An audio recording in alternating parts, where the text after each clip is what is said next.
The social media was flooded with news. 1.8 billion people who had been drawn into another world were reduced to just 90 million in 3 months. The economy was in danger due to the deaths of the younger generation, and schools across the nation were shutting down. In a corner of the city, a fat man sat reading the news on his phone. His clothes were stained with blood. He was furious because only the 4th round had concluded, and so many players had already died. It felt like a loss to him. According to breaking news, after the 4th round, the number of players killed by other players had suddenly increased. Thousands of security cameras had been destroyed, and the city was now completely lawless. At night, players united and formed an online community against the government, which was increasing anxiety among the citizens. The fat man smiled because he knew that if other players had been in his position, they would have done the same.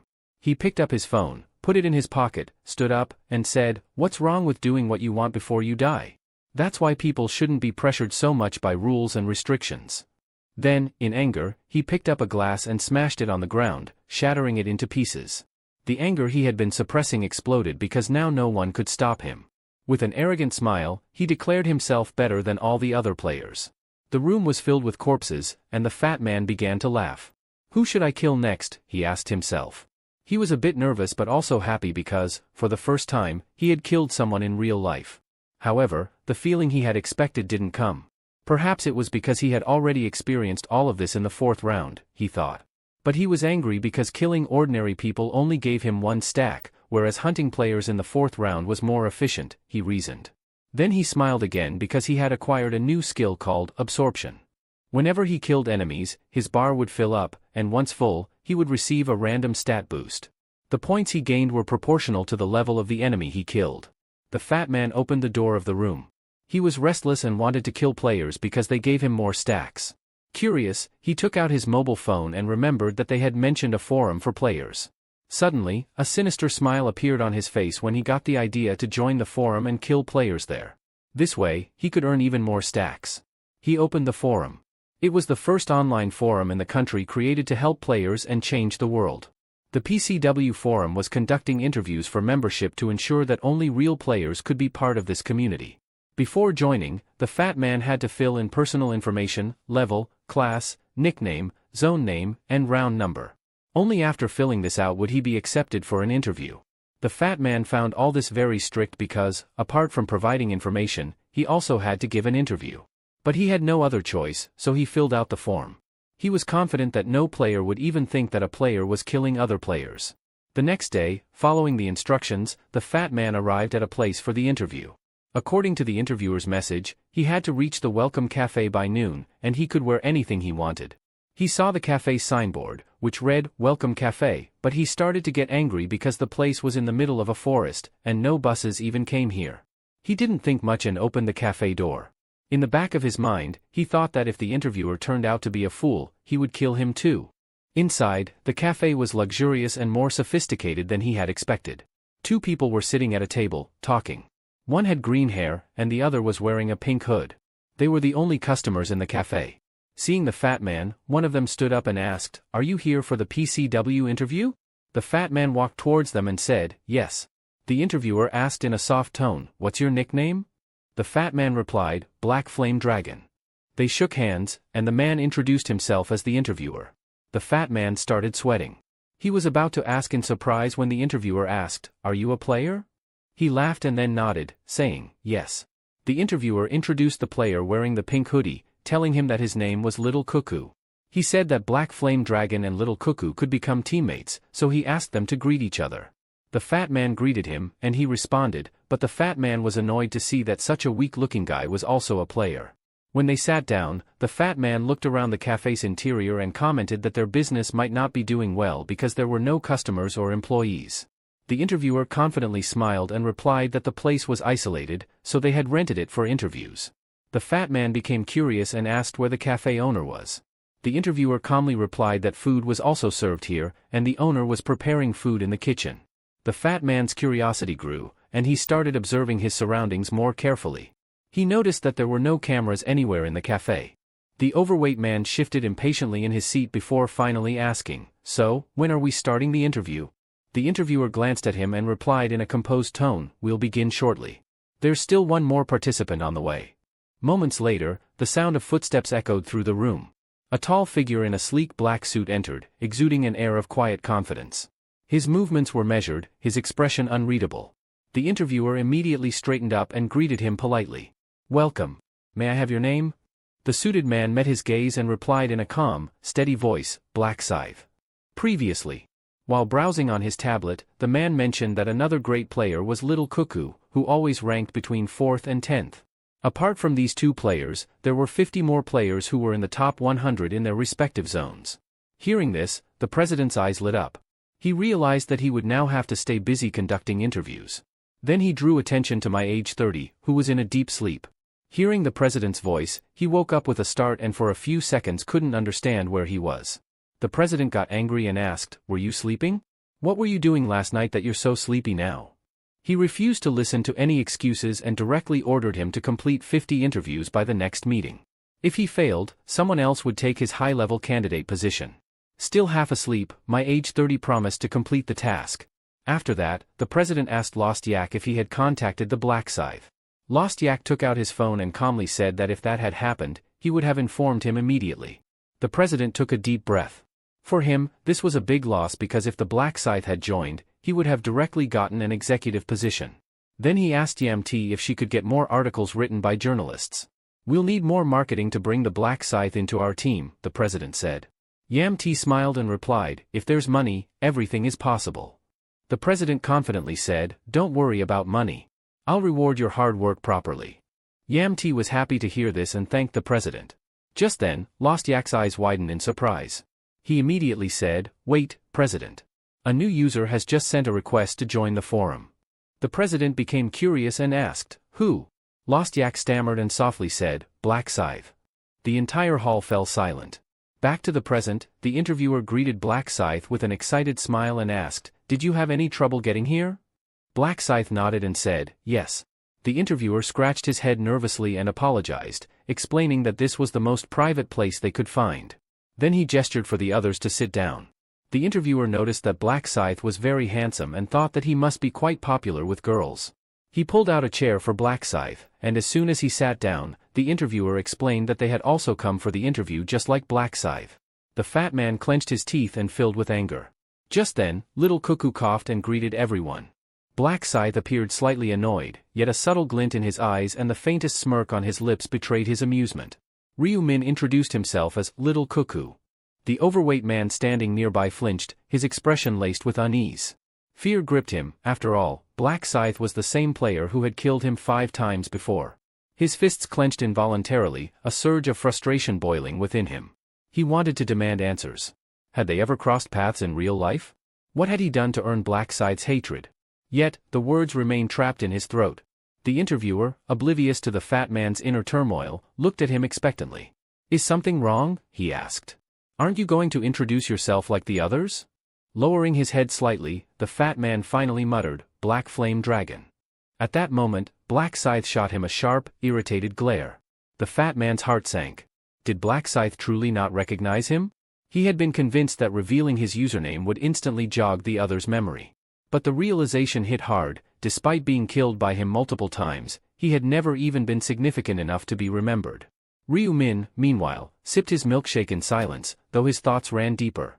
He wasn't sure why Black Scythe was playing up this whole act, but he knew one thing for certain: this so-called Black Scythe wasn't who he claimed to be. His real username was Ki Rubing Bang, a notorious con artist who had swindled his way through the game, amassing wealth through deception and fraud.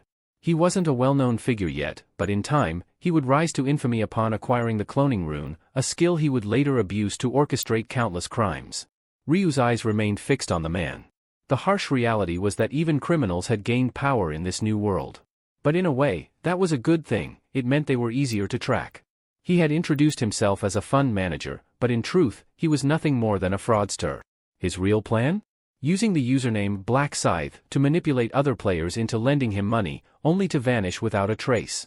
The interviewer then placed a tablet on the table, scanning through the gathered information. Once their identities were confirmed, he leaned forward slightly. "All right," he said, "let's begin the interview." Turning his attention to Ryu Min, he asked, "Why do you want to join PCW?" Feigning nervousness, Ryu responded, "The world isn't safe anymore.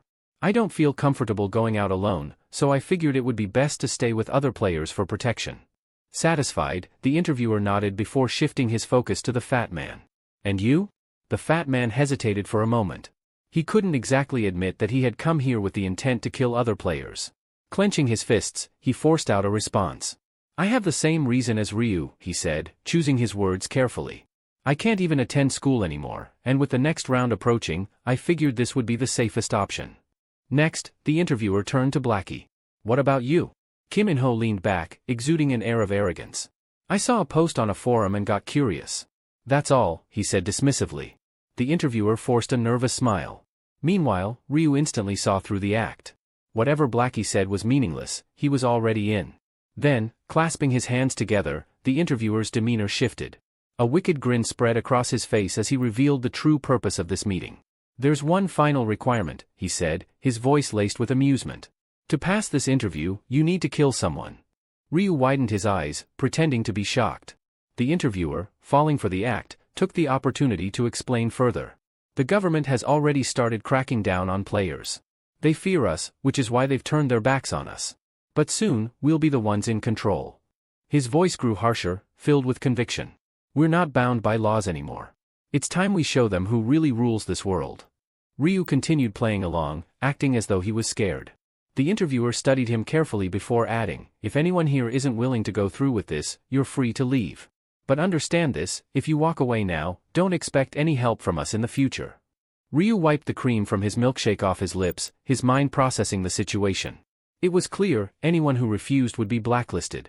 This entire setup was designed to push them into committing murder, trapping them in this ruthless organization. The fake Black Scythe and the fat man remained silent, lost in thought. Seeing their lack of resistance, the interviewer smirked. But, there's no one here to kill, the fat man finally pointed out. The smirk widened into something far more sinister. Oh, don't worry, the interviewer said. I've already made the necessary arrangements. Outside, the rain poured heavily, drumming against the windows like a rhythmic warning. The interviewer rose from his seat, gesturing for the others to do the same. The cafe owner, noticing their movements, spoke up. It's still pouring. You've rented the place, you're welcome to stay longer. The interviewer merely offered a polite smile. We appreciate it, but we're in a bit of a hurry. Then, as if suddenly remembering something, he turned back. By the way, where's the restroom? The woman pointed toward the far end of the cafe. In the corner. And with that, the real game began. The interviewer retrieved his car keys from his pocket, his fingers idly tapping against the metal before he turned toward the cafe owner. Could you do me a favor? He asked, his voice smooth and casual. The woman, oblivious to the hidden intent behind his request, offered a polite smile. Of course. What do you need? I'm in a bit of a hurry. Could you bring my car around from the parking lot? Without a second thought, the woman nodded. Don't worry, I'll take care of it, she assured him before grabbing a red umbrella and heading outside. The heavy rain drummed against the pavement as she stepped toward the parked car, water splashing beneath her feet. She flicked the umbrella closed and reached for the door handle. But just as she opened it, multiple hands shot out from the darkness behind her. A gasp barely left her lips before a powerful grip clamped around her throat. She struggled, her fingers clawing at the unseen attacker's arm, but her efforts were futile. Within moments, her body went limp. The one who had orchestrated this attack was none other than the interviewer himself. A cruel smirk tugged at his lips as he watched her fall unconscious in his grasp. His plan had worked flawlessly. Inside the cafe, both Ryu and the fat man were left stunned by what they had just witnessed. Ryu's voice broke the silence. What the hell are you doing? His tone was calm, but his sharp gaze betrayed his simmering anger. The fat man, visibly shaken, took a step back. Why did you do that? Without acknowledging their questions, the interviewer effortlessly lifted the woman's unconscious body and turned toward them. Quit standing around. Get in the car. His voice carried an unmistakable authority, as if their compliance was expected. Raindrops slid down the woman's limp fingers as he placed her in the back seat. The fat man hesitated, shifting uncomfortably, but ultimately followed Ryu into the vehicle. As the car weaved through the rain-drenched streets, silence filled the air, thick with unspoken tension. The only sound was the rhythmic drumming of raindrops against the windshield. The destination? A desolate, abandoned building on the outskirts of the city. Upon arrival, the interviewer stepped out first, lifting the woman over his shoulder as though she were nothing more than a sack of grain. The others trailed behind as he led them into the dimly lit structure, their footsteps echoing against the cracked concrete floor. He unceremoniously placed the woman on the ground and straightened up, his expression turning cold. "Now," he said, his voice sharp as a blade. "Who's going to kill her?" His gaze landed on the fake Black Scythe, a sinister smile creeping across his face. "How about you?" Fake Black Scythe barely hesitated before nodding. "Fine." But before he could move, another voice cut through the tension. "Wait." All eyes turned toward Ryu, who had remained silent until now. The interviewer's brows lifted in curiosity. "What is it?" Ryu took a slow step forward, his gaze unreadable. Then, in a calm voice, he asked, "Can I do it?" The interviewer's face lit up with intrigue. He hadn't expected this. "Oh?" He turned to fake Black Scythe. "Would you be willing to give up your turn?" Fake Black Scythe merely shrugged. "Do whatever you want." As Ryu moved past him, Kim gave a smug grin. "Do a good job," he sneered. "You're doing me a favor." Ryu turned his cold gaze on him and replied in an emotionless voice, "Thank you. I'll make good use of the cloning rune." The smirk on Kim's face wavered. A flicker of confusion crossed his features, but before he could react, Ryu's hand shot out, gripping his throat with unrelenting force. There was no warning. No hesitation. A sickening crack echoed through the empty building as Ryu twisted Kim's neck with brutal efficiency. His body crumpled to the ground, lifeless. Black Flame Dragon and the interviewer were frozen in place, their faces drained of color. The interviewer stumbled back, his voice shaking. You killed him?" His eyes darted between Kim's corpse and Ryu, sheer disbelief flooding his expression. "Do you even realize what you've done? That was Black Scythe. A legend." His voice wavered with shock and fear. "Have you lost your damn mind?" Ryu slowly lifted his head, his expression as cold as the grave. His piercing gaze met the interviewer's trembling form. "You talk too much," he said flatly. The interviewer felt his heart hammering against his ribs. Those eyes. His breath hitched as a chilling realization settled in. It wasn't just the look of a killer, it was the gaze of a predator. It felt as though an apex beast had just marked him as prey. He instinctively stepped backward, but Ryu was no longer looking at him.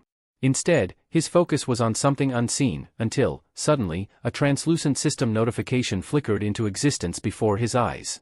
"You have killed another player while impersonating them. Activation conditions met. You have acquired a hidden rune, Doppelganger Rune. This rune will automatically bind to your body." A small, satisfied smile played at Ryu's lips. He had obtained the Doppelganger Rune.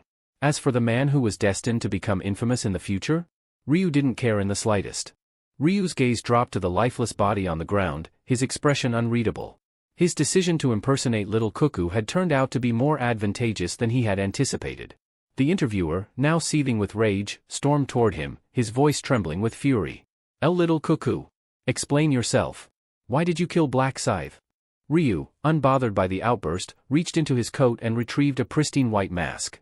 With slow, deliberate movements, he secured it over his face. As a strange gleam flickered in his eyes, he replied in an icy tone, "Kim was a fool who dared to steal my identity." The interviewer stiffened. His breath hitched as confusion clouded his mind. His thoughts raced, trying to make sense of Ryu's cryptic words, but nothing added up. Meanwhile, Ryu's attention had already shifted. His gaze fell upon the unconscious cafe owner lying motionless on the cold floor. The interviewer's rage flared even hotter. His teeth clenched as he pointed at the woman, his face twisting with frustration. "If you were so desperate to kill someone, then it should have been her. Not Black Scythe," he roared. Unfazed by his outburst, Ryu silently walked toward the woman. He crouched beside her, reaching for something discarded on the ground, a crumpled trash bag. With a detached expression, he slowly unfolded it, his voice devoid of emotion as he muttered, "Fake Black Scythe was just as worthless as you are." The interviewer's fury boiled over. His chest heaved as he took a deep breath, his fists tightening until his knuckles turned white. His glare burned with pure hatred. "Say that again," he snarled, his voice laced with venom. Ryu didn't respond. He simply rose to his feet, his movement steady, calculated. The interviewer, his patience snapped, reached for his weapon. In an instant, a radiant golden sword materialized in his grip, its gleaming blade humming with energy. Still, Ryu remained unfazed. Without a hint of concern, he extended his hand. A deep, ominous energy began to swirl around him, its presence thick with an unnatural darkness. Slowly, the energy coalesced, taking form, his weapon emerging from the shadows. The interviewer's eyes locked onto it, and for a brief moment, hesitation flickered across his face. His body tensed as a wave of unease crept up his spine. Ryu calmly slid his weapon back into its sheath, his gaze still sharp and piercing. Then, in a voice as cold as the void, he repeated, "The interviewer and Kim, both of them were trash. A chill ran down the interviewer's spine. He swallowed hard, his throat suddenly dry. But what truly sent fear coursing through his veins was the weapon Ryu wielded. His breath hitched, his pulse racing. It wasn't a sword. It wasn't a dagger. It was a massive, menacing scythe. Something he had never seen in the hands of any player before. Ryu rested the enormous scythe on his shoulder, his piercing gaze locked onto the interviewer. He didn't speak, but his silence alone was suffocating. The interviewer's breath hitched as realization struck him like a lightning bolt. His mouth hung open in shock, his eyes widening with terror. And then, it all made sense.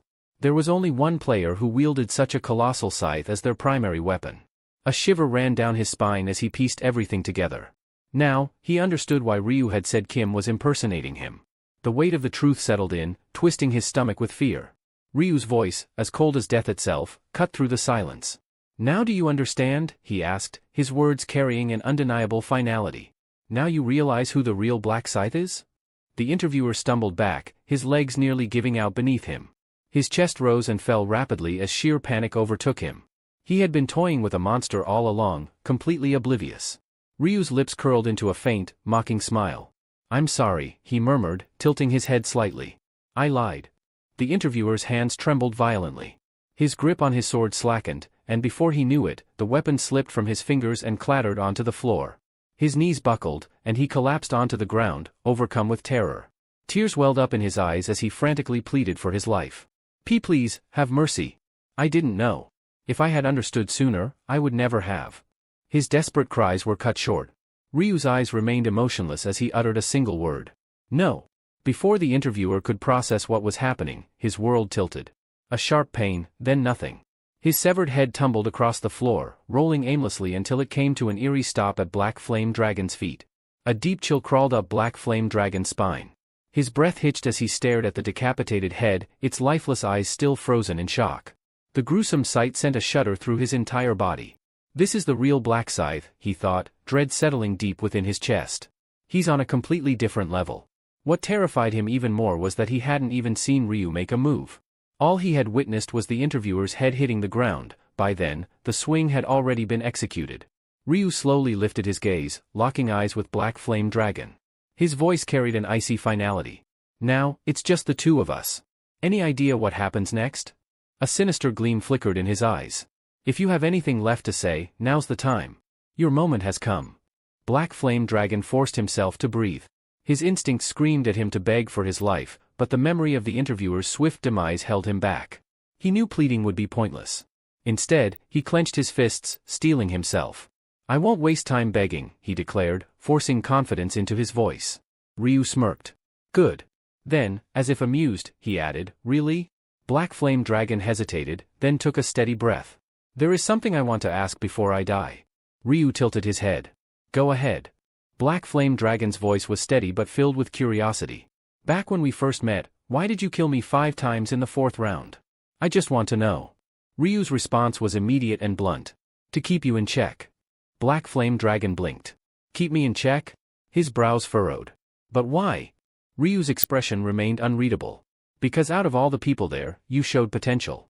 I had to make sure you didn't interfere with my plans." Something in Black Flame Dragon loosened. He hadn't realized it before, but hearing that answer brought an odd sense of relief, as if a burden had been lifted off his shoulders. So that's why. For a moment, he almost felt at peace. Ryu's voice broke through his thoughts. "Any other questions? If I end you now, will you have any regrets?" Black Flame Dragon hesitated. Fear clawed at his throat, but he had already decided, begging was pointless. Instead, he swallowed his terror and mustered the courage to ask one last thing. "Why do you want to kill me?" he asked. "What have I done?"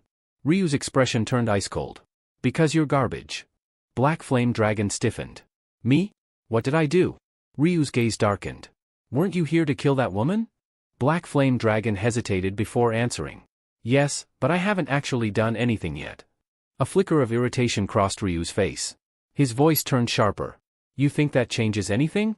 Ryu's expression darkened, his voice cutting through the silence like a blade. "You haven't done anything? You just stood there and watched, like some useless bystander. Do you think that makes you innocent? Standing idly by while a crime unfolds is just as condemnable as committing it yourself. That's why you don't deserve to walk away from this." Black Flame Dragon clenched his fists, his lips pressed into a tight line. He wanted to argue but found himself at a loss for words. His silence only confirmed his guilt. Ryu exhaled sharply and, after a moment, spoke again. Fine. I'll give you one chance. Unlike the others, you're not entirely beyond saving. Your biggest crime is your inaction. So, tell me, do you understand what that means? Black Flame Dragon hesitated before nodding. I understand. Ryu tilted his head slightly. Good. Then let's make a deal. If you want to walk away from here alive, empty everything you have. Right here, right now. For a moment, Black Flame Dragon stared at him, confused. But when he realized Ryu was dead serious, he hurriedly began withdrawing items from his inventory. His survival meant more to him than any treasure. Ryu's gaze swept over the growing pile of loot, his interest piqued. Not bad, he mused. Orange marble stones, yellow marble stones, and even some sellable equipment. Not as valuable as black gold ore, but still a decent haul. Black Flame Dragon, feeling the weight of the situation, quickly added, that's everything. Even the equipment I was wearing. I swear, I don't have anything left. Ryu eyed the pile and smirked. If I sold all this, I could easily get 2,000 gold. More than I expected from him. Yet, instead of taking everything, he casually picked up a few marble stones and some equipment, storing them in his inventory. Black Flame Dragon blinked in confusion. That's it? You're not taking more? Ryu shrugged. No need. Keep the rest. It was a calculated move. The gear stripped from the corpses around them wasn't worth looting, it wouldn't sell, and Ryu had already decided not to waste time on insignificant scraps. He had already killed them without hesitation because he knew they had nothing valuable. Still processing what had just happened, Black Flame Dragon cautiously asked, so, does this mean you're letting me go? You're keeping your word? Ryu gave a small nod. Yes. A promise is a promise. Relief flooded Black Flame Dragon's face, and he exhaled deeply. Thank you. Seriously, thank you. Ryu's tone remained cold as he delivered his final words. Live differently from now on. Whether you clean up this mess or leave it as it is, that's your problem, not mine. Black Flame Dragon nodded solemnly. I will. However, Ryu had already decided, he would deal with the woman himself. Black Flame Dragon hesitated before speaking. I can help. But Ryu immediately cut him off, his voice as cold as ice. Forget it. How could I possibly trust someone like you? Just leave. Black Flame Dragon lowered his head in submission. Understood. As he turned away and took his first steps to leave, a deep sense of relief flooded his entire being. I'm alive, he thought, barely believing it. I was certain I'd die today, but he actually let me go. Another thought crossed his mind, maybe Black Scythe isn't as merciless as the rumors say. I expected him to strip me of everything, yet he only took a few stones and some gear. Losing a couple of shop-bought items to keep my life? That's a fair trade. Yet, as he walked further, an unsettling emptiness settled in his chest. It twisted and churned, slowly transforming into anger. Was this really fair? Just because I stood back and did nothing, I had to suffer this kind of humiliation? His hands clenched into fists, his frustration growing with each step. Then, almost involuntarily, his gaze drifted back toward Ryu. From behind, the infamous Black Scythe didn't look nearly as intimidating. He seemed vulnerable. Even if he's strong, he's just a person like me. If I attack him from behind, wouldn't he die like anyone else? The thought took root in his mind, spreading like wildfire. Black Flame Dragon felt his grip tighten around his axe, his pulse quickening with anticipation. This is my chance. If I manage to kill him, imagine how much stronger I'll become. His level must be insanely high. My stats will skyrocket.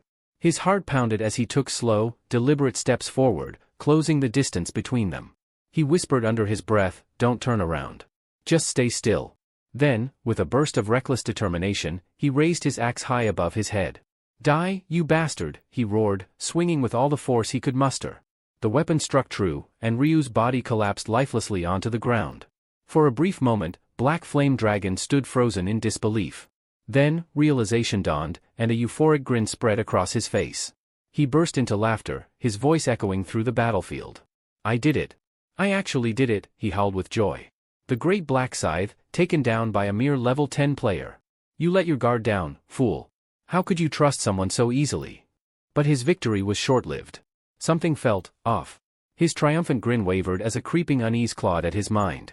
Why haven't I received any system notifications? He wondered. Normally, the moment he killed a player, the game would alert him to his stat increases. But now, there was nothing, no messages, no stat boosts, nothing at all.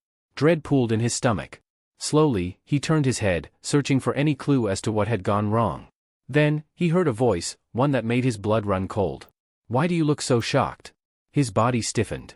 Heart pounding, he turned back toward the voice, only to see Ryu standing a few steps away, completely unharmed. A smirk played at his lips, his piercing gaze locked onto Black Flame Dragon. The sweat drained from Black Flame Dragon's face. His throat felt dry as he stammered, "How? I just killed you." His mind raced. Does he have some kind of resurrection ability? Or, am I losing my mind? Desperate for answers, he spun around to look at the ground where Ryu's body should have been. But there was nothing, no corpse, no blood, no sign that a fight had ever taken place. It was as if his attack had never happened. Ryu's smirk widened. "What you killed," he said coolly, "was just my clone." Black Flame Dragon's eyes went wide with horror. A clone?" Ryu gave a small nod. "That's right. The doppelganger rune allows me to create an identical copy of myself. It can't fight, but it serves other purposes, and this little experiment has been more valuable than I expected." Black Flame Dragon's face contorted with rage. His fists clenched as he trembled. "You tricked me," he shouted, his voice filled with fury. Ryu's expression darkened. His sharp gaze locked onto Black Flame Dragon. "Tricked you," he repeated, his tone laced with cold amusement. "Are you really trying to play the victim here? Let me remind you, I was the one who nearly got his skull split open by an axe. Who's the real victim?" Black Flame Dragon spat, his frustration boiling over. "Victim? You were the one who robbed me blind. You threatened me and took everything I had." Ryu remained silent for a moment, his icy stare unyielding. Then, without warning, he raised his scythe. A sudden sense of dread washed over Black Flame Dragon. Something felt wrong. His body stiffened, refusing to obey his commands. His breathing became shallow as panic surged through him. "What's happening? Why can't I move?" Before the realization could fully settle, a swift flash of steel severed his head clean from his shoulders. His decapitated body crumpled to the ground as his head rolled away, his wide, lifeless eyes still frozen in shock. Ryu exhaled calmly, surveying the now silent battlefield. There were no survivors, except for one. With a flick of his wrist, he activated Trace Eraser. Within seconds, the bloodstains and corpses vanished without a trace. If an outsider were to stumble upon this place, they would never guess that a violent massacre had occurred just moments ago. But one person knew the truth. Ryu turned his attention to the last remaining figure, a woman laying motionless, her head concealed beneath a black bag. The only living witness to what had transpired. He stepped toward her with slow, deliberate steps. "I need your attention," he said, his voice steady. The woman didn't move. She remained completely still, her breathing barely audible. Ryu narrowed his eyes. "Drop the act and sit up properly." At that, she hesitated, then reluctantly straightened her posture. Though the bag covered her face, he could sense her unease. In a soft, almost trembling voice, she asked, "How did you know I wasn't really unconscious?" A faint smirk tugged at Ryu's lips. "You thought fooling a player like me would be that easy?" The woman hesitated for a moment before softly whispering, "I'm sorry." Then, shifting uncomfortably, she asked, "This bag is really stuffy. Can I take it off now?" Ryu's response was immediate and firm. "No. Keep it on until I'm gone." She gave a small nod. "All right." Without wasting time, Ryu continued, "How many customers were in here earlier? Do you remember their faces?" The woman thought for a moment before answering. "There were 4 of them. One was an older man, probably around 40 or 45. I spoke to him, so I remember him clearly. But the others, their faces are a blur." Ryu studied her carefully, analyzing every word. She wasn't lying, her uncertainty was genuine. That was all he needed to confirm, whether or not she had seen his face. Satisfied, he gave a curt nod. "That's all I wanted to know." The woman shifted slightly, her voice carrying a note of unease. "So, does that mean I'm safe? It's over now?" Ryu's voice was steady but firm. "Yes. You can go home without worry. It won't be easy, but try to forget what happened here today. And don't get the authorities involved unless absolutely necessary, it'll only make things worse for you. Retaliation is always a possibility." A shiver ran down her spine, but she nodded in understanding. "I won't say anything." Ryu turned slightly, preparing to leave. "Good. Now, count to 60 before removing the bag. Not a second sooner." The woman swallowed nervously and began counting in a hushed voice. As she did, the silence around her grew heavy. The only sound was the faint rustling of wind against the bag covering her face. 58, 59, 60. With trembling hands, she yanked off the bag, her eyes darting around in frantic search of the man who had spared her. But the space around her was eerily empty. The ruined store remained, but there were no bodies, no blood, no sign that a violent battle had ever taken place. It was as if everything had vanished into thin air. Her breath hitched. Was it all a dream? She scanned the area once more, desperate for any trace of the mysterious figure who had saved her, but there was nothing. Only an unsettling silence remained. Doubt clouded her mind, and she murmured once more, did that really happen? The truth, lost in the void of uncertainty, would haunt her for a long time. After leaving the scene behind, Ryu returned home. As soon as he stepped inside, Ryu-1 greeted him at the door. Why are you wearing my hoodie? One asked, eyeing him suspiciously. Ryu didn't bother to answer and simply walked past him. Undeterred, One followed and asked another question. Did you eat anything? No, Ryu replied curtly. One sighed. Then at least order something to eat. All right, Ryu agreed. Without another word, he removed the hoodie and tossed it into the trash bin. One, noticing this, frowned. Why are you throwing that away? I'll buy you a new one, Ryu said flatly. He had no intention of letting One wear something he had on while taking another person's life. One didn't press the issue. Instead, with a subdued expression, he muttered, school's shut down, and with all these players running wild outside, I can't even step out of the house. Ryu could sense the frustration in his voice. Wanting to lift his spirits, he casually asked, how about a trip to Everland? One's eyes lit up instantly. Really? We can go. Yeah. Then let's go. One's excitement was palpable. The next day, the two brothers arrived at Everland. It had been ages since their last visit, and seeing One's genuine happiness made Ryu feel at ease. This place is still running, Ryu remarked as they walked in. Most places like this have shut down, but Everland is still operating. As they strolled past a shop, they noticed a family walking out, each of them donning a pair of fluffy rabbit ears. One's gaze lingered on them for a moment before he spoke. I want to try those too. They ended up picking panda ear headbands instead. In the next moment, they both stood there, looking unexpectedly adorable with the accessories. Ryu snapped a few pictures, capturing the rare light-hearted moment. From that point on, One wanted to try everything. They rode the roller coasters, explored various attractions, and even watched pandas playing around in their enclosure.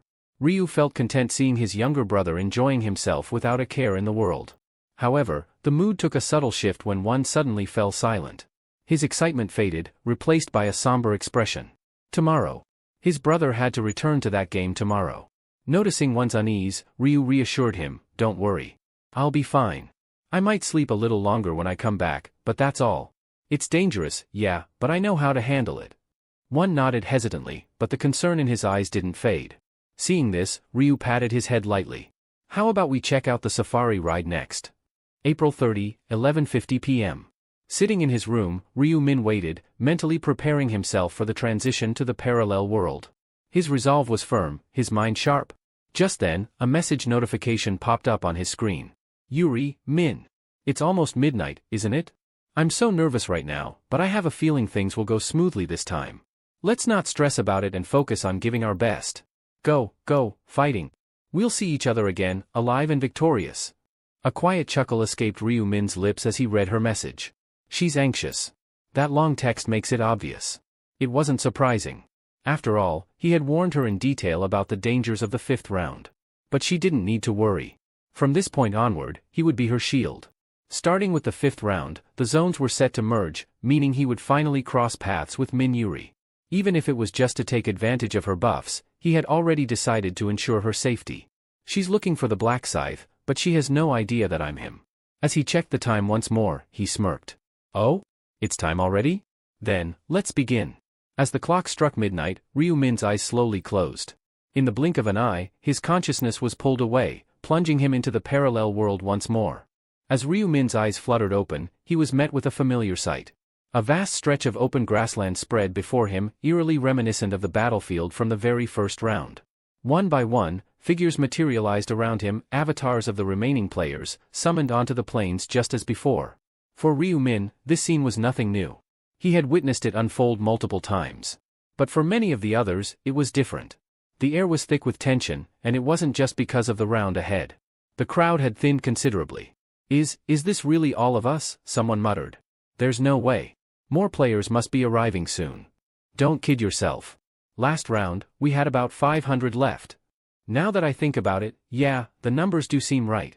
It's too quiet, something feels off. As murmurs of unease spread through the group, a familiar presence descended from above. A figure suddenly appeared, a radiant being with gleaming wings, its smile twisted with amusement. Welcome once again, humans. Congratulations on making it to the 5th round. Hee. The angel's tone was light-hearted, but not a single player returned the enthusiasm. Their expressions remained grim, their gazes filled with silent contempt.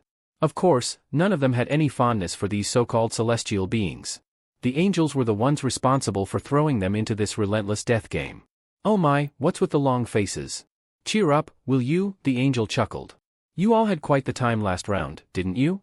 Killing each other so enthusiastically, kikiki. Its laughter echoed across the plains, further igniting the players' quiet resentment. Ah, I see. Not in the mood for jokes today, the angel mused, feigning disappointment. Fine, I'll get serious then. Its previously mischievous expression faded, replaced by a more businesslike demeanor. Currently, we have 442 survivors. Originally, this round was supposed to begin with 521, but it seems we're short by almost 80. I suppose some of you decided to settle your differences outside the game as well. A ripple of tension spread through the crowd. The numbers dropped again? Why do they keep decreasing like this? The angel, unfazed by their reactions, continued. Well, whatever happens in your world isn't my concern. However, with only a little over 400 of you left, things might start feeling a bit uneventful. The angel's lips curled into a sinister smile. So, I took the liberty of preparing something special. Are you ready for what comes next? It's time for the zone integration. The moment those words left the angel's lips, murmurs of confusion spread among the players. Many exchanged puzzled glances, struggling to grasp the meaning behind the announcement. Finally, one player stepped forward, raising a cautious hand. Angel, could you clarify what zone integration actually means? The celestial being let out a sigh, as if mildly irritated by the question. You'll understand once I explain. There's no need to overcomplicate things. The player quickly bowed their head. I see. My apologies. To put it simply, zone integration refers to the merging of zones. You may not realize it, but your country alone had hundreds of separate zones. To be precise, 875. Gasps rippled through the crowd. 875? Seriously? We had that many zones? The angel chuckled, as if their astonishment was amusing. Oh, don't act so shocked. Compared to some other nations, this is nothing. Consider this, each zone originally started with around 10,000 participants. Naturally, countries with larger populations had more zones to accommodate their numbers.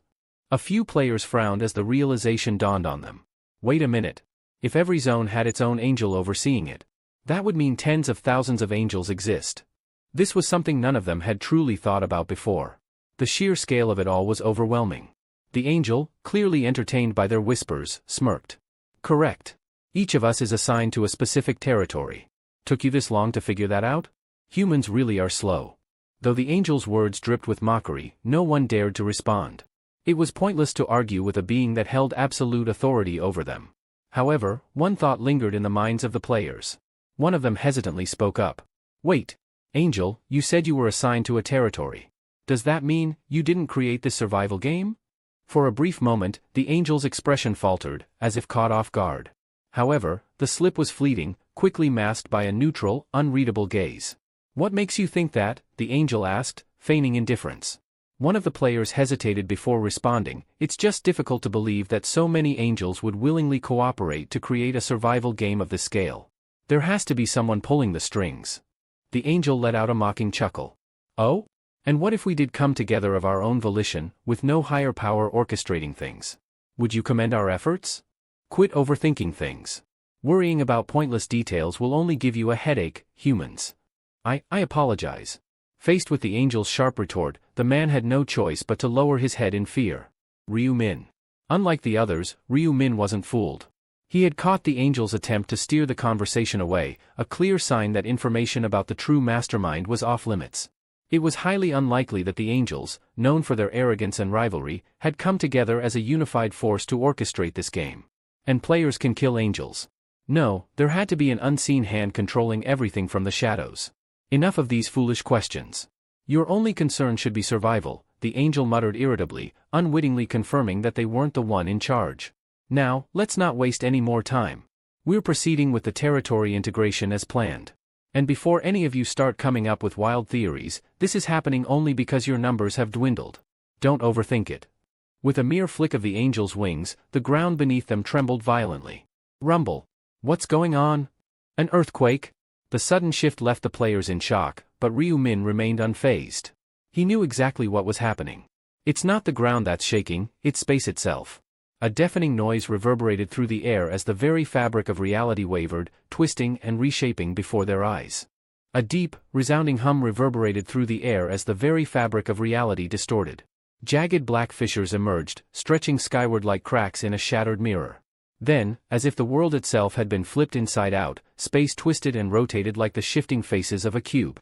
With each seamless turn, new figures materialized, hundreds of unfamiliar players, their bewildered gazes darting around.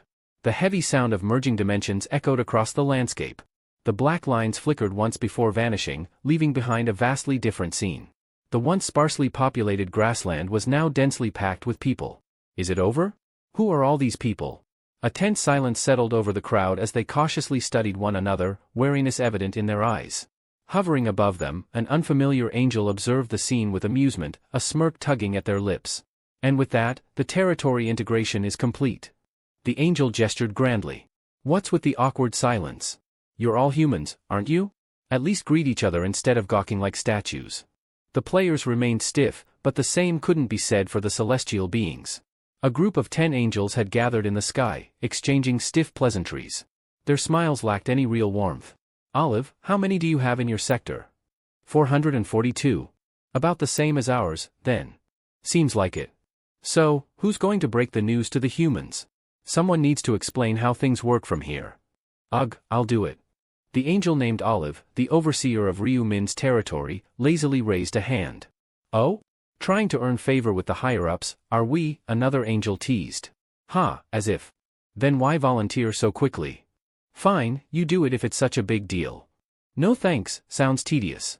Well then, Priscilla, you handle it. What? Me? No way, that's too much trouble. Guys, does it even matter? Someone just do it already.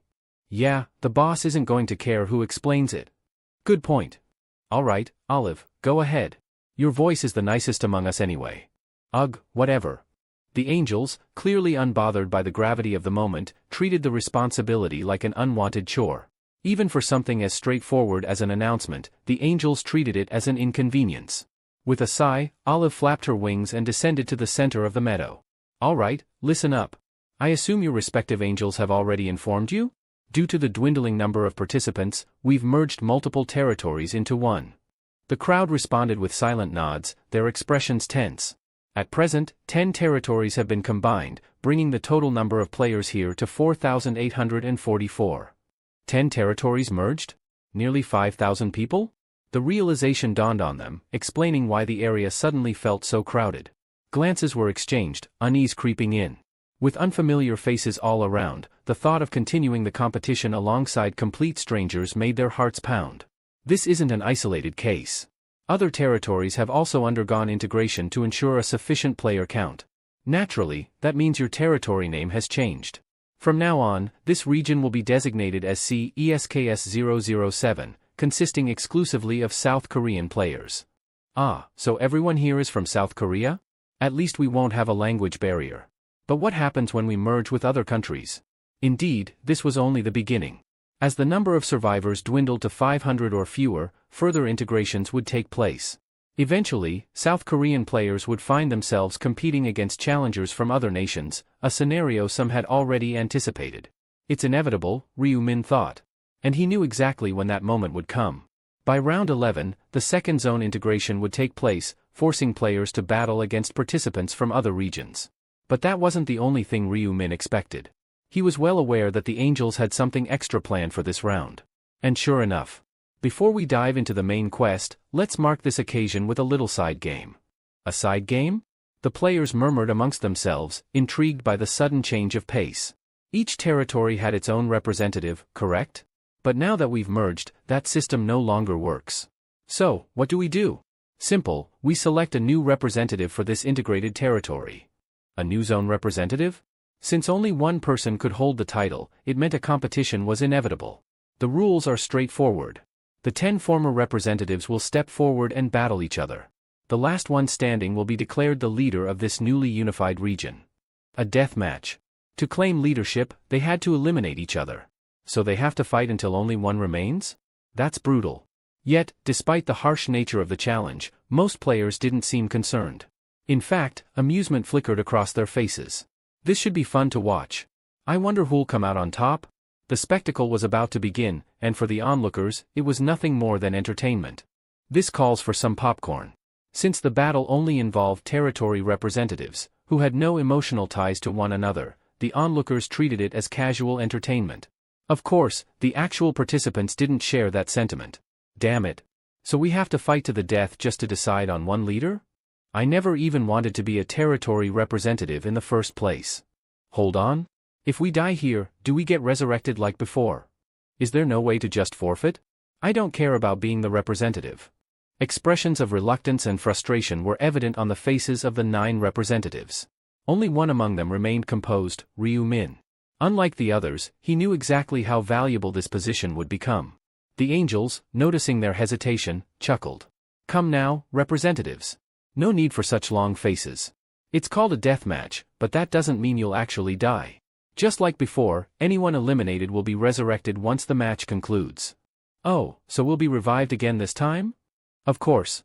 Despite the angels' reassurances, the representatives still seemed unenthusiastic. The role of territory representative had felt meaningless up to this point, offering no real advantages. However, the angels weren't finished yet. Judging by your reactions, it seems you think this position holds no real benefits. But are you sure about that? Wait, are you saying there's an actual advantage to becoming the integrated representative? Absolutely. The new representative won't just have command authority anymore. Instead, they'll gain domination authority. Domination? What's that? A significant upgrade. Unlike before, where representatives could only issue commands, domination grants direct control over any player within your territory, so long as their level is lower than yours. Regardless of their job class, you can manipulate them however you see fit. As long as their level is lower? That means I could control anyone beneath me. No matter their class. The representatives, who had initially been indifferent, now looked intrigued. Up until this point, most players had transitioned into their job classes, rendering the old command authority practically useless. But this new ability? It erased that limitation entirely. Of course, there are still some restrictions. Domination can only be used 10 times, and if the representative is killed, their authority transfers to their killer. But tell me, isn't it tempting? The ability to control fellow humans as you wish. There was no need for a verbal answer. The gleam in the representative's eyes spoke volumes. They wanted this power. They were willing to fight for it. And Ryu Min was no exception. Up until now, being a territory representative wasn't worth much. But from this round onward? That changes. I must win this match and claim the title. His decision to eliminate Hwang Yongmin in the previous round had been intentional. He knew this moment was coming. Starting from the 5th round, the representative's authority would evolve into something truly useful. And then there was the hidden subquest. Regardless, Ryu Min's goal was set in stone. With my current level and combat prowess, even a 9-on-1 fight isn't a concern. Before the extra game could commence, the angels gathered in a tight circle, their voices buzzing with animated discussion. Not only did this newly integrated zone require a single representative, but it also needed a new angel to oversee and guide its players. Now that the territories have merged, we need to appoint a guiding angel, one of them pointed out. Right? We can't afford to bicker over it like last time, another added. However, despite recognizing the necessity, not a single angel appeared eager to take on the role. It seemed that whether human or celestial, no one was particularly keen on accepting unwanted responsibilities. So, is there anyone bold enough to volunteer? Elu asked, scanning the group expectantly. Silence. Not a single hand was raised. The lack of response was almost comical. Well, I guess I shouldn't have bothered asking, Elu sighed, shaking his head. All right, back to the real issue, Ellen interjected, steering the conversation back on track. Since no one wants to be the guide, what do we do? Any suggestions? The angels exchanged glances before offering their ideas. What if we leave it to chance and roll a die to pick? A game of luck, huh? It's not the most exciting method, but it's fair. Or we could take turns, rotating the role every now and then. Wouldn't that be unfair? The ones at the end might never get their turn. Besides, these zones will probably merge again soon anyway. As the angels mulled over their options, numerous ideas were thrown into the mix. What should have been a straightforward decision had taken on an air of gravity, their expressions growing more serious with each passing moment. Then, breaking the silence, Priscilla spoke up, her tone laced with amusement. Instead of resorting to a dull game of chance, why don't we tie it to this extra round? She paused, ensuring she had their attention before continuing. The zone representatives are about to battle, right? Let's make it interesting. The angel overseeing the first player to fall will automatically be assigned as the new guide, consider it a penalty for their bad luck. A ripple of intrigue spread through the group. Oh, that sounds exciting. Now that is a fun idea. I like Priscilla's proposal. Anyone else in favor? Count me in. Me too. A smirk played on Priscilla's lips as support for her idea grew. But just as it seemed settled, Olive raised her hand, her expression unwavering. Hold on. Instead of punishing the angel responsible for the first eliminated player, why don't we do the opposite? What do you mean? Someone asked. Simple, Olive said, tilting her head slightly. Rather than forcing the loser's angel to take the role, let's reward the one who oversees the last player standing. The winning angel would be granted a special title, how about Queen? That way, instead of a penalty, it becomes a position of prestige. The decision was made. Rather than selecting an angel at random, the one assigned to the human who emerged victorious from the deathmatch would be crowned queen. Unsurprisingly, it was Olive, the angel responsible for the protagonist's region, who had pitched this bold suggestion. Hearing her idea, the red-haired angel, who had previously proposed the penalty system, visibly scowled, clearly displeased by the shift in direction. Some of the angels looked puzzled at first, uncertain what the title, Queen, truly entailed. But the more astute among them quickly filled in the blanks. Being the queen meant absolute authority. Complete submission. Every angel, without exception, would be bound to obey her commands without question. The revelation sparked a ripple of excitement. The idea that their human's victory could directly elevate them to such a powerful position was too thrilling to ignore. Soon, imaginations ran wild as angels pictured themselves in that seat of supremacy, reigning over their peers. What had begun as a playful wager now carried a competitive edge. Applause broke out. Olive's suggestion had taken hold, and it was unanimously agreed upon. Still bristling, the red-haired angel gave Olive a side glance, muttering under her breath, "You must really believe your human has what it takes to win." Smiling without a hint of modesty, Olive replied, "You're not wrong." The red-haired angel smirked, trying to provoke her further. "Well, don't get too cocky. My representatives held the top spot in our regional rankings since the first round. He's not going down easily." Feigning a gasp, Olive gave a theatrical look of surprise, though inwardly, she was stifling a laugh. Rankings? As if that mattered. If her rival only knew the identity of Olive's chosen one, Black Scythe himself, her confidence would surely crumble. But Olive had no intention of revealing that just yet. With subtle amusement in her tone, she turned and asked, "So, do you accept the terms?" Reluctantly, the red-haired angel nodded. There was no valid reason to object. One by one, the remaining angels also voiced their agreement, each secretly placing their hopes on their human champions. Then, one of them chimed in, "Since this brilliant idea came from Olive, why not have her go down and explain it to the players?" Taking the cue, Olive gracefully descended from the sky, her wings unfurling with elegance as she addressed the crowd below. "We will now begin the bonus round to determine the representative of the unified territory," she declared with clarity. "Representatives, please step forward and gather beneath me." At her command, 10 individuals broke away from the watching crowd. Though some exchanged wary glances, they stepped up to the marked area without hesitation. Among them was the protagonist. As they took their places in the center, Olive raised one hand, and in response, the ground began to rumble. The players watched in awe as the land around them transformed. Fire erupted from cracks in the earth, reshaping the terrain. Massive stone columns thrust skyward, encircling the area as if summoned by an ancient power. Bit by bit, the land molded itself into a battlefield, an arena bathed in flames and tension. At the very heart of it all, a grand coliseum stood, towering and oppressive. Fear flickered across the faces of some representatives, but Olive was unmoved. Her smile was serene, her tone crystal clear. "The time has come," she said. "This is a battle to the end. You will fight until only one of you remains standing in this arena." With that declaration, the deathmatch began. If you step outside the arena's bounds, you won't return. No second chances out there, Olive warned, her voice echoing across the Colosseum. So if you value your lives, stay inside. Now, let the match begin. The moment her words rang out, the 10 representatives unsheathed their weapons, tension thick in the air. None made a move just yet, each eyeing the others warily.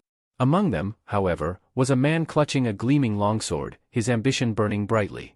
In his mind, this was his chance to rise above the rest, to claim the title of king by cutting down every last one of them.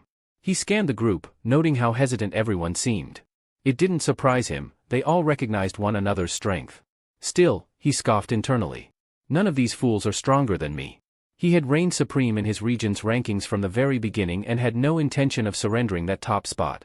What gave him even more confidence was the powerful rune engraved on his weapon, a dismantling rune. Just one slash, one graze even, and the rune's effect would tear through the target like a curse. It wasn't an exaggeration to say that his blade practically guided itself. It always knew the right point to strike. Thanks to that alone, he had annihilated over 300 players in the fourth round, 312, to be exact. Up in the sky, a few angels watched the standoff with mixed reactions. One of them let out a bored sigh, clearly unimpressed by the delay in action. Another hovered beside her, attempting to hype things up by shouting encouragements. The man with the rune wondered if the angels had some sort of bet going, based on how restless they looked. Regardless, he had waited long enough. This was the perfect moment to put on a show. With slow, deliberate steps, he strode confidently to the center of the arena, sword resting on his shoulder. He turned his gaze from one opponent to the next, searching for someone to serve as his opening act, the first kill that would set the tone for his dominance. His goal wasn't just to win. He wanted everyone, angels and humans alike, to remember his name and fear it. He planted himself in the middle of the battlefield, openly inviting an attack. His expression made it clear, "Come at me if you dare." Then, from the crowd, a lone figure began walking toward him. It was a man wielding a massive, dark scythe, an ominous sight that made the sword wielder's confidence falter for a moment. That weapon, it's not ordinary. Scythes weren't exactly common. Plenty of players had edgy nicknames with "scythe" in them, but the number of people who actually used one was close to none. It was far too large, far too unwieldy, unless someone had the skill to make it dance like a dagger. He squinted to read the other player's nickname. Black Scythe. His heart skipped a beat. No. It can't be. He tried to rationalize it, convincing himself that it was just a coincidence. Maybe someone else had chosen a similar name. But then he remembered, the system didn't allow duplicate nicknames. Each one was unique. There was no mistake. The man standing before him wasn't just some scythe-wielding lunatic. It was the Black Scythe. And in that instant, for the first time since the match began, the confident swordsman felt a chill crawl down his spine. It finally dawned on the swordsman, this wasn't just some skilled opponent. The man standing before him with that ominous Black Scythe was none other than the top-ranked player across every region, Black Scythe. The only player known to have reached level 30. The shift in the representative's demeanor was visible to all. The confidence he'd worn so arrogantly a moment ago crumbled into disbelief and fear. The angels, observing from above, were left stunned by the sudden change in mood. One turned to Priscilla, the red-haired angel responsible for that player, and asked hesitantly, "Wait, isn't that your representative?" Priscilla didn't respond right away. Her eyes were locked on the scene below, and her teeth dug into her nail out of sheer frustration. Her human wasn't moving, he just stood there, frozen, and she couldn't for the life of her figure out why. What the hell was he doing? Then, out of nowhere, Olive burst into laughter, an uncontrollable, almost mocking cackle that echoed through the sky. Priscilla's head snapped toward her. "What's so damn funny, Olive?" she growled. Wiping a tear from her eye, Olive grinned. "Ah, forgive me, really. But it's just too good. Look at your little champion down there, he's trembling while staring at my representative dragging a scythe like he's mowing the lawn." Following her gaze, Priscilla finally took in the sight of the man approaching her representative. The scythe he carried was massive, elegant, and dangerous looking. It made an impression, no doubt. But even so, Priscilla frowned. She couldn't feel any menacing aura coming from him. "So what?" she snapped. "Are you saying my representative is terrified just from looking at yours? Isn't that what it looks like?" Olive replied smoothly, her grin widening. Priscilla's irritation only deepened. "You're talking nonsense. You really think someone who's held the #1 spot in my region since the very first round would be scared of some flashy scythe? Don't make me laugh." Olive tilted her head, almost amused. "In your region, huh? Well, unlike yours, my representative hasn't just been #1 locally, he's never once dropped from the top of the global rankings." A few angels nearby immediately voiced their disbelief. "Come on, you expect us to believe that? Is she making stuff up now?" But Olive didn't flinch. She calmly pointed down at the scythe wielder's name hovering in the air. If you'd been paying attention to the ranking boards, you'd recognize that name in a heartbeat. Their eyes followed her gesture. Black Scythe. Gasps filled the air. It was him, the name that appeared at the top of every leaderboard every single round. The one no one had been able to dethrone. Silence fell over the angels as they processed the realization. Priscilla, meanwhile, shook her head in disbelief. No. This couldn't be real. If he was truly Olive's representative, then her own player didn't stand a chance. And then it happened. Without a word or warning, Black Scythe moved. His scythe cleaved through the air in a single fluid motion, and before the red-haired representative could even react, he fell, defeated in an instant. There was no struggle. No resistance. Just a clean, merciless takedown. Up above, Olive clasped her hands with a radiant smile. Ah, looks like Priscilla's out. The angels stared, dumbfounded. Their disbelief turned to dread. Down in the arena, the remaining 9 representatives now had a name to associate with the nightmare standing in their midst. Why is Black Scythe even here? Some of them thought in a panic. It didn't take long for the others to realize something terrifying. They stood no chance. If even the strongest of them had fallen in one strike, what hope did they have? One man, particularly shaken, only level 13, felt his legs go weak. His eyes darted between his sword and the approaching figure. There was no way to fight this. No way to win. Black Scythe didn't stop walking. His expression unreadable, he approached the rest, scythe in hand, completely composed. The closest representative panicked and stepped back, trying a different tactic. Hey there, Black Scythe, he called out with a forced laugh. Wow, it's such an honor to fight beside someone as well known as you. Seriously, I'm touched. I might cry, haha. When he got no response, he quickly shifted his tone. Wait. Can we talk for a second? He pleaded, his nervous chuckle fading into desperation. But Black Scythe just kept walking, his silence more intimidating than any threat. Behind Black Scythe, one of the female representatives quietly dismissed the notion of combat. She calmly stowed away her weapons into her inventory, signaling her refusal to fight. The man who had earlier tried to flatter Black Scythe hesitated for a second before raising both hands high, signaling his surrender to the angels observing from above.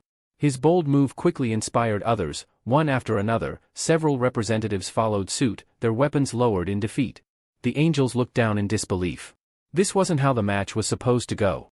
Their expressions twisted into outrage as they processed what was unfolding.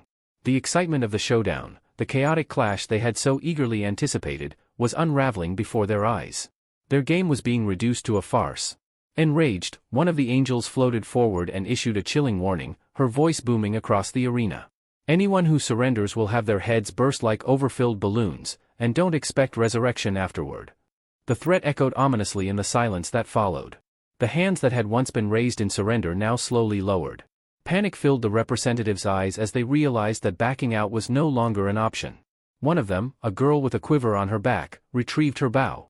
Others followed suit, drawing swords, gripping axes, and preparing for a battle they knew they couldn't win. There were 8 of them left.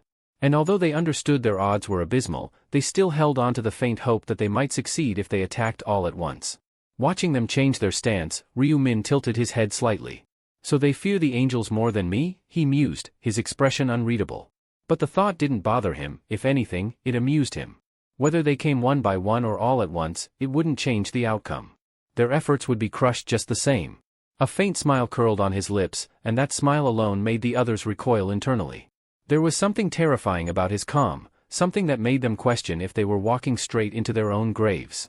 But they couldn't back down now. Driven by pride, fear, and desperation, the 8 top-ranked players from their respective regions launched their assault. A barrage of blades and arrows descended upon Black Scythe. They charged from all directions, trying to overpower him through sheer numbers. And then, he moved. In a single, breathtaking motion, Ryu Min dashed forward, his scythe blurring through the air like a phantom. He weaved through the chaos, zigzagging with inhuman speed. Before the first few attackers even realized he had passed them, their bodies dropped to the ground. The remaining players froze mid-step, stunned by the precision and brutality they had just witnessed. Then, they too became targets. Ryu Min spun his weapon, his dark scythe carving through the air like a reaper's judgment. Those who had hoped to retreat were hunted down one by one, their resistance crushed under his overwhelming presence. Above the arena, the angels fell into an eerie silence. The spectacle had left them speechless. They had expected bloodshed, but not like this. This was a massacre, wrapped in grace and dread. Moments later, the silence gave way to gasps and exclamations as they fully registered what had happened. Black Scythe had cleared the stage. He had won. They exchanged glances, realization setting in. Olive, the angel who had brought forth Black Scythe, was now the de facto victor of their wager. And by the rules they had all agreed to, the rest of them would now serve under her command. Priscilla, flushed with fury, couldn't accept it. "You knew this would happen, didn't you, Olive?" she spat, her voice sharp with accusation. Olive turned toward her, unfazed, the corners of her lips curving in satisfaction. "Of course I did. What, did you think I suggested this out of kindness?" The fire in Priscilla's eyes flared. "You manipulated us. I offered a suggestion. You all agreed without question," Olive replied, folding her arms. "No one forced you. You said it sounded fun, remember? Now that you've lost, you want to play victim?" The other angels stirred, some looking uneasy, but Priscilla stepped forward again, defiance bubbling inside her. "We should never have agreed to this. She tricked us." "Tricked you?" Olive's tone sharpened. "Or outplayed you? There's a difference." Before the argument could escalate further, Olive narrowed her eyes. "Don't do anything stupid, Priscilla. You really want to throw hands in front of the humans? That'd be a new low for us." Priscilla flinched, her fists clenched tightly. "Besides," Olive added in a sing-song voice, "if the head angel hears about you starting a fight, you'll be enjoying a nice long stay in the insect cell."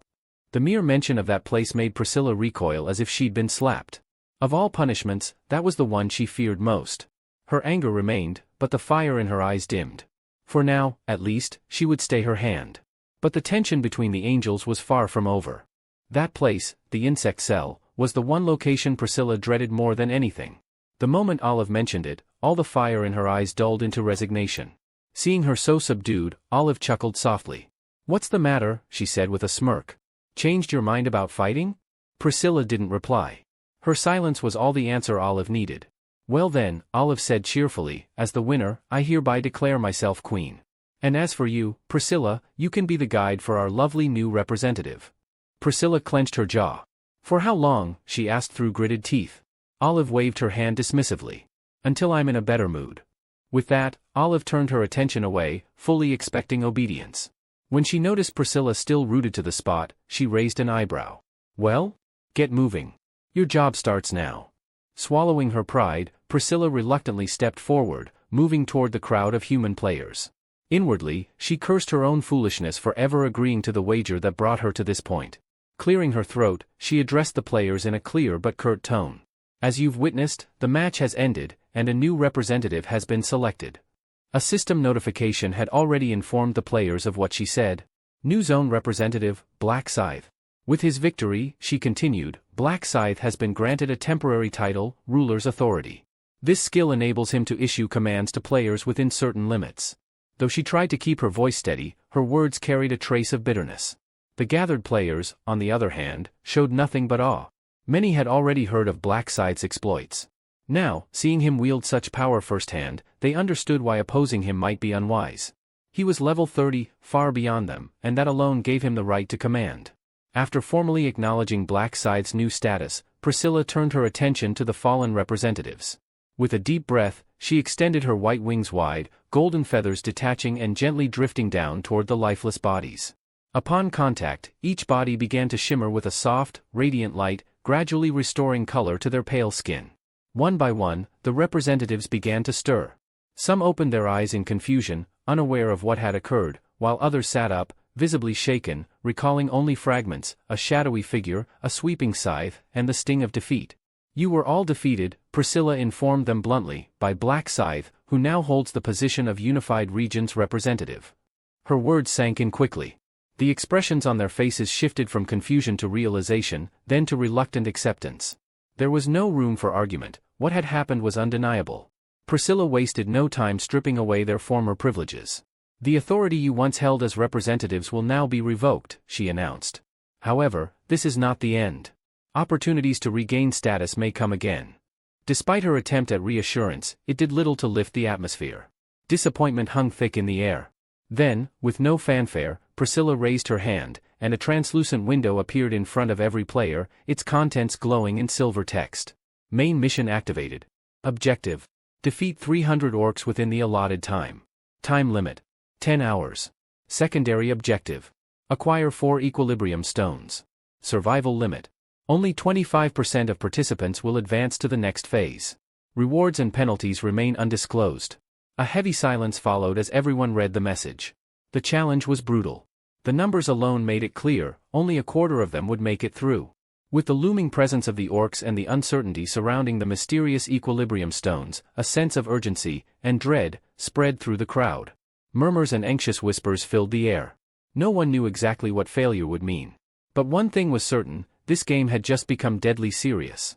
When the players began murmuring among themselves, clearly displeased by the mission details, Priscilla let out an exasperated sigh. Her golden eyes narrowed as she spoke with sharp sarcasm, complaining already? Is it the survival rate that bothers you? Shall I reduce it even further? The grumbling came to an abrupt halt. Her words, laced with threat, carried more than enough weight to silence everyone. Satisfied, Priscilla continued, her tone dry. You've had it easy up until now. It's about time things got serious.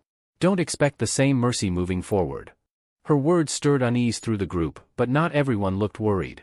A few players exchanged confident smirks, their pride shielding them from doubt. These were the ones who didn't think of themselves as ordinary participants, they believed they had the strength to crush the orcs with ease. Priscilla caught their expressions but said nothing. Let them believe that, she thought. The battlefield would break their arrogance soon enough. As the discussion shifted, a voice from the crowd called out, raising a question that had been on several minds. What about the secondary mission?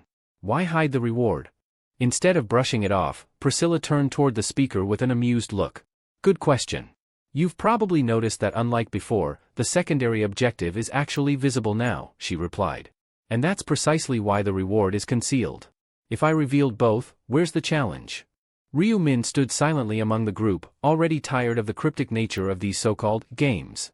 His memory was sharp, he hadn't forgotten that the fifth round's hidden reward had been the equilibrium rune, one of the 8 essential runes. And only one could be acquired per zone. Of course, he knew that there were alternate paths to obtaining these rare runes, but those methods were even more punishing than the main quests. Just completing the mission wouldn't be enough, only the most qualified could truly earn the rune. Priscilla's voice broke through his thoughts. To those aiming for the hidden reward, you'll need to collect 4 equilibrium stones, she announced, her tone serious. Only one person in the entire zone will be granted the prize, and there are only 4 stones to be found. Gasps and nervous glances spread through the players. A former representative raised his hand and voiced the obvious concern. What if someone can't find all 4? Then the mission's pointless for them, right? Rather than soothe them, Priscilla's response only intensified the pressure. Don't worry, she said with a shrug. You can always take the stones from someone else, by force. That statement caused a noticeable shift in the atmosphere. The players exchanged wary looks. It was no different from how the representative titles were won, elimination through combat. Priscilla confirmed as much. Yes, it's the same system.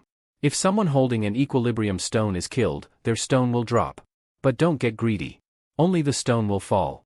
No gear, no loot, no extras. Then she paused, letting her next words hit harder. And just so you know, anyone who dies during this phase will stay dead. There will be no second chances. Her warning hung heavy in the air. No revival. No forgiveness. The challenge was no longer about strength alone, it had become a matter of cunning, survival, and timing. The real test was about to begin. After finishing her lengthy explanation, Priscilla ended with a mocking smile and a final message. Do your best, everyone. I'm looking forward to the results.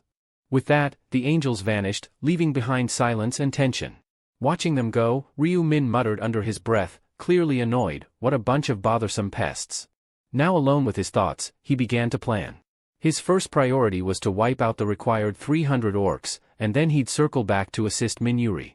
Efficient and methodical, that was his style.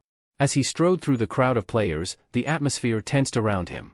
All eyes followed his movements, but no one dared lift a weapon. Though some had considered attacking him to steal the title of representative, the moment they met his gaze, or even felt his presence, those thoughts quickly dissolved. His overwhelming aura suffocated even the boldest of hearts. When he walked past, players instinctively breathed a sigh of relief, as though a predator had spared them. Elsewhere, a few former representatives gathered and debated their next move. Confused and aimless, one of them suggested an unorthodox idea. Why don't we follow him? Black Scythe always outpaces us anyway. If we trail him, maybe we can pick off the leftovers. Another man looked at him as though he'd lost his mind. Follow him? Are you insane? If he activates his authority as the representative, we could end up bound to him forever. Still, the first man shrugged. Better than wandering blindly. He always finishes first. If nothing else, we can learn something from him, assuming we don't get caught. Though most hesitated at first, fearful of being enslaved, they slowly began to consider the plan. The key, they realized, was distance. If they stayed just far enough behind, they could avoid triggering any control-based skill. But none moved right away. So, with a deep breath, the one who proposed the idea turned and left by himself, choosing to act rather than wait. Eventually, the rest followed his lead, straying from indecision and trailing quietly in the direction Black Scythe had gone. Not long after, Ryu Min arrived at the edge of a crimson forest where an orc village was tucked among the thick trees. Tall tents made of hide stood like domes, and the smell of roasted meat drifted through the air. He slipped through the foliage with practiced silence, his form blending with the shadows. Those following him from a distance crouched in the underbrush, watching as he moved without hesitation toward the village. At the outer edge of the settlement stood a lone orc guard, thick-muscled and towering, who let out a deep, guttural roar the moment he spotted the intruder. But his warning cry was cut short. Black Scythe moved like lightning. In a blur of motion, the massive scythe he carried sliced through the air. A single arc, clean and silent, and the orc's head was already separating from his shoulders. The body slumped forward and collapsed in the dirt with a heavy thud. Without stopping, Ryu Min crossed the threshold into the village. Around him, orcs were tending fires, sharpening blades, and carrying supplies. At the sight of a human stepping into their camp with such ease, they froze, their yellow eyes widening.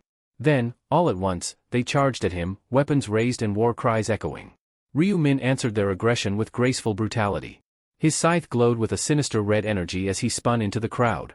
Each swing was precise and devastating. Heads flew, bodies fell. The crimson arc of his weapon seemed to thirst for blood. Two orcs tried to flank him, he didn't even glance in their direction before cutting both down with a single, reverse sweep. The earth beneath him became soaked with blood, but he remained untouched, his expression calm. When the skirmish was over, he walked forward with the same composed stride as before, completely unfazed, as though it had merely been a warm-up.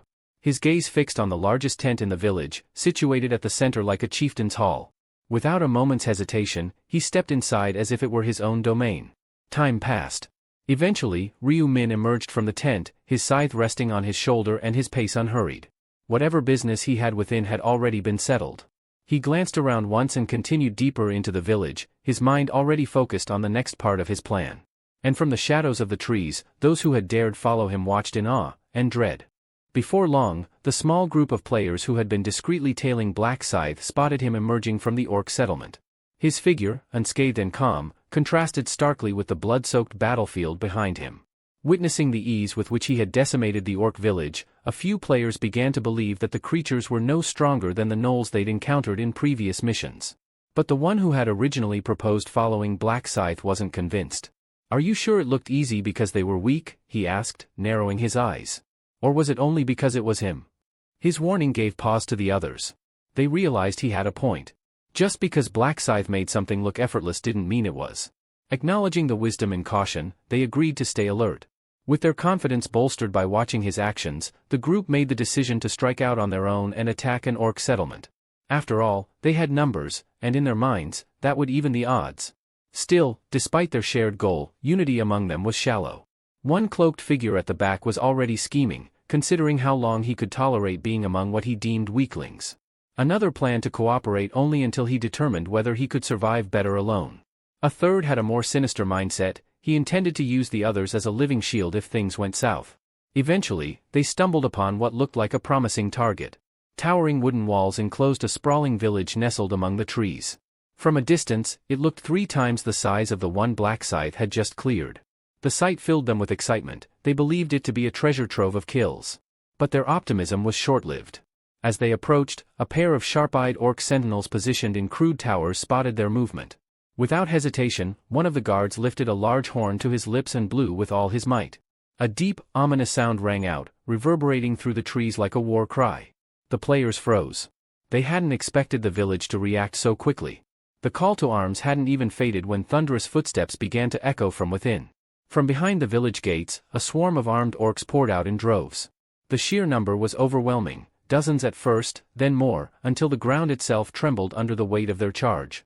In a flash, the players found themselves surrounded. They were a group of just over 10, but now encircled by a horde of bloodthirsty warriors. Each orc wore a twisted grin, their eyes gleaming with savage hunger. The scope of the village suddenly became clear. It wasn't just large, it was massive. Far larger than they had assumed. Reality crashed down on them like a hammer. This wasn't going to be a simple raid. The mage who had first suggested tracking Black Scythe turned to the others, panic creeping into his voice. What do we do now? No one had a solid answer. Only one option seemed viable: fight. And fight they did. The orcs wasted no time. With guttural roars, they charged forward, weapons raised, eager to shred their prey. The players reacted with urgency. A swordsman lunged to meet the first attacker, his blade clashing with the orc's massive, spiked club. The force of the collision sent a shockwave into the air. Yet, the impact caused the orc's arm to jerk backward, opening a brief window. Without hesitation, the player capitalized. His sword struck true, cutting the orc down. The moment ignited something in the group. Seeing one of their own take down an orc stirred hope.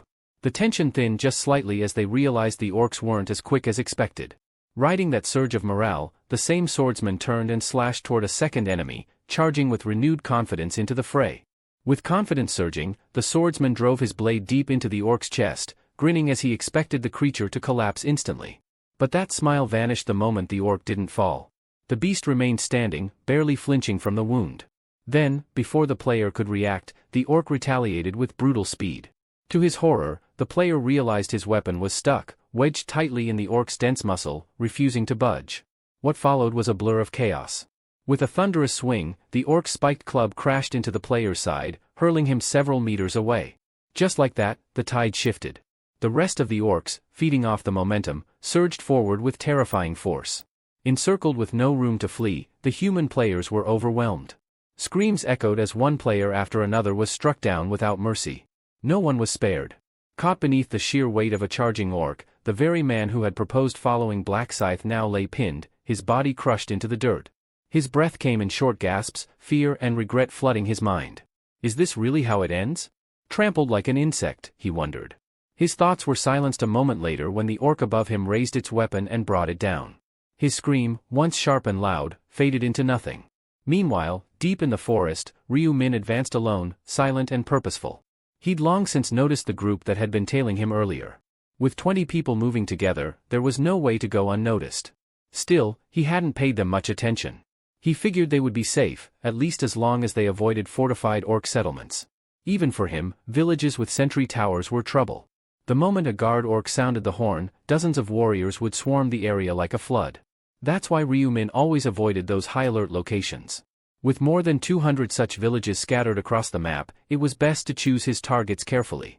Over time, Ryu Min had become intimately familiar with these enemies. Orcs were built differently from humans. Their bodies were so tough and tightly wound with muscle that weapons often got stuck if plunged in recklessly. That's why he never relied on stabbing blows.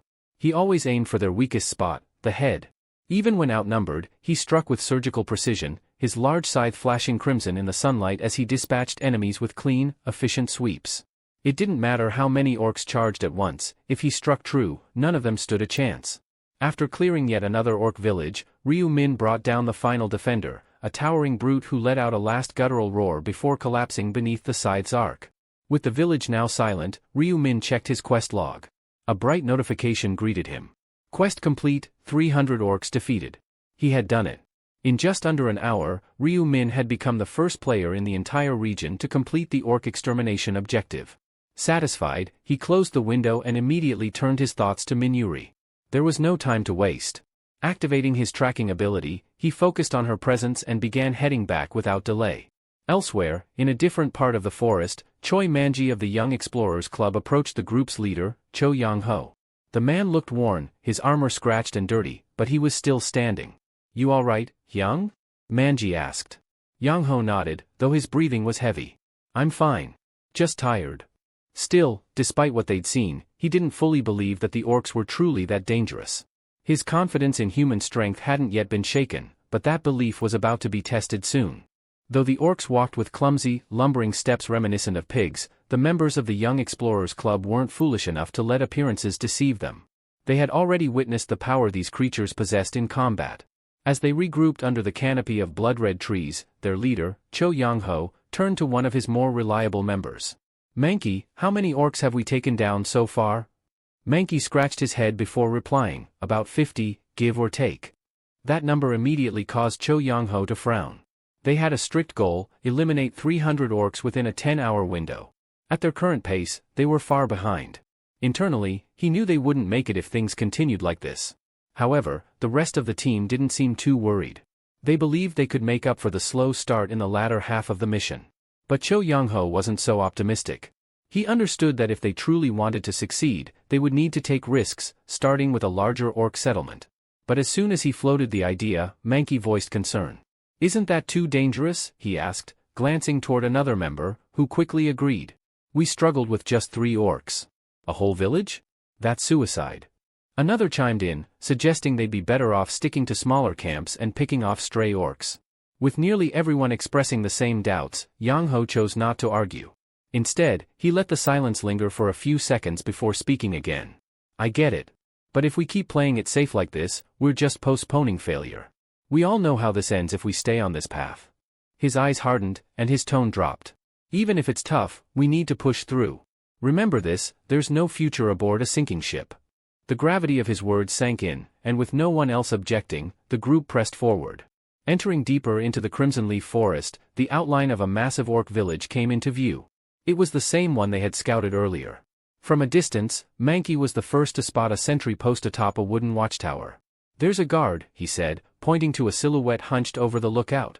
Cho Young-ho nodded and immediately ordered the team to circle around the perimeter. They followed a narrow trail along the village's edge, hidden beneath thick foliage and trees that masked their movements. Eventually, they reached the side of the village's outer wall, an uneven wooden barrier built from logs and rope. There, tucked between 2 sections of fencing, was a gap just wide enough for them to squeeze through. Mankey knelt and peered into the village. "Strange? I don't see anyone," he whispered. Cho Young-ho exchanged looks with the others, then gave a subtle nod.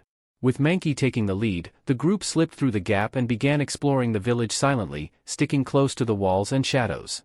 Walking through the empty paths between tents and wooden huts, Yang-ho asked in a low voice, "Could they all be inside their shelters?" "Most likely," Mankey replied. "Judging by the village's size, we can probably expect around 5 orcs per tent." Cho Young-ho grew tense. Up close, the village looked even larger than he had imagined, easily big enough to house over 100 orcs. As the gravity of the situation weighed on him, one of the members whispered, "Should we strike 1 tent at a time?" Yang-ho nodded. "That's the best bet? Hit fast, take them out before they react." "I agree," Mankey said. 5 orcs isn't a problem if we surprise them." Without wasting more time, the group positioned themselves around one of the larger huts. Cho Young-ho raised a hand, signaling for silence, then gestured toward the door. They waited for his signal to begin the ambush. Carefully and in complete silence, Cho Young-ho led his group through the narrow tent entrance. Inside, they found another wooden door that seemed to separate the inner chamber. Without hesitation, they broke through it, bursting into the room with weapons drawn, only to freeze at the sight before them. There were 10 orcs inside, not 5 as they had anticipated. The orcs, startled by the sudden intrusion, rose from their seats with low growls and sharpened glares. The tension spiked immediately. One of the club members, eyeing their numbers nervously, turned to Cho Young-ho and asked, "What now?"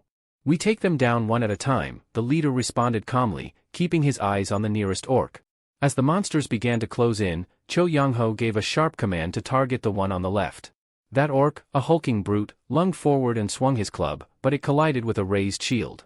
In that brief opening, Cho Young-ho dashed in and slashed across the creature's leg, cutting deep enough to bring it crashing to the ground.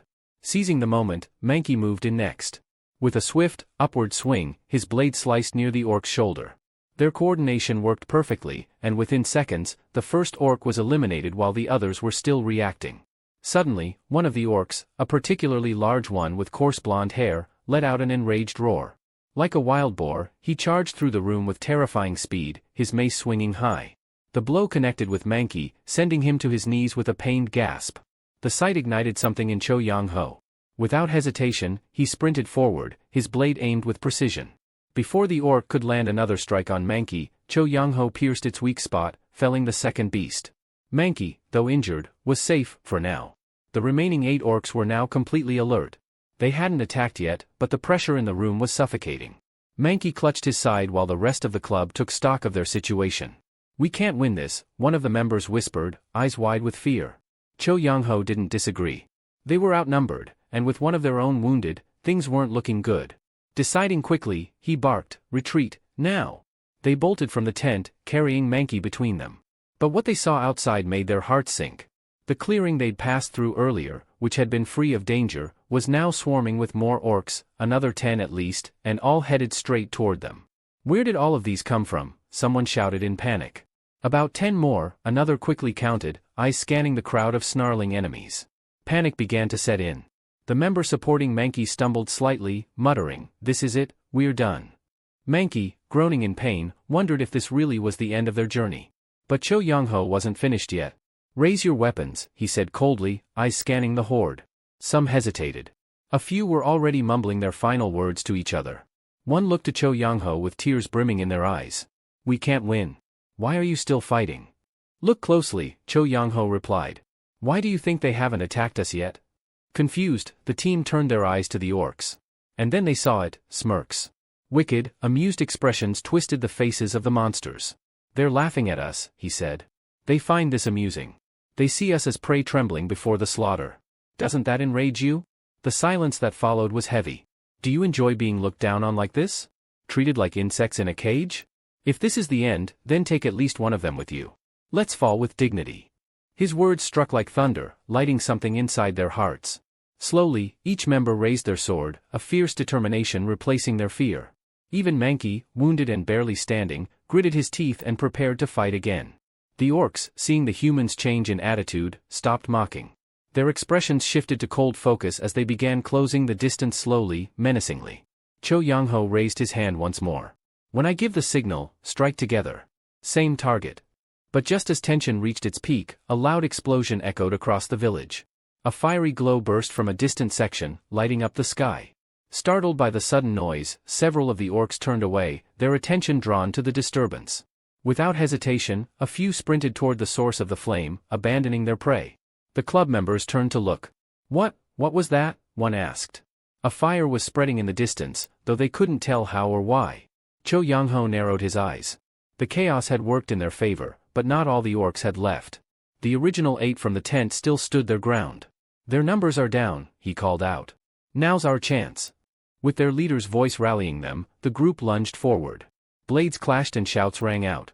Fueled by adrenaline and desperation, the team fought with everything they had. When the dust settled, the last orc collapsed to the ground. The players, covered in sweat and blood, stood, barely, but they were alive. One of the members dropped to their knees, panting. "We only survived because of you, Captain." But Cho Young-ho shook his head. "We all chose to fight. Without you, I wouldn't be standing here either." He turned to Mankey, who sat slouched against a tree. "How bad is it?" "I've had better days," Mankey replied with a strained smile, his eyes wet with tears. "But I'll live." Knowing Mankey needed to rest, Cho Young-ho instructed the others to hide and remain silent. Despite their protests, he insisted on going alone to investigate the earlier commotion. Moving cautiously between tents, Cho Young-ho noticed something odd. An eerie stillness had settled over the village. No orcs in sight. The air was heavy but calm. Once he felt safe, he advanced slowly, trying to find the source of the fire. That's when he heard it, a faint sound, followed by a strange glow. He turned the corner and stopped dead in his tracks. Dozens of orcs were strewn across the ground, lifeless. A golden light shimmered faintly from their corpses before their bodies began to dissolve into motes of light, disappearing into the air. Cho Young-ho walked between them, his face tense with disbelief. Who could have done this? Then, in the middle of the carnage, he spotted someone standing alone. A tall figure with a black cloak and a massive weapon, one that Cho Young-ho instantly recognized. Black Scythe? As if hearing his name, the figure turned, eyes meeting Cho Young-ho's. Black Scythe stared at the man's username, eyes widening in recognition. It clicked. That wasn't just anyone, it was him. The player known to the world as the Mercenary King. Ryu Min begins explaining the mercenary class. He says it's a close-range combat class, similar in nature to a warrior. Mercenaries often carry a wide variety of weapons, and their combat skills also resemble those of a warrior. However, there's one significant trait that sets them apart and makes them incredibly powerful: contracts. When a mercenary signs a contract with another person, they gain extraordinary strength and enhancements. Because of this, mercenaries often prefer to form parties, either with people they trust or by entering a contract with a special class holder known as the Mercenary King. The Mercenary King is a unique solo class that allows its user to lead and command all contracted mercenaries. Anyone who signs a contract with the Mercenary King receives various powerful buffs and additional effects. Due to these benefits, there's rarely a reason for anyone to decline such a contract. Ryu Min then looks at the person standing before him and realizes, he's face to face with Yango, a solo-class mercenary king. This surprises Ryu Min, as he hadn't expected to meet such a person here. Yango approaches Ryu Min with a nervous smile and greets him, "Hello, Black Scythe." Ryu Min asks, "You know me?" Yango chuckles, replying, "Of course. Who wouldn't know about someone who's always ranked number 1? Internally, Yango is panicking. Damn, I really shouldn't be meeting someone who's ranked first in every zone. He might not take it well if I ask for a handshake. Reading Yango's thoughts, Ryu Min quietly reflects, he doesn't seem like someone who would deceive others. Maybe that's why he qualifies as a mercenary king. He has the mindset and heart of a true leader. Yango then asks him, "Did you really kill all those orcs alone?" Ryu Min nods. Yango is visibly shocked and says, "You're truly amazing. You live up to your reputation." He then bows deeply and says, "Thank you. Because of you distracting them, I managed to survive. I didn't even know you were here." Yango acknowledges that even if Ryu Min didn't deliberately help them, killing the orcs indirectly saved their lives. Ryu Min replies, "Alright, hurry up and get out of here with your team. I've killed all the orcs in this village, so you don't have to worry about them." Yango, slightly confused, asks, "Wait, how did you know I was with my team?" Just then, he turns around and sees his teammates arriving. Shocked, he says, "What are you guys doing here? I told you to wait." One of them responds, "We thought maybe you'd leave us behind." Yango is taken aback and replies, "I'd never abandon you like that." Ryu Min observes the interaction and thinks, these 4 must be the mercenaries under Yango's contract. They came because they were worried about him. He's already formed a team that truly cares about him. The group then notices Ryu Min, and one of them asks, "What are you doing here?" Ryu Min casually replies, "I just came for a bit of hunting." But when they see the pile of orc corpses around, they realize he has eliminated them all without much effort, even if there were over 100 of them. Ryu Min then urges them, "Leave now. If you're done here, get moving. A boss might spawn soon because of the orc massacre. It could be dangerous." They salute him and say, "Yes, sir. We'll be nearby. It was an honor to meet you, Black Scythe."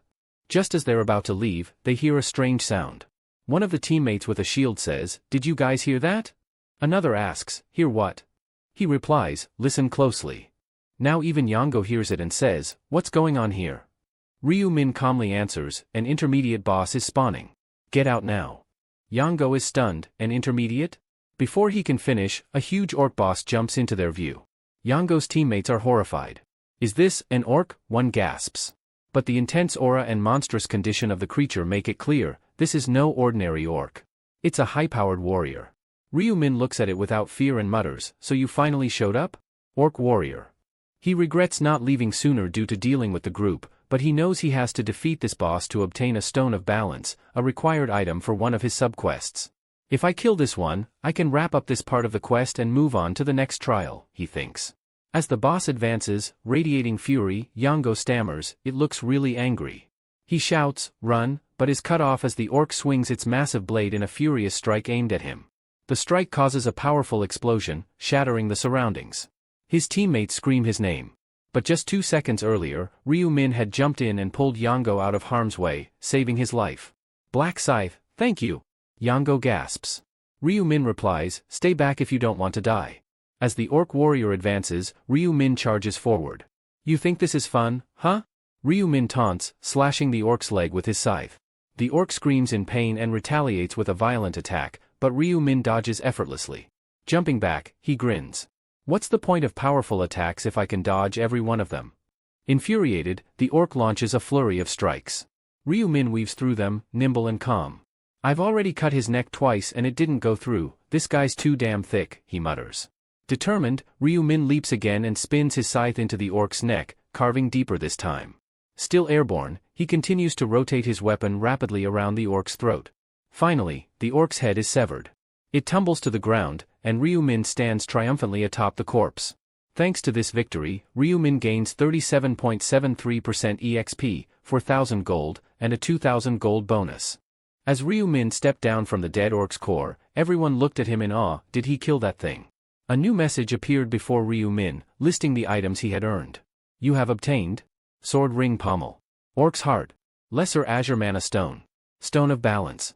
Subquest Progress, Stones of Balance, 1 out of 4. A faint grin curled at the corner of Ryu Min's lips as he read the notifications. He thought to himself, taking down a boss is miles more satisfying than dealing with those weaklings. The EXP bar that had barely moved throughout the earlier skirmishes now surged upward, an increase of over 37% in one go. That alone would have been impressive, but there was more. Along with the experience boost, he received 4,000 gold, plus an additional bonus payout. Not bad, he mused, but that's not even the best part. Several rare items had dropped as well. The most eye-catching among them was the sword labeled Ring Pommel Sword. Ring Pommel Sword. Type, Weapon. Rarity, Epic. Attack Power, 100.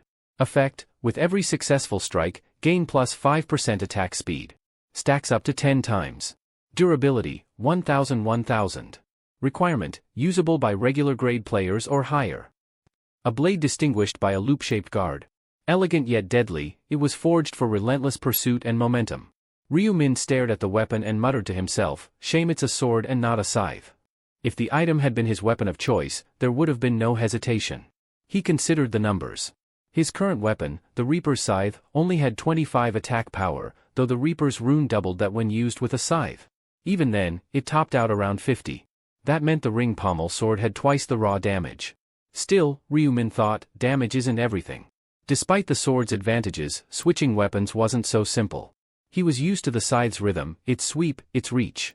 Even though he started out as a hunter, he had grown comfortable with all kinds of weapons over time.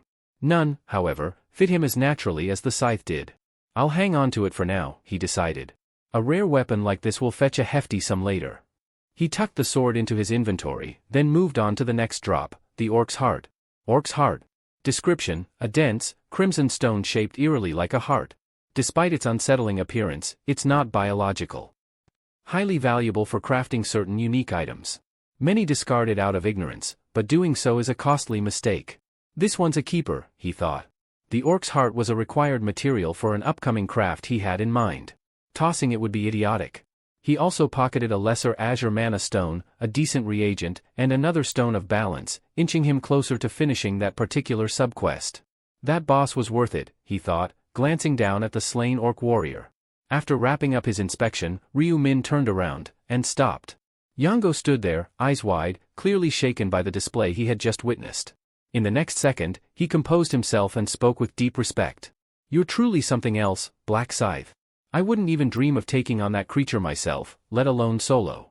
He gave a sincere bow. Thank you. You didn't just defeat the monster, you saved our lives doing it. I'm not in the habit of letting people die when I can help it, Ryu Min replied simply. Yango hesitated, then asked, did you know it was going to appear? Ryu Min didn't feel like going into the mechanics. After clearing the regular orcs, a mid-boss typically shows up. Nothing unusual. With that, he turned, ready to move on. My business here is done. I'll be leaving now. Understood, Yango replied, bowing again. Thank you once more, Black Scythe. Safe travels. Ryu Min was about to walk off when he overheard a voice behind him. Let's go hunt. Seeing Black Scythe fight lit a fire in me. Their morale had clearly skyrocketed. But before they could move, one of Yango's comrades suddenly collapsed to his knees with a pained groan. Mangy. Yango rushed over in alarm. What's wrong? The injured man clenched his teeth. I can't go on. My body's at its limit. You said you were fine earlier. I said that because I was worried about you, Hyungnim, Mangy rasped. But now I can't keep up. Yango gritted his teeth, panic settling in. You have to endure. If we can survive until the round ends, we'll get healed when we return. Mangy weakly shook his head. You know it too. If we don't meet the 300 kill quota, we vanish. There's no second chance. I don't have the strength to keep fighting. Please, just leave me behind. A heavy silence fell. Ryu Min stopped walking. Yango, usually composed and reliable, was clearly rattled. You can still swing a weapon, right? We'll soften up the orcs, just finish them off. That should count. Mangy looked at his brother, eyes heavy with guilt. But if you focus on helping me, none of you will get enough kills. I'll drag everyone down. I don't want to slow you down, Mangy murmured, voice trembling with fatigue. Please, just go. I don't want you to see me like this. Zhou Yong's face twisted with helplessness as he crouched beside his injured comrade. No, he said firmly, shaking his head. I can't leave you like this. You're losing strength by the minute. How could I possibly turn my back on you now? From a few paces away, Ryu Min paused and narrowed his eyes, watching the exchange. He hadn't expected this reaction from Zhou Yong, the famed mercenary king, known for leading vast battalions with unwavering resolve. To see him so visibly distressed over one injured man was surprising. If it were Ryu One lying there like that? Ryu Min thought silently, recalling his own brother. He would have reacted the same. That moment of empathy led him to a decision. Looks like you're in a tough spot, Ryu Min said as he stepped forward, addressing the group. Mind if I take a look? Zhou Yong and the others turned toward him with expressions of confusion and uncertainty. Ryu Min's unexpected offer was met with silence, their hope tempered by skepticism. In their minds, there didn't seem to be any way to save Manji now. Is there really something you can do? Zhou Yong asked cautiously. Ryu Min didn't answer with words. Instead, he knelt beside Manji and examined the injuries. These are serious, he said, but not beyond repair. He placed a hand over the worst of the wounds and began to chant softly, words unintelligible to the others. Then, a soft green light radiated from his palm, bathing Manji's battered form in a calming warmth. The group watched in stunned silence as the bleeding stopped and the wound visibly closed. The astonishment was palpable. Manji looked down in disbelief, his mouth opening but no words coming out. It's gone, he finally whispered, pressing a hand over the newly healed skin. Even the pain, it's just gone. That's right, Ryu Min replied calmly. What the others didn't know was that the healing he'd just performed had technically exceeded the skill's intended capabilities. Though the skill, first aid, was categorized as a basic one, Ryu Min's intelligence stat, bolstered to an impressive 123, and the bonus 32% skill amplification from the rune, had turned it into something far more potent. Normally, the skill would only treat light injuries or stop bleeding, but in his hands, it could even mend a dislocated shoulder. Try moving your arm, he instructed. Cautiously, Manji rolled his shoulder. As the pain failed to return and his mobility returned, his eyes lit up in joy. It works. I can move again. It doesn't even hurt. Don't get carried away, Ryu Min warned. It's an emergency patch-up, not a full recovery. Push yourself too hard and the injury could reopen. But for now, you should be able to fight without issue. Black Scythe, thank you. I owe you my life, Manji said with heartfelt gratitude. Zhou Yong stepped forward next, bowing slightly. I'm deeply grateful. I can't thank you enough for saving one of my own. He opened his inventory and took out a crimson mana stone, low tier, but still valuable. The rest of the party followed suit, producing items from their own pouches. Some offered mana stones, others, spare equipment they'd intended to sell.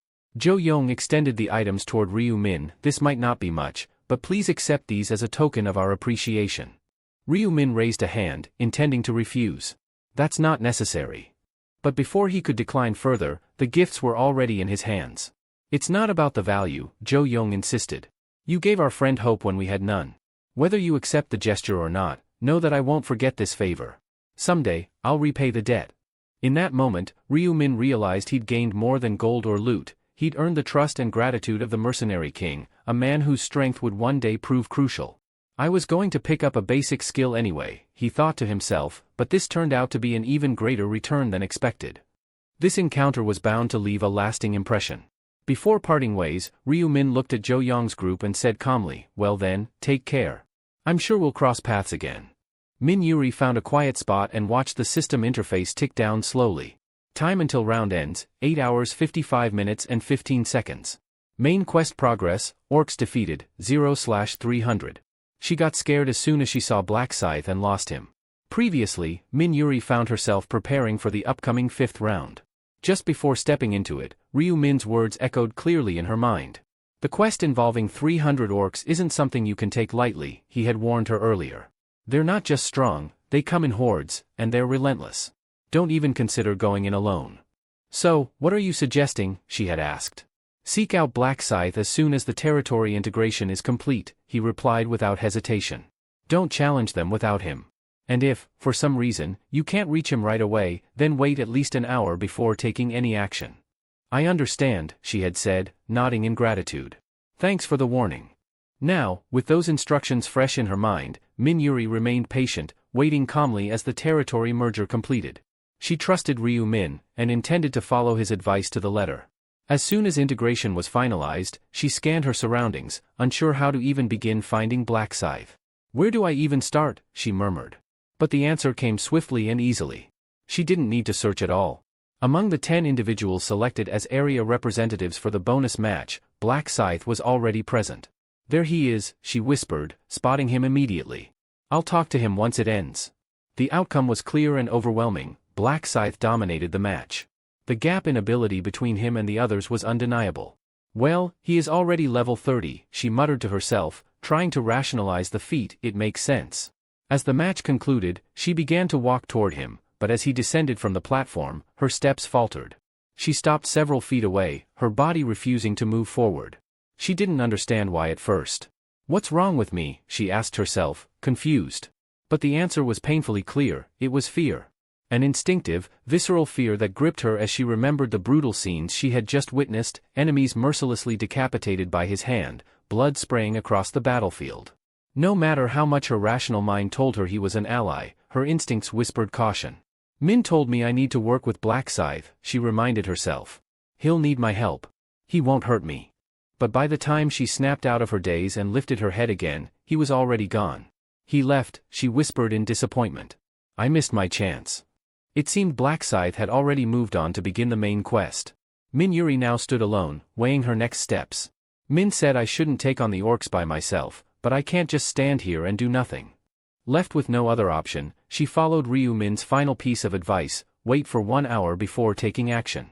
Min released a tense breath as a wave of unease washed over her. Doubt began to gnaw at her confidence. "This isn't good," she murmured, brows furrowing. "What if I really vanish if I can't kill 300 orcs in time?" She had entered this round with her faith placed firmly in Black Scythe, but now she couldn't even catch a glimpse of him.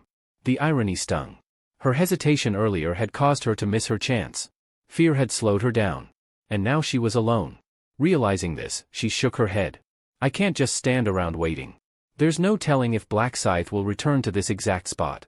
Resolving to act, she moved forward carefully, scanning her surroundings with a sharp gaze. Her footsteps were slow but purposeful. She didn't know where he had gone, but she had to try. "I think he might have gone this way," she speculated, glancing down a well-trodden path that stretched through the trees. She followed it, one cautious step at a time. Roughly 10 minutes later, she spotted a faint silhouette ahead, structures in the distance, crudely built and worn by time. From their design, it was obvious: an orc village. Spikes, wooden barricades, and crude tents sprawled around the area. Could he be inside? She wondered aloud, but immediately shook her head. "No. That's too reckless. I can't charge in blind." Just as she decided to pull back, her heart dropped. A rustling in the underbrush. A low growl. From the trees beside the path emerged the last thing she wanted to see: an orc. It looked exactly as she remembered from the briefings and the game-like system: green skin, brutal build, and rage-filled eyes. A battle axe rested heavily in its hand, and the creature snarled before charging straight at her. Min heart raced. "This isn't what I wanted. I was trying to avoid this." But retreat was no longer an option. With no time to lose, she activated one of her core support skills, Bless. A golden light shimmered over her body, amplifying her stats. Her agility, the primary attribute she had poured points into, jumped from 24 to 36. Even her strength, though lesser in focus, rose from 12 to 18. Drawing the gleaming rapier she had received during her class advancement, she readied herself. The blade, light and precise, suited her fighting style perfectly. Fortunately, she had a few things going in her favor. First, the orc was alone. No backup, no ambush, just a direct confrontation. Second, and more importantly, she remembered Min's advice: orcs are bulky and muscular, but their necks aren't as well protected. That's your best target in a fight. Recalling that tip, her confidence began to build. If she stayed calm, if she focused, she might just pull this off. The orc roared and closed the distance fast, lifting its axe high and bringing it down in a brutal arc aimed straight for her shoulder. Min eyes narrowed. The orc's axe carved a deadly arc toward Min shoulder. But her reflexes kicked in just in time. She twisted her body, narrowly avoiding the brutal swing. "Ha, dodging isn't too hard," she muttered under her breath. Just like Ryu said, these things aren't exactly accurate. With that in mind, she scanned the orc's movements, looking for a weak spot, specifically, its neck. But in the chaos of real combat, it was far more difficult than she'd imagined. There were no target indicators or autocorrections like in a game. If she misjudged and struck the wrong spot, she could easily open herself to a vicious counterattack. As the orc pulled back its weapon for another strike, Min maneuvered to the side and saw her chance. She lunged forward, rapier flashing, aiming straight for the neck. But the orc shifted unexpectedly, and instead of piercing its throat, her blade sank into its chest. Damn, she hissed, gritting her teeth. Still, luck was on her side. The rapier slid in cleanly and came out just as easily. Most players would have panicked. Many weapons got lodged in the dense muscle, making it nearly impossible to retrieve them in time. But not her. Not this time. Breathing out in relief, she remarked, glad it didn't get stuck. I was bracing for the worst. She didn't waste time. Keeping her footwork light and swift, she continued to maneuver around the orc, striking again and again, each time aiming for the neck. The beast roared and flailed, but her persistence paid off. On her 6th attempt, her blade finally found its mark. The rapier punched clean through the orc's throat. Blood gushed as the monster staggered backward, then collapsed with a thunderous thud. Min-Yuri exhaled heavily, her body trembling from the intensity of the fight. She bent forward slightly, catching her breath. That was harder than I thought, she whispered. But I did it. I really beat an orc alone. As she wiped sweat from her brow, something caught her eye. A figure was moving toward her. She blinked, once, twice, trying to make sure she wasn't hallucinating. Wait, is that really him? She whispered, her voice filled with disbelief. The figure's silhouette became clearer as it approached. Cloaked in shadow, radiating a quiet dominance, it was unmistakable. Black Scythe, she said, barely above a whisper. Relief flooded her. After all the searching, the man she had been desperate to find was finally in front of her. But just as she was about to greet him, he walked past her without a word, his attention fixed elsewhere. Startled, Min-Yuri quickly called out, "Excuse me." She couldn't afford to lose this chance again. The man halted mid-step and slowly turned to face her. His piercing gaze met hers. "What is it?" he asked, his voice curt and unreadable. Min-Yuri hesitated. Her throat tightened, words caught between nerves and urgency. But she swallowed her anxiety and spoke, her voice trembling slightly. "Black Scythe, let's form a team." His brow arched, clearly unimpressed. "Why would I do that?" Min-Yuri knew words wouldn't be enough. So instead of replying, she raised her hand. A radiant light bloomed from her palm, bless. The warm glow extended outward, enveloping Black Scythe's form. A soft hum filled the air. As the energy soaked into him, he paused. His expression shifted, not from genuine surprise, but from calculated play-acting. After all, he already knew the truth of her abilities. He'd known everything from the beginning. Feigning intrigue, he glanced at the notification window in front of him. "Huh, what's this?" Min-Yuri smiled, regaining some confidence. "It's my buff skill. Bless. It boosts all stats by 50% and lasts 3 hours." With the aura still shimmering between them, she stood tall, her pride evident. And Black Scythe, playing along with the charade, opened the system menu to confirm what he already knew. Ryu-Min gave a small nod, eyes glancing at the buff's effect still lingering on his body. "It checks out," he said calmly. Min-Yuri clasped her hands together, trying to remain composed. "Is that enough of an explanation? My buff skill could be a huge asset in any hunt." Ryu tilted his head slightly, as though weighing the offer. "So you're saying, if I want continued access to this buff, I need to work with you?" She nodded. "To put it simply, yes. I'd like your help with my hunting." Ryu crossed his arms, deliberately drawing out the silence. Then, with a hint of a smirk, he replied coolly, "You do realize I'm the one with the advantage here, right? I could just recruit you as a subordinate." The statement caught Min-Yuri completely off guard. She blinked, clearly not having expected that angle. He narrowed his eyes at her, his voice lowering. "Are you the kind of person who would betray a partner?" "Of course not," she quickly answered. "Good," Ryu said, finally relenting. "Then we'll try this partnership out." His tone softened just slightly as he added, "Since we're going to be cooperating, let's at least introduce ourselves. Black Scythe, level 32. Class, Reaper." Min-Yuri perked up. "Oh. I'm Democracy, just call me Yuri. Level 13. My class is a buffer." Ryu raised an eyebrow. "A buffer, huh? From what I saw earlier, you seem to handle that orc decently. Are you sure you need help?" Yuri scratched the back of her head sheepishly. "That was actually my first real fight, and it was harder than I expected." With an exaggerated look of surprise, Ryu chuckled. "So it took you almost 90 minutes to score your first kill?" Yuri laughed along awkwardly. It wasn't exactly like that. I lost a bit of time waiting around for someone." She couldn't bring herself to say it outright, but she had been circling the area in hopes of finding him again. "Well, either way," Ryu said, glancing at the system clock, "we're short on time." Yuri gave a serious nod. "Yeah. I've only managed to take down one orc so far. I've got 299 to go." "Then let's pick up the pace," Ryu offered. Yuri looked at him curiously.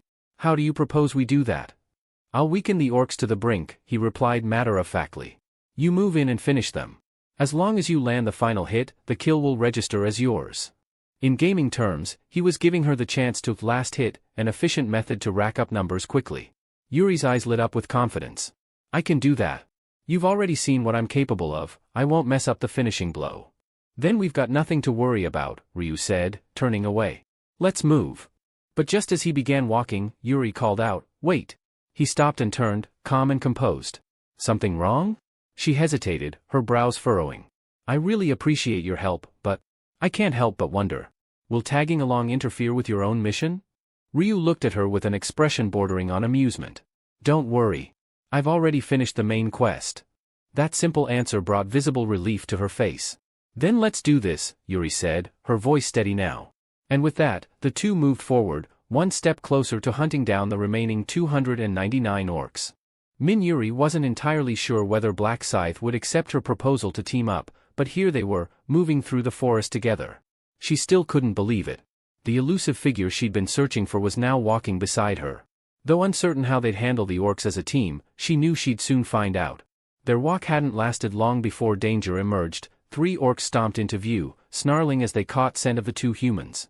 Min Yuri immediately took a step back and raised her rapier in a defensive stance, her nerves flaring. Just as she prepared to face them, Ryu Min calmly extended his arm in front of her. Hold up, he said coolly. Without waiting for a response, he advanced. His scythe arced low with a fluid motion, the blade slicing through the air with terrifying speed.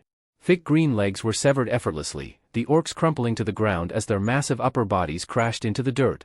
Then, with a second swing that moved faster than Yuri could follow, Ryu's scythe carved through the air again. This time, it was their arms that were cleaved from their bodies. All 3 orcs, now reduced to head and torso remnants, writhed in pain and let out tortured howls. Now, Ryu said, his voice emotionless, finish them. Min Yuri hesitated. Despite their helpless state, the sight of the mutilated orcs made her pause. It was the first time she had seen such brutality up close. Ryu looked back at her. Why are you stopping? I'm sorry, she stammered, pushing past her hesitation. Taking a deep breath, she walked toward the fallen orcs. One by one, she delivered the final blows, her rapier piercing through each creature's exposed throat with swift, calculated thrusts. Moments later, a series of notifications filled her vision. You have slain an orc. Experience gained, 2.35%. Gold obtained, 40. Min Yuri's eyes widened, stunned at how fast it had all happened. That's it, she whispered in disbelief. I got 3 kills just like that? It felt surreal. Having faced one orc alone earlier, she knew how physically demanding and dangerous they could be. This, however, felt completely different. There had been no real risk, not when Black Scythe had neutralized them so efficiently. They're not like goblins at all, she muttered. They're supposed to be strong, but this wasn't hard. A realization hit her then, she wasn't getting stronger. She was standing behind someone overwhelming. Her eyes drifted toward Ryu Min again, this time with growing admiration. The way he moved, how effortlessly he dismantled such fearsome enemies, it was like watching a force of nature. Let's keep going, Ryu said casually, already walking ahead. Min Yuri followed, feeling a mix of awe and renewed motivation. She was in the presence of someone truly extraordinary. After Min Yuri finished off the incapacitated orcs, she couldn't help but look at Ryu Min with renewed admiration. Watching him dismantle enemies with such composure and efficiency made her realize how fortunate she was to have crossed paths with him. When he said, "Let's move on," she nodded eagerly, responding with an enthusiastic, yes. They continued through the forest, pressing deeper into orc territory. The pattern quickly established itself. Ryu Min would dart in first, targeting legs and arms with precise, sweeping strikes that crippled their foes, leaving them helpless on the ground. All Min Yuri had to do was step forward and deliver the finishing blow. It was like a systemized production line of death. I had no idea hunting could be this smooth, Min Yuri commented in disbelief. If an orc had seen this, it might have died from shock before the scythe even touched it. Ryu didn't respond, though a faint smirk threatened to break through his neutral expression. After a while, he asked, "What's our current count?" Min Yuri puffed her chest out a little with pride. 52, and it's only been 30 minutes. That's pretty amazing, right? To her, it was a feat worth celebrating. But to Ryu Min, it was far from impressive. In the past, eliminating over 300 enemies in under an hour was standard procedure for him. By comparison, this pace felt leisurely. Still, he acknowledged that most of their time had been spent wandering between spawns. The real challenge wasn't fighting, it was finding the targets. His eyes scanned the thinning monster population. These orcs are scattered too widely, he thought. Taking them down is easy, but locating them is inefficient. Ryu Min's mind quickly turned toward a better solution. If I keep dragging her around like this, we'll just waste more time. I need to accelerate this process. But if I take Min-Yuri in a orc village, it could be dangerous for her. I can't fight and protect her at same time. He remembered the orc shaman. A special type of monster with the ability to summon other orcs. If they could find him, the hunt would become far more productive. It was a shortcut that allowed him to avoid combing the entire field for scattered groups. Coincidentally, their current route naturally aligned with the direction of the shaman's lair. It was a perfect opportunity. They pressed on. Along the way, Min-Yuri's spirits stayed high. At this pace, we might hit the 300 mark within 3 hours, she said brightly. Ryu glanced sideways at her. 3 hours? That's too long. We'll finish it within 1. She blinked in confusion. 1 hour?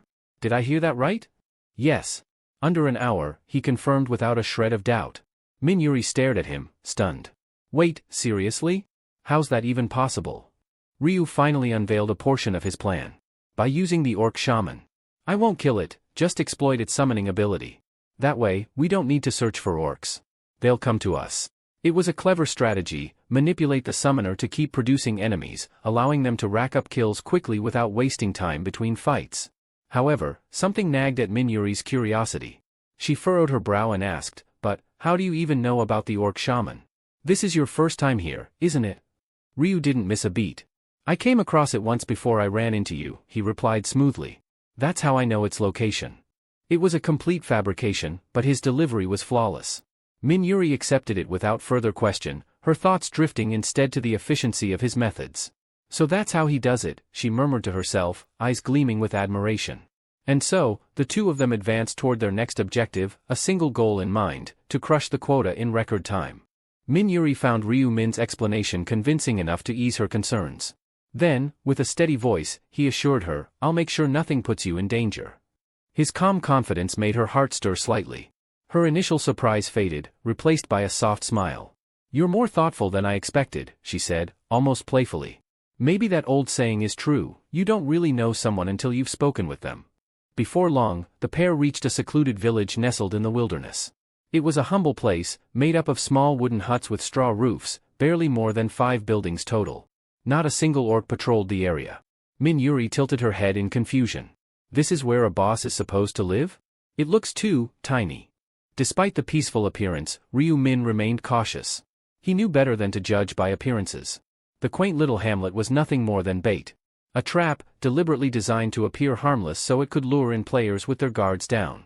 In a previous regression, he had seen what lay behind the curtain of deception. While circling behind the village in that timeline, he'd come upon a gruesome pile of corpses, players who had walked into the trap unprepared. All of them had fallen victim to the orc shaman, a cunning creature who relied on deceit rather than strength. It wasn't bravery that defined the shaman, it was cowardice masked as cleverness.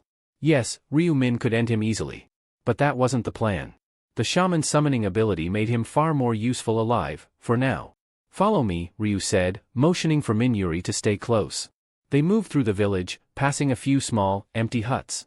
The silence was eerie, too quiet. Min-Yuri looked around with growing unease. There's no sign of any orcs. Are you sure this is their territory? That's because the orcs don't actually live here, Ryu replied calmly. Only the shaman stays here, hidden inside. Eventually, they arrived at a slightly larger structure. Though it shared the same thatched design, its size and subtle details set it apart. Ryu gestured toward it. That's the place. The shaman waits inside, listening for intruders and preparing ambushes. Min-Yuri's eyes widened. Wait, the orcs lay traps. He's not just any monster. As a boss, he has some intelligence. These small huts? They're just part of the bait, Ryu explained. This whole village is a facade to draw players in and kill them. Min-Yuri looked concerned. Then, are we caught in the trap too? Ryu nodded. From the shaman's perspective, yes. But that works in our favor.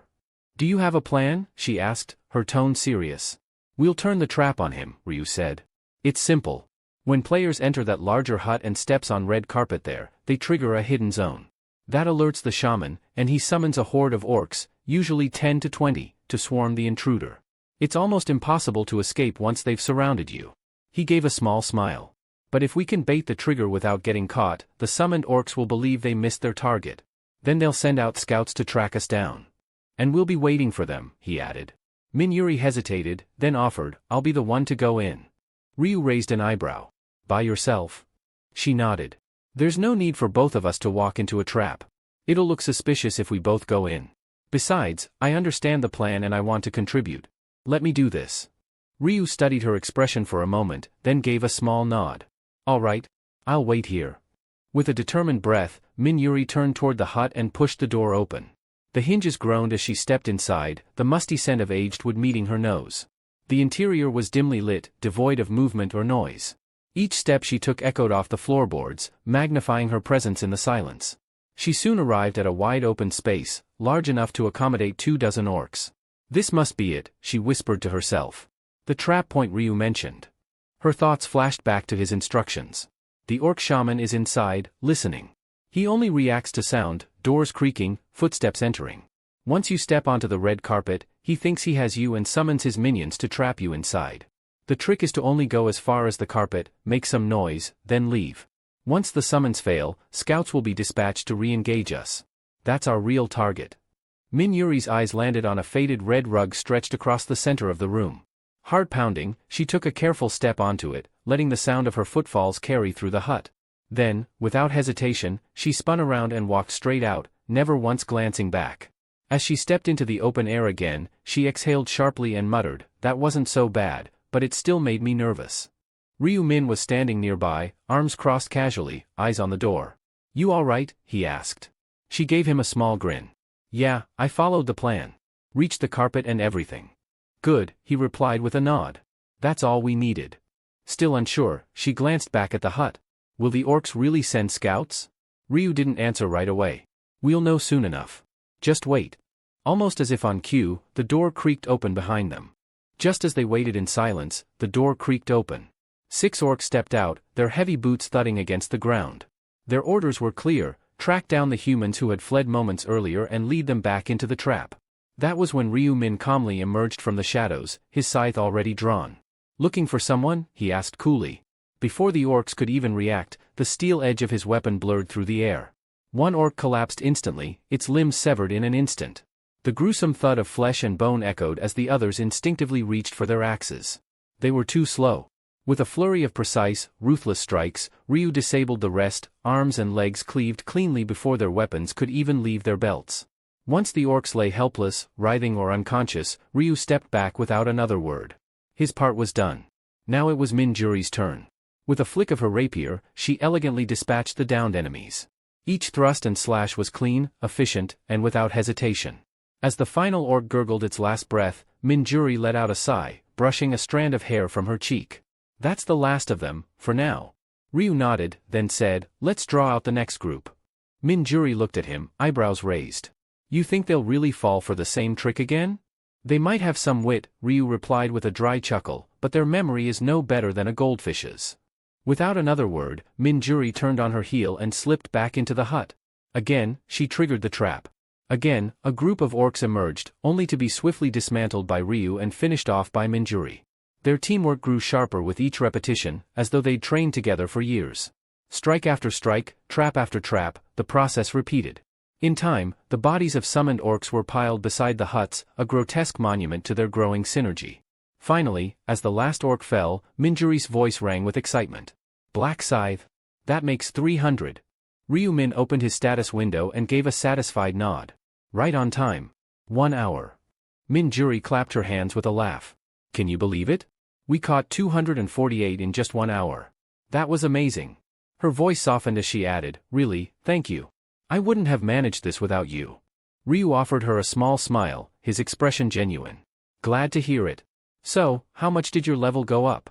Beaming, she replied, I'm at level 19 already.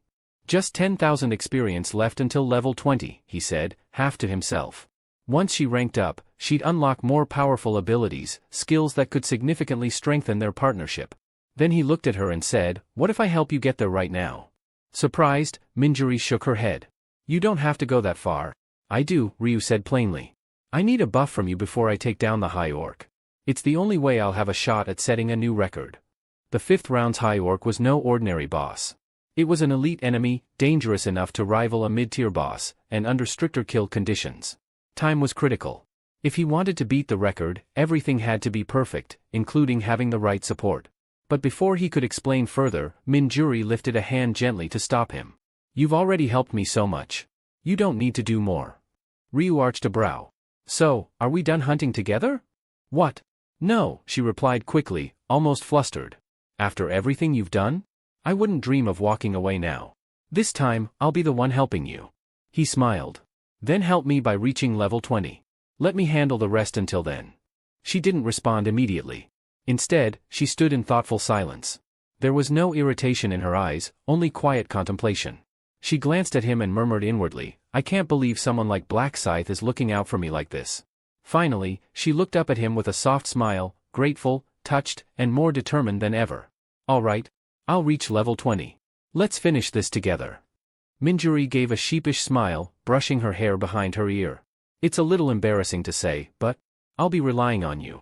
Ryu Min gave her a casual nod, already turning back toward the village. Let's get back to it, then.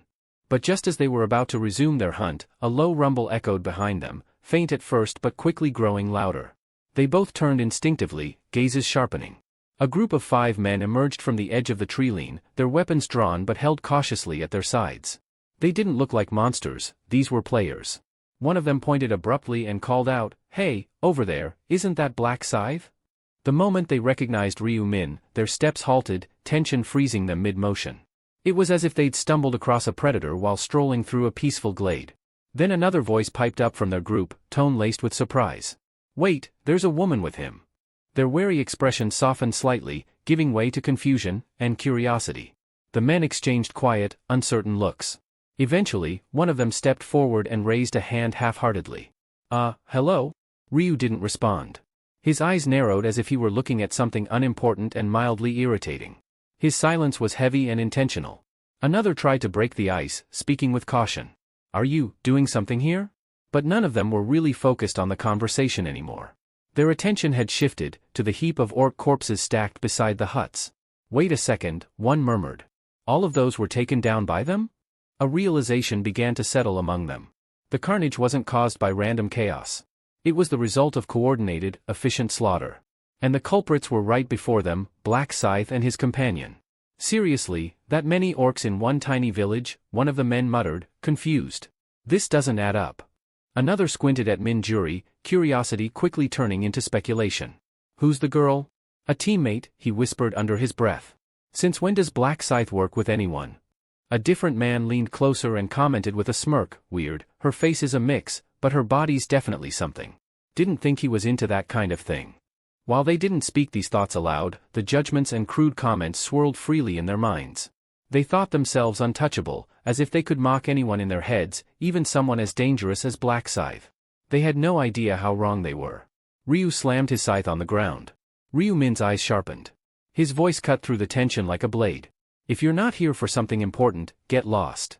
The men were taken aback. One blinked rapidly, confused by the sudden hostility. Excuse me? Ryu turned to face them fully now, his gaze frosty and his voice tinged with irritation. I said, leave. Don't waste my time. The curt dismissal stunned them. What really stung, however, was his use of casual speech, completely disregarding the usual formality strangers owed each other. One of the men scoffed, offended. What's with that tone? Who gave you the right to speak down to us? Yeah, another added, puffing up slightly. It's rude to be so informal when you've never met someone before. You may be first-rank player. Minjuri's expression remained unreadable, but internally, she scoffed. Are they insane? They are arguing against Black Scythe. Black Scythe gave the man a sharp cut on his forehead. If you value your life, get lost now. A heavy silence settled over the group. No one dared to reply. They had made a mistake, a serious one. After that, the group ran off. Another chimed in with an apologetic nod toward Ryu Min, sorry to have bothered you. Without waiting for a response, the group ran off swiftly, retreating down the path they had come from. Ryu Min didn't move a muscle as he watched them leave, his gaze following their every step until they disappeared behind the thickets. He wasn't just watching, he was reading them, tapping into their surface thoughts. They're not retreating for good, he thought. They're hiding. Observing. They're curious about my methods, especially the way I've been handling the orcs. He could practically feel their eyes still on him from a distance, their withdrawal a calculated move to avoid confrontation while gathering intel. Fine. Watch if you must, Ryu-min mused inwardly. It makes no difference to me. As long as I meet my objective, your curiosity changes nothing. His attention drifted from the Treeline back to Minjuri, who had remained silent through the encounter. It was time to resume their task. I should deal with the boss soon, he muttered to himself. But first, I'll make sure Minjuri reaches level 20. Turning to her, he said, let's get back to it. However, Minjuri didn't move immediately. Instead, she tilted her head and looked at him curiously. Minjuri stared at him for a second longer, then slowly nodded. Ryu offered a small reassurance. Don't worry about them. Let them waste their time watching. Just stay focused, we'll keep hunting. Meanwhile, further off in the woods, the 5 men who had been dismissed stood clustered behind a large boulder, partially concealed by brush. I think we're far enough away now, one whispered. Another glanced back cautiously. What now? Are we just going to watch? A third gave a low chuckle. Of course. I mean, aren't you at least a little curious? Black Scythe isn't exactly known for letting others see how he works. I was wondering the same, another added. How did he manage to summon or attract so many orcs in one tiny village? The 5th member crossed his arms, eyes fixed on the direction they had come from. We keep our distance, observe from the shadows. If we're careful, we won't get caught. A smirk formed on one man's lips. Afraid you'll get squashed like one of those buzzing pests? Not even a little, he replied with mock bravado. Let's get closer. Driven by their shared curiosity and a reckless sense of daring, the group began inching forward, weaving through trees and underbrush, careful not to make a sound. There, he's still over there, one of them whispered as they approached a low hill. From their vantage point, they spotted the edge of a modest cottage nestled at the heart of the ruined village. And beside it, just as before, stood Black Scythe and his companion, ready to resume their grim task. From this distance, we should be safe from his detection, one of the observing men whispered, crouching low behind a bush. Their eyes stayed fixed on the scene ahead, where Ryu-min, standing outside the small thatched cottage, faced off against a fresh wave of orcs that emerged from the nearby shadows. Without hesitation, he moved like a silent reaper, his blade slicing through limbs with chilling precision. Severed arms and legs hit the ground with dull, sickening thuds, quickly forming a grotesque heap. And just as suddenly as it began, Ryu-min stepped back, as if signaling that his role was done. He stood there like a conductor whose final note had been struck, withdrawing from center stage. Watching in hushed awe, one of the men murmured, "Why isn't he finishing them off?" The answer came moments later when Minjuri dashed forward, rapier glinting in the light. She pierced through the weakened orcs effortlessly, ending their suffering with swift jabs. Another observer furrowed his brows. Is he helping her level up? What kind of tactic is that? A third one muttered, baffled. What's he trying to gain from this? It was hard for them to process. The Black Scythe, widely known as the top-ranked player, someone they had always associated with ruthless efficiency and solo dominance, was now taking time to assist a woman in grinding experience. The notion itself felt absurd. One of them scoffed under his breath, just what kind of charm does she have to earn that kind of treatment? They continued watching, feeling the weight of disparity. While they often struggled to take down a single orc and burn through potions in the process, here was a pair dispatching dozens in elegant synchronization, barely breaking a sweat. A sense of bitter envy crept in. He's making it look so damn easy, another added through clenched teeth. But as they continued watching, something else caught their attention, something more subtle. Hold on, one said, narrowing his eyes. Look closely at that woman, doesn't something seem off about her? One of the hidden men furrowed his brows and pointed quietly toward the cottage. Do you see that? He whispered. Every time she steps into that thatched house, the orcs come pouring out right after her. The others turned their attention toward the cottage, watching as Minjuri once again stepped out, trailed by a new group of snarling orcs. It had happened multiple times by now, not just once or twice. It was a consistent pattern. They follow her, he added, tone low and tense. Like moths to a flame. I've been keeping count, at least 30 have emerged so far. Someone else muttered, doesn't that seem suspicious? How could so many orcs be packed into such a tiny house? Another, glancing between the pile of slain orcs and the quaint structure they'd come from, made a grim deduction. If each of those corpses came from that single cottage, then we're looking at hundreds, maybe 300 or more. A third man ran a hand over his mouth in disbelief. It's not natural. The only explanation I can think of is, that place isn't just a building. It's a spawn zone. The group fell quiet as the idea sank in. That's gotta be it, someone eventually agreed. A hidden orc respawn point. It's the only thing that makes sense. Otherwise, this entire scene would be impossible. In the game-like world they lived in, areas that continuously regenerated monsters weren't unheard of. But finding one hidden within a nondescript village cottage? That was something else entirely. Then anger stirred among them. A frustrated voice hissed, "So that's why they drove us off earlier. They didn't want competition for the spawn point. They're farming the orcs for themselves." Another slammed his fist into his palm. "Bastards. They're hogging all the experience and loot." Though their fury simmered, they knew better than to confront Ryu Min head-on. As the Black Scythe, his power was unmatched, and his reputation brutal. "Let's just wait," one of them finally said through clenched teeth. "Once they clear out, we'll move in and take over. Simple as that." The others nodded reluctantly, each of them burning with resentment but lacking the strength to do anything about it. So, they hunkered down and waited, not realizing that this decision, to stay and watch, would end up sealing their fate. Back near the cottage, Minjuri was practically beaming. Her cheeks were flushed with excitement, and her grip on the sword was tighter than usual. "Black Scythe," she called out, eyes shining. "I hit level 20. It had taken her less than 20 minutes. A rapid ascent no ordinary player could hope to match. Ryu Min looked over at her with his usual calm. "Congrats." She nodded enthusiastically. "I even unlocked a new ability, Bless. Its effectiveness jumped up from 50 to 60%. Ryu raised a brow. "Can you try using it on me?" "Sure," she said with a grin. "Just a second." She raised her hand, and a warm, golden glow began to radiate from her palm. The light gathered, shimmered, then surged forward toward Ryu Min like a wave of divine energy. As it enveloped him, a translucent system notification appeared in front of his eyes. As the newly activated skill surged through him, a notification blinked across Ryu Min's vision. "Bless, activated, all stats increased by 60%. Duration, 2 hours 59 minutes and 59 seconds.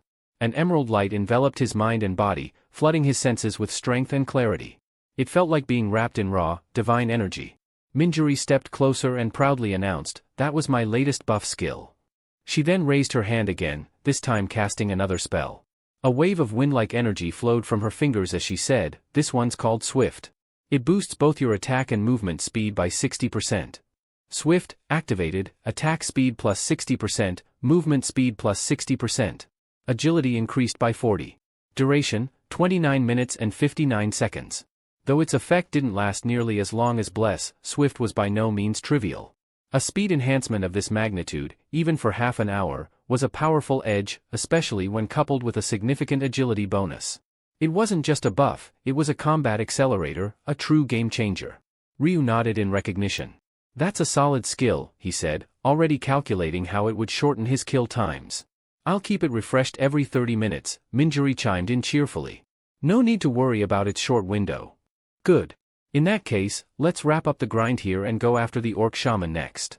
Minjuri hesitated for a moment. "Isn't it still efficient to farm here? These orcs keep coming." "It is," Ryu admitted, "but we can't camp here forever. There are stronger bosses we need to take down. We move when the job is done." She looked up at him, eager. "Then, is there anything I can do to help when we fight the boss?" His voice grew sharp, more command than suggestion. "Don't get in the way. I'd rather you stay safe than become a burden." Minjuri wasn't offended. Instead, she smiled faintly, sensing the concern buried under his strict tone. "Got it. I'll be careful." Before heading toward the cottage again, Ryu Min took one final glance to the side, toward the 2 o'clock direction, without turning his head too obviously. A faint smirk crossed his lips. "They're still there," he thought. The same 5 men he had previously sent away were now crouching in the distance, thinking they were hidden. But they had no idea he'd sensed them long ago. The rune of inner thoughts allowed him to pick up faint traces of their intent and emotions, like reading whispers in the wind. "So," he mused internally, "they're still bad-mouthing us. Even now." He let out a silent exhale, not of frustration, but of resolve. He had already devised something, an improvised little lesson. A subtle test of character. A way to expose their cowardice and ill intent. With the corner of his mouth lifting ever so slightly in a sly grin, Ryu turned back to the cottage and pushed open the door. Minutes later, the silence shattered, literally. The wooden door exploded outward, cleaved in half by the violent slash of a scythe. Ryu Min stormed out, his cloak whipping behind him, the blade of his weapon trailing energy. Orcs came running after him. Ryu Min burst through the doorway, his movements sharp and deliberate. Minjuri, keeping a wise distance so as not to get caught in the chaos, gasped the moment she laid eyes on him. "Why is he running?" she whispered in disbelief. This was the Black Scythe, the man who had effortlessly torn through waves of orcs like they were nothing more than twigs. To see someone like him fleeing was both shocking and puzzling. What kind of threat could drive him to retreat? Even the 5 men were stunned to see him running. He is Black Scythe, why is he running? Then they realized. Trailing closely behind Ryu was a towering orc, its appearance immediately distinguishable from the rest. It radiated a presence that was darker, more commanding. This one wasn't a grunt. It was the orc shaman. A guttural roar burst from the shaman's mouth, and in a flash, 24 orcs manifested around Ryu as if summoned by dark magic. They encircled him like a trap snapping shut. One of them asked, "What's with the orc in mask?" Other replied, "Maybe it's the boss orc, and he is summoning orcs." Minjuri's heart skipped a beat. "He's completely surrounded," she murmured anxiously. "Should I jump in to help?" She hesitated, her grip tightening around her sword. But then her eyes narrowed with clarity. "No, this is Black Scythe we're talking about." She knew better than anyone that Ryu wasn't someone who allowed himself to be cornered by accident. With the kind of agility and speed he possessed, evading 20 orcs would have been child's play. He wouldn't stay put unless he had something in mind. "This has to be part of his strategy," she concluded, eyes sharp. As if to prove her right, Ryu didn't flinch. Instead, he danced through the encirclement, weaving in and out of enemy reach. His scythe struck with swift precision, each move calculated to redirect or disrupt. Minjuri couldn't help but marvel. He's deflecting and dodging them all? It's like watching a masterclass, she thought, filled with admiration. Then the orc shaman summoned more orcs, but Ryu was handling all of them well. Dodging, deflecting, and killing them one by one. 20 orcs, armed with brutal axes, came at him in unison, but Ryu didn't falter. He flowed between them, dodging with a rhythm so precise it looked like he was dancing. "Unbelievable," one of the observers gasped. "How's he avoiding all that? He's not human." But just as all began to spread among the group, someone barked out urgently, "This isn't the time to stand around." "Huh? Why not?" another asked, startled. "Look." The first man pointed. "That boss, the shaman, he's wide open from behind. If we move now, we might be able to land a surprise attack and snatch the kill." "Are you serious? You want to steal the boss from Black Scythe?" another asked, hesitating. "This is our shot. He's too busy fending off the orcs. There's no way he'll notice right now," one said with confidence. "And if he finds out later?" someone asked nervously. "We just say we were trying to help," the man said with a smirk. It looked like he was in trouble, didn't it? Their greedy logic convinced the group, and they crept forward, circling around the battlefield toward the shaman. Minjuri watching Ryu, but then her attention shifted. From behind the orc shaman, figures began to creep into view. Her expression darkened as recognition dawned. "It's them." The same 5 men they'd encountered earlier had reappeared. This time, they moved with purpose, weapons at the ready, eyes locked on the shaman. Minjuri frowned as she pieced it together. "They're trying to snipe the shaman while Ryu keeps the rest busy," she realized grimly. It wasn't just opportunistic, it was an outright attempt to steal the boss he was clearly targeting. "That shaman's his," she thought, her tone serious. "They have no idea what they're meddling with." Few moments ago, Minjuri hesitated before speaking, her voice laced with concern. "Black Scythe, am I slowing you down? I mean, with everything going on, am I in your way?" Ryu, who had been checking the cooldowns of his skills while casually surveying the area, looked up at her, his expression as calm and unreadable as ever. "No," he said plainly. "I've already cleared the main quest." Minjuri blinked, caught off guard. "You already finished it?" Ryu gave a slight nod, as if it wasn't anything worth making a fuss over. "Now I'm just wrapping up the side objectives. I've already collected 1 stone of balance." Minjuri's eyes widened in disbelief.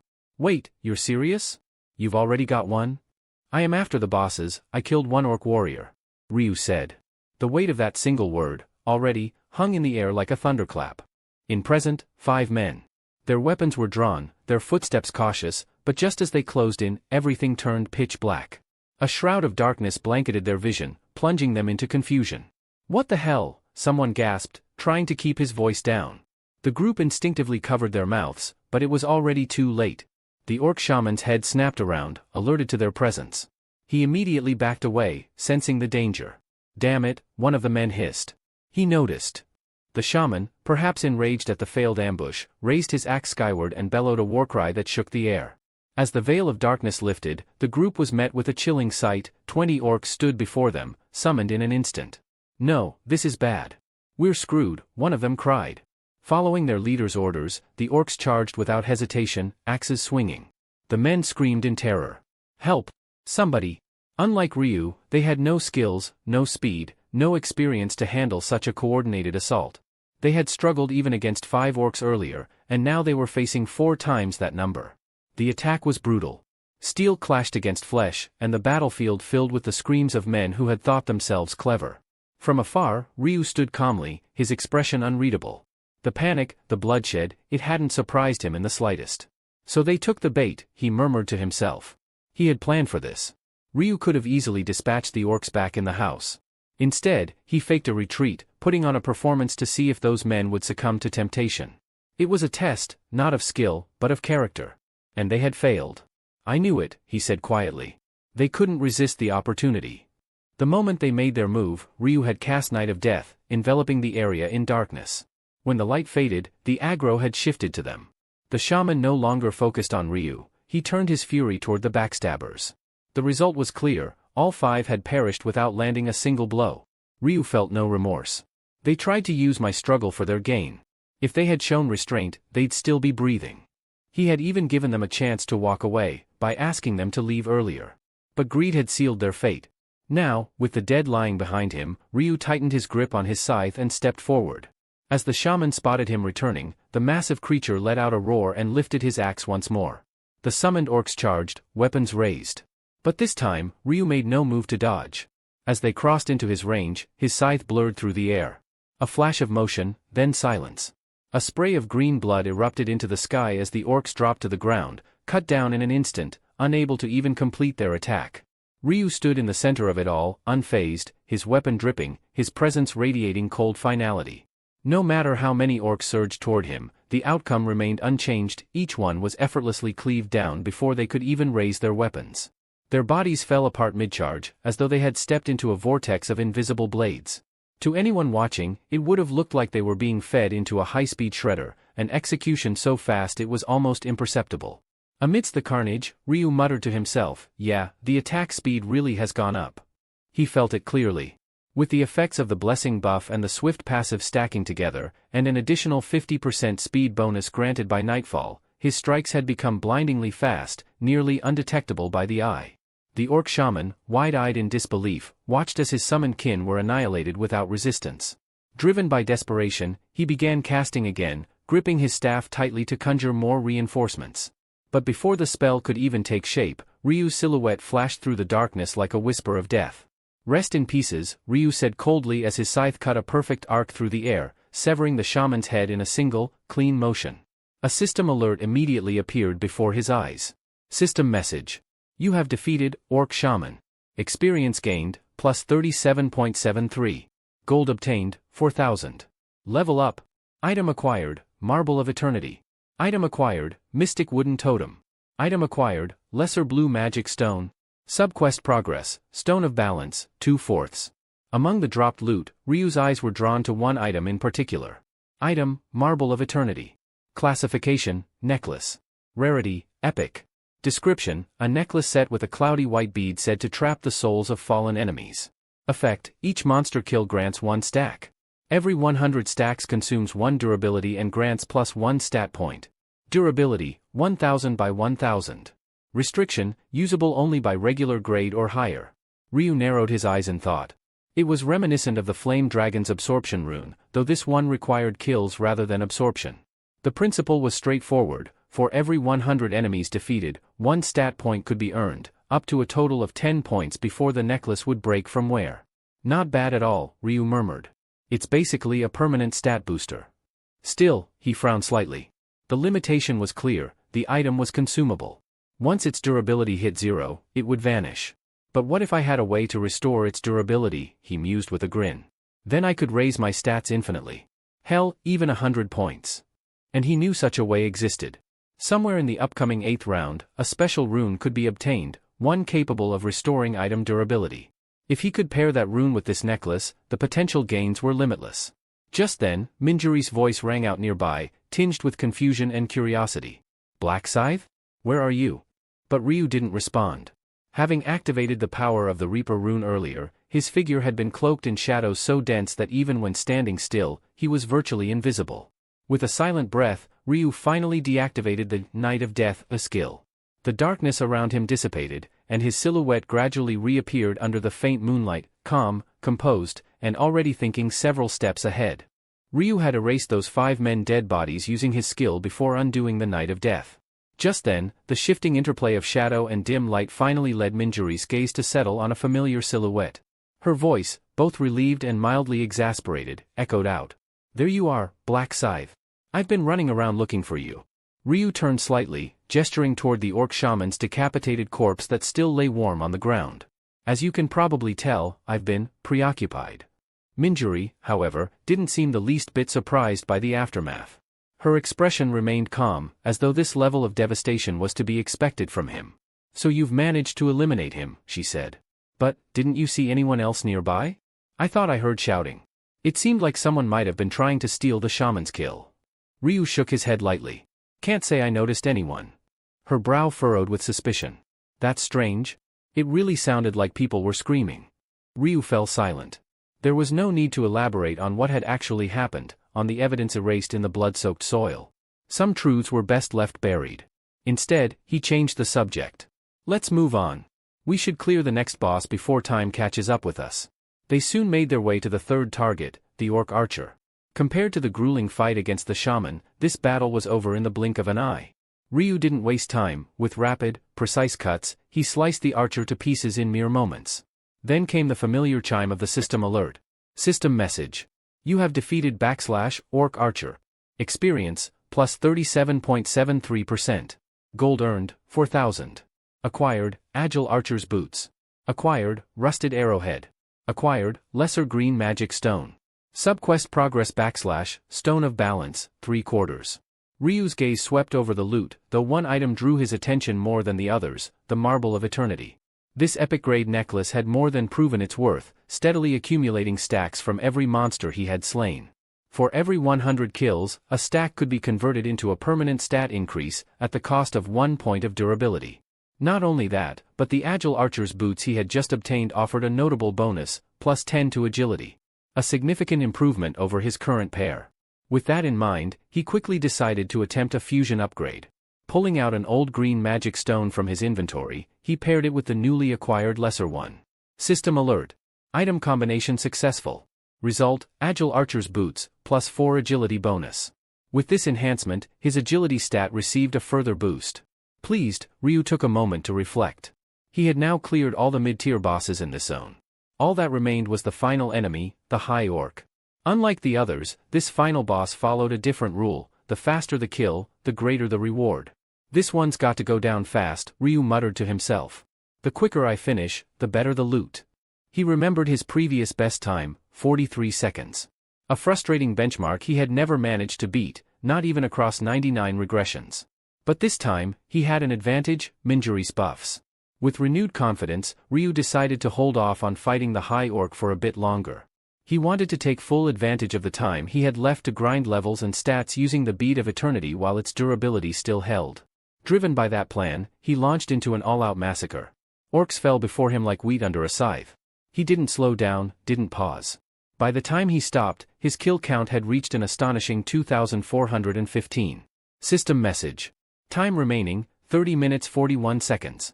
Ryu took a deep breath. Time to switch strategies, he thought. I don't think I'll be able to hit the next level before time's up.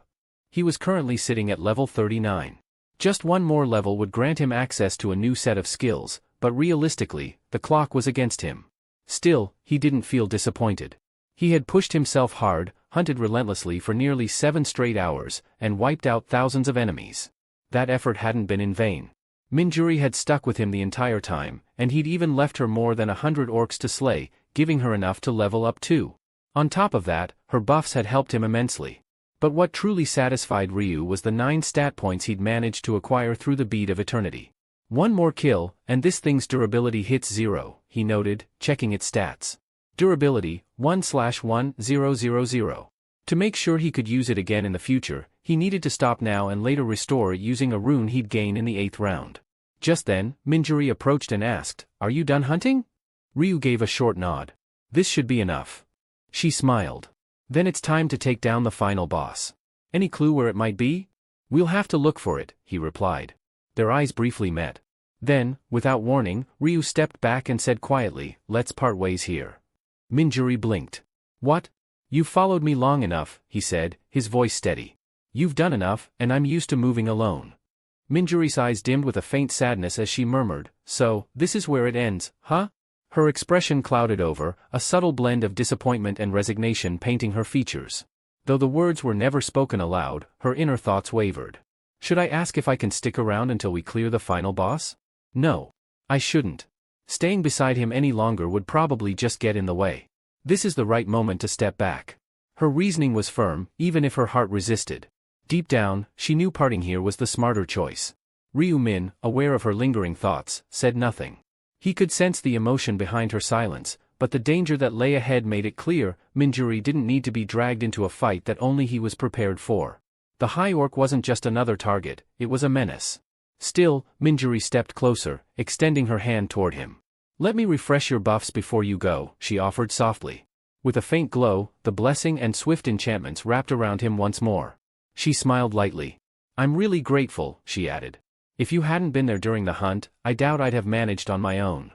As she finished speaking, she pulled something from her inventory, a crystal glowing faintly with magical energy. This dropped while I was hunting earlier, she said, holding it out. It's a mana crystal. I'm not sure if you'll need it, but, here. Ryu glanced at the crystal, then at her. You can keep it, he replied simply. But she shook her head with quiet insistence. No, I've already gotten what I needed, just the experience was enough for me. Even without reading her thoughts, her honesty was clear. Yet her inner monologue drifted into Ryu Min's awareness unintentionally. I actually found two. I need to give one to Min, and I can't let Black Scythe walk away empty-handed. I owe him too much for everything. Unaware that both names, Black Scythe and Min, referred to the same person, Minjuri's sincerity touched Ryu. A faint smile curved at the edge of his lips. You've helped me as well, he said. So quit trying to repay me. Minjuri blinked in confusion, caught off guard by his perceptiveness, as if he had somehow seen straight through her. Taking the mana crystal from her hands, Ryu nodded once more. Then I'll accept it. Thank you, he said. With that, he turned and began walking away, his pace swift and determined. Let's meet again, he added, without turning back. Minjuri watched his figure shrink in the distance, unable to fully grasp what had just passed between them. But for Ryu Min, there was no time to waste. The clock was ticking, and the final challenge stood ahead. Distance from target 1,121 meters. Of all the foes in the fifth round, the High Orc towered above the rest in both strength and menace. Its monstrous power was no exaggeration. Under normal conditions, even a group of 20 players at level 20 would be crushed beneath its blows. Realistically, perhaps only 100 players working together, throwing their lives at it repeatedly, might stand a chance. But such a coalition had never formed, not in any timeline. That's why Ryu felt secure. As long as the round hasn't ended, he murmured to himself, no one's crazy enough to attempt it. This was a boss no one else dared to touch, not unless they wanted to court death. In his early regressions, even he hadn't considered facing it head-on. The first time he encountered it, he had merely been on his way to complete a subquest, and ended up paying the price with his life. 4 times. But each death taught him something, its patterns, its timing, the mechanics of the time challenge. And from the 5th try onward, the High Orc had never killed him again. With every round, he refined his strategy. Every attempt brought faster execution. Eventually, he brought his record time down to 43 seconds, his personal best. This time, he whispered, his eyes sharpening, I'll break that record. Fueled by the renewed swiftness buff, his legs surged forward with blinding speed. At full stride, he could now cover 100 meters in 7 seconds, a level of mobility most players could only dream of. His mind honed in on one objective. The High Orc wasn't confined to a static location, it wandered the field freely, unlike other bosses tethered to specific coordinates. That made tracking it a challenge, one Ryu had overcome by unlocking a key skill. He activated it now. System message. Skill activated, tracking. Target, High Orc. Status, target located. Distance, 321 meter. His heart thudded once in anticipation. There it was. The battle to set a new record, and maybe change fate, was about to begin. Tracking wasn't a privilege reserved only for players, monsters, too, could be marked and followed. As long as the user remembered the target's appearance and name, the skill worked just as effectively. While many assumed tracking was designed solely for locating bosses, its utility extended far beyond that. it was just as effective on regular monsters. As Ryu Min closed the gap between himself and his target, the outline of the high orc gradually came into view on the distant horizon. The moment it entered his line of sight, he exhaled with visible relief. Good. No one's gotten to it yet. If I act fast, I can. But before he could finish that thought, he froze mid-step. His eyes narrowed. Something was wrong. The high orc wasn't idly roaming. It was already in combat. A group of players had engaged it, and it wasn't going well. The monstrous orc had lifted a man into the air, gripping him by the torso. With a sickening crunch, it crushed him like a dried twig, tossing aside the broken corpse. The remaining players stood frozen, terror rooting them to the spot. Ryu Min's expression hardened. There were 5 of them in total, a makeshift party hastily formed out of necessity rather than camaraderie. Strangers, really. They joined forces after realizing that slaying 300 standard orcs alone was nearly impossible at their level, which hovered around 12 or 13. Their alliance had been born from shared desperation. Over the course of 6 grueling hours, they had chipped away at their objective. Each kill had brought them closer to their goal, and when the last orc fell, they were finally able to relax. A few even smiled, relieved they had completed the mission. Whether they made it into the top rankings or not was uncertain, but for the moment, they could breathe. One of them stretched and said, "We've come this far. It'd be a waste to stop now. How about hunting a bit more?" "Yeah," another replied, nodding. "If we push just a little further, we might hit level 20. The decision was unanimous. Their earlier hardships had faded, replaced by confidence and hope. Orc after orc fell beneath their weapons, and soon, they reached the milestone. Each of them unlocked a new skill, boosting their morale and feeding their growing self-assurance. They continued to hunt together even as time began to dwindle. Then someone suddenly paused mid-swing and pointed. "Hey, what's that?" The others turned. Not far ahead stood a towering orc unlike any they had seen before. It was massive, well over 3 meters tall, with a body like chiseled stone, muscles bulging beneath thick, sinewy skin. It held no weapon, yet exuded a terrifying aura of raw strength. "What the hell?" one of them muttered. "That's not a normal orc." "Could it be a boss?" another guessed. A day ago, that word would have been enough to send them running. But now, drunk on their recent successes and bolstered by their newfound powers, the group brimmed with a dangerous overconfidence. One of them grinned and said, "Wanna give it a shot? There's 5 of us, we should be able to take it." "Wait. Are we sure?" one asked hesitantly. "Well, bosses drop good loot, right?" another chimed in. "If we manage to take it down, we split the rewards evenly." The group nodded in agreement, and with shouts of determination, they advanced toward the creature. Their cries caught the high orc's attention. Its head slowly turned, golden eyes locking onto the charging group. In that instant, every member of the party felt it. This wasn't a boss they were about to hunt. This was death itself. The high orc let out an alien, guttural growl that sent shivers down their spines. Then it lunged with terrifying speed, landing before them with a seismic impact that shook the ground. Before anyone could react, the beast struck. Its fist whipped through the air like a cannonball. One man's head exploded on contact, reduced to pulp in an instant. Another was struck across the back, his spine snapping in half with a sickening crack. 2 were dead before they could even lift a hand in defense. The remaining 3 stood paralyzed, their thoughts clouded by fear. Fingers hovered over their skills, but their minds screamed run, and their bodies refused to listen. The high orc took a step forward. It wasn't a fight anymore. It was a slaughter in the making. The high orc's rampage didn't stop with just 2 kills. In a matter of seconds, 2 more of the party members were torn apart. Both fell with horrified expressions frozen on their faces, gaping mouths wide open as their chests were pierced straight through by the monstrous creature's fists. The last survivor stood trembling, paralyzed not just in body but in soul.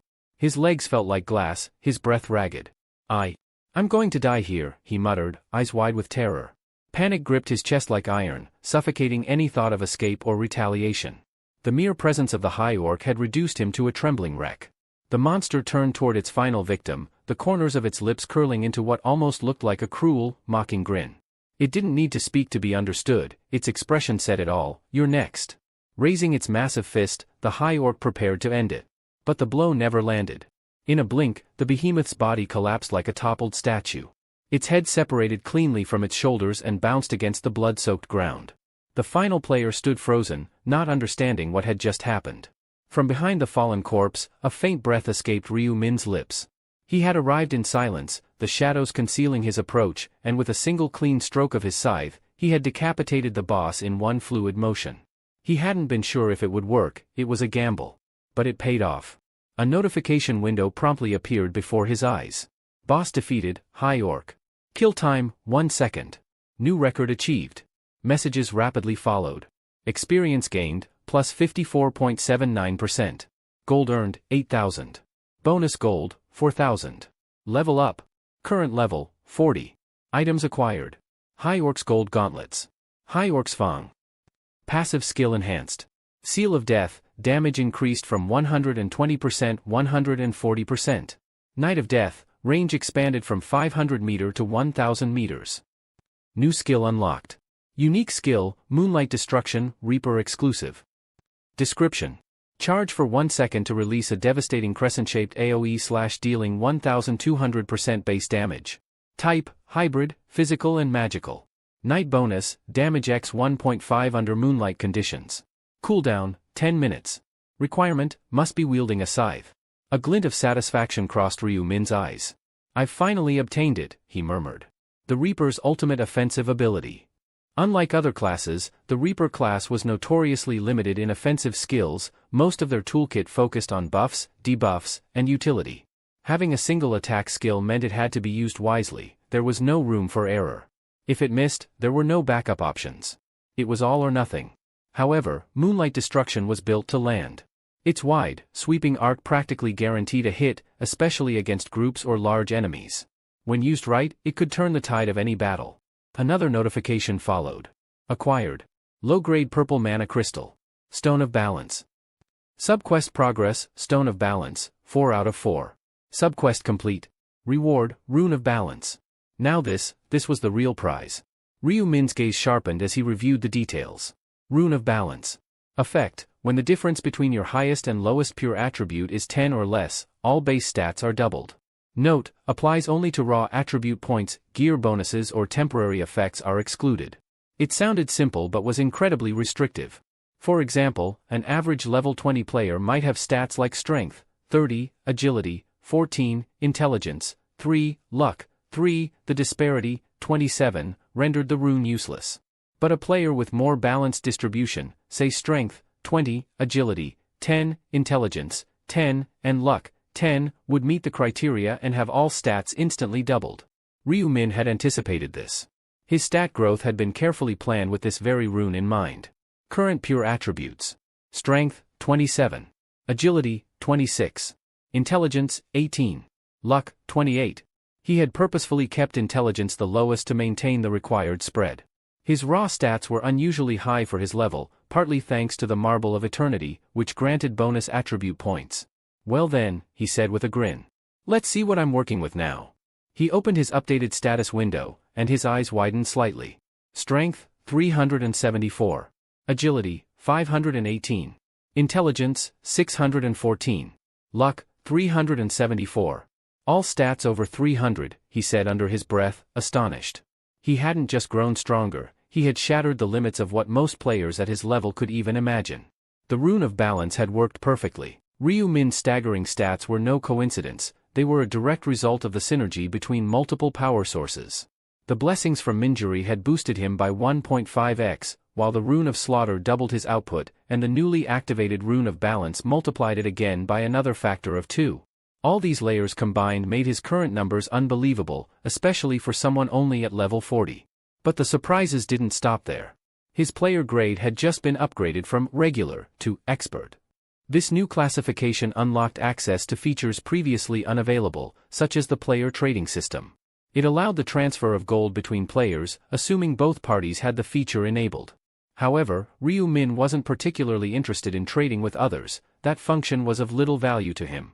Still, the real reward had just been claimed. You've defeated the 5th round boss, High Orc. Kill time, 1 second. This particular boss operated under a special rule, time attack. The faster one eliminated the boss, the higher the reward. Because you defeated the boss in under 10 seconds, you've earned the maximum bonus, 100,000 gold. Ryu Min narrowed his eyes at the notification and muttered, "This will be more than enough to learn every common skill I've yet to unlock." He was about to move on when something else caught his eye. Another set of messages had appeared, blinking subtly at the edge of his vision. You've established a new time attack world record. Your performance will be immortalized in the Akashic records. Reward, unique item selection voucher. Ryu Min blinked, startled. Wait, what's this? He said aloud. This was his first entry into the fabled Akashic Records, a list that documented legendary feats across all timelines and regressions. He hadn't expected any special bonus for a record kill, but here it was, in his inventory, a glowing voucher labeled Unique Item Selection Voucher. Ryu raised a brow. So I can actually choose any unique item? He whispered, half in disbelief. Without wasting time, he tapped on the voucher. A system prompt unfolded before him. Please select a category for your unique item. 1. Weapon. Shield. Helmet. Armor. Gloves. Boots. Necklace. Ring. Huh? They're letting me pick the item type too.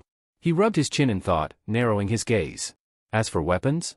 I plan to forge my own when I return, so I don't need one now.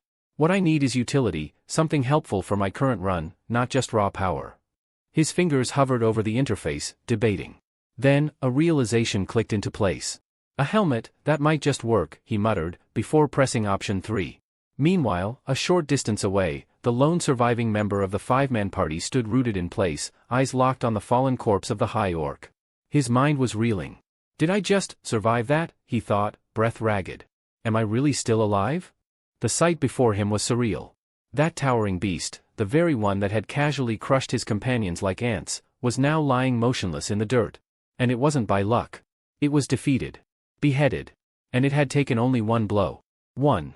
The man's eyes drifted toward the figure responsible, the infamous Black Scythe, now standing quietly where the high orc had once stood. A strange mixture of fear and admiration gripped his heart. Is this how strong Black Scythe really is?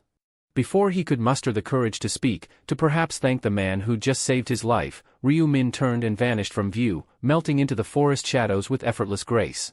The player stood there, mouth half open, watching the place where he'd once stood. I didn't even get to say thank you. His voice was little more than a whisper, carried away by the wind. As the countdown for the 5th round expired, the players were automatically summoned to a central gathering point. Just as they began arriving, a radiant, otherworldly presence shimmered into view, an angelic being hovering effortlessly with majestic wings. With a teasing smile, the angel addressed the weary group. Well? How did it go? Managed to complete the quest? She asked mockingly. I see the crowd has thinned considerably, surely you didn't let yourselves fall to something as pathetic as orcs? Or perhaps you turned on each other fighting over kills. But no one responded. Their silence was heavy, not from shame, but exhaustion. Battle-worn and mentally drained, none had the strength or will to exchange words. Unbothered, the angel, Priscilla, fluttered her wings, and a translucent screen of light unfurled before them. Let's take a look at your results, she announced. All eyes turned toward the glowing panel. And when the names and rankings appeared, expressions of shock, disbelief, and awe spread like wildfire among the crowd. All zone rankings. First, Black Scythe, level 40, Reaper, 1 hour 0 minutes 6 seconds. Second, Dumb Idiots, level 25, Shaman, 2 hours 30 minutes 21 seconds. Third, Heavenly Demon, level 24, Dark Knight, 2 hours 47 minutes 21 seconds. Zone C ESKS 007 rankings. First, Black Scythe, level 40, Reaper, 1 hour 0 minutes 6 seconds. Second, Democracy, level 21, Buffer, 2 hours 55 minutes 38 seconds. Third, No Pain No Gay, level 23, Warlock, 3 hours 19 minutes 12 seconds. Gasps rippled through the crowd. Level 40? Are you serious? Someone muttered in disbelief. Most couldn't even react properly. The gap was too immense, the performance too surreal. While many stood slack-jawed, a few nodded in grim understanding. After all, Black Scythe had maintained his iron grip on first place since the beginning. This wasn't luck. It was consistency. Domination. Yet Ryu Min, the man behind the title, didn't appear particularly impressed. The string of achievements had started to feel routine. Congratulations. You have secured first place in your zone. Congratulations. You have secured first place overall. Your current standing, first in both your zone and the overall rankings. Zone reward, intermediate epic necklace selection voucher. Overall reward, special reward selection box. As always, the same cascade of rewards followed. It was becoming familiar. But then, a new message drew his full attention. Achievement unlocked, 5-time consecutive overall champion. Title earned, the one ahead of all. Effect, all experience gained is increased by 1.5x. A faint smirk tugged at the edge of Ryu's lips. Finally. The title I've been aiming for. This title wasn't for prestige, it was a strategic necessity. With a 50% increase in experience gain, Ryu Min's leveling pace would now accelerate even faster, granting him a valuable edge in future rounds. I need to grow fast. Opportunities like this don't come twice, he said to himself. With that settled, it was time to claim his reward. Please select one of the following epic necklaces. Necklace of the Skeleton Knight. Necklace of the Java Tribe. Necklace of Resilience. Most would be clueless here, left to guess based on names alone, but Ryu Min had done his homework. He'd studied each of these items through his prior regressions and knew exactly which one he needed. No hesitation. Option 2. He tapped the Java Tribe necklace, and it instantly materialized in his inventory. Necklace of the Java Tribe. Type, necklace. Grade, epic. Description, a mystical relic of the otherworldly Java Tribe, pulsing with arcane energy. Effect, +3 to all stats, plus 35% resistance to abnormal status effects. Durability, 1000 by 1000. Requirement, minimum regular rank. Ryu examined the glowing accessory with a thoughtful gaze. Raw strength isn't everything, he murmured. What I need now isn't just power, it's protection. He had seen it countless times before, formidable players crumbling under the weight of status conditions. Poison, confusion, charm, there were monsters in later rounds that could incapacitate even the strongest warriors in seconds. They may not have shown up yet, but they will come, he muttered. And when they do, I'll be ready. Prepared, leveled, and equipped, Ryu Min stood at the edge of the next chapter, his power growing faster than ever. Items that offered resistance to abnormal status effects were notoriously rare, and highly prized. In acquiring the Java Tribe's necklace, Ryu Min had secured a powerful piece of insurance. If he ever found himself in a position where he no longer needed it, he could easily sell it for a small fortune. After all, any seasoned player who had experienced the horrors of paralysis, confusion, or poison would pay dearly for protection against such conditions. Having finalized his necklace selection, Ryu Min's focus shifted to the final reward he'd been granted, the special reward selection box. A new message unfolded before him. Please select one of the following special rewards. 3x experience boost, valid for round 6 only. 6,000 gold. Information regarding round 6. Ryu skimmed the options. No stat bonus this time, huh? Just a pure EXP multiplier, he mused. But that was more than enough. Between the 3 choices, there was no real competition. He already knew what round 6 entailed, thanks to prior regressions, and gold wasn't an issue. His current balance exceeded 220,000. An additional 6,000 wouldn't even register. Option 1, he confirmed. Triple experience for the next round, that's what I need most. Just then, the radiant being Priscilla hovered back into view. Her angelic features twisted into a mockingly sinister smile. Well then, everyone, she called out sweetly. I trust you've all seen your rankings? Her voice carried a venomous lilt as she continued. In that case, it's time to deliver judgment. A deadly silence fell over the crowd. There were 1,585 players who cleared the main quest in this round. But only the top 212 ND performers will be allowed to move on. The rest? She snapped her fingers. Will be eliminated here and now. Gasps rang out across the crowd. Panic spread like wildfire. No, wait. Please. Angel, don't. Have mercy. But it was too late. The remaining players, ranked below the 1,211 spot, were already marked. Light flared. Screams echoed. And one by one, bodies crumbled into dust. As Priscilla looked on with cold detachment, she scoffed. Pathetic. Groveling, shrieking, begging like vermin. Humans really are insects. Watching the carnage unfold, Ryu Min narrowed his eyes. TCH. You're no better, he muttered quietly. I've seen angels crawl and whimper before, beneath my feet. For a brief moment, Priscilla's gaze flickered toward him. There was something different in her eyes, something tense. A flicker of wariness. Still, she murmured, glancing across the now much smaller crowd, I didn't think any of you would manage to complete the sub-quest, but it appears someone did. She didn't name Ryu Min, but her eyes told the story. System message. Round 5 complete. Total survivors, 19,327,557. Zone C ESKS 007 remaining players, 1211. Priscilla spread her wings, her voice rising once more. That concludes the 5th round. Rest while you can. Your consciousness will soon return to your home dimensions. She gave a final, mocking smile. The next trial, round 6, will begin promptly at midnight, June 1, 2022. And with that, the angel vanished. After the results of round 5 were finalized, Ryu wake up. After that, he had a meal with his brother and then Ryu-min sat down to take care of some long overdue crafting. Opening the item combination interface, he began to load in the various rare materials he'd gathered during the past 10 hours of slaughter. This time, he wasn't aiming for an ordinary enhancement, he was determined to forge a unique grade item. For the primary catalyst, Ryu selected Reaper's Scythe, his current weapon, which had served him well up to this point. He gently detached the embedded low-grade orange gemstone from the hilt.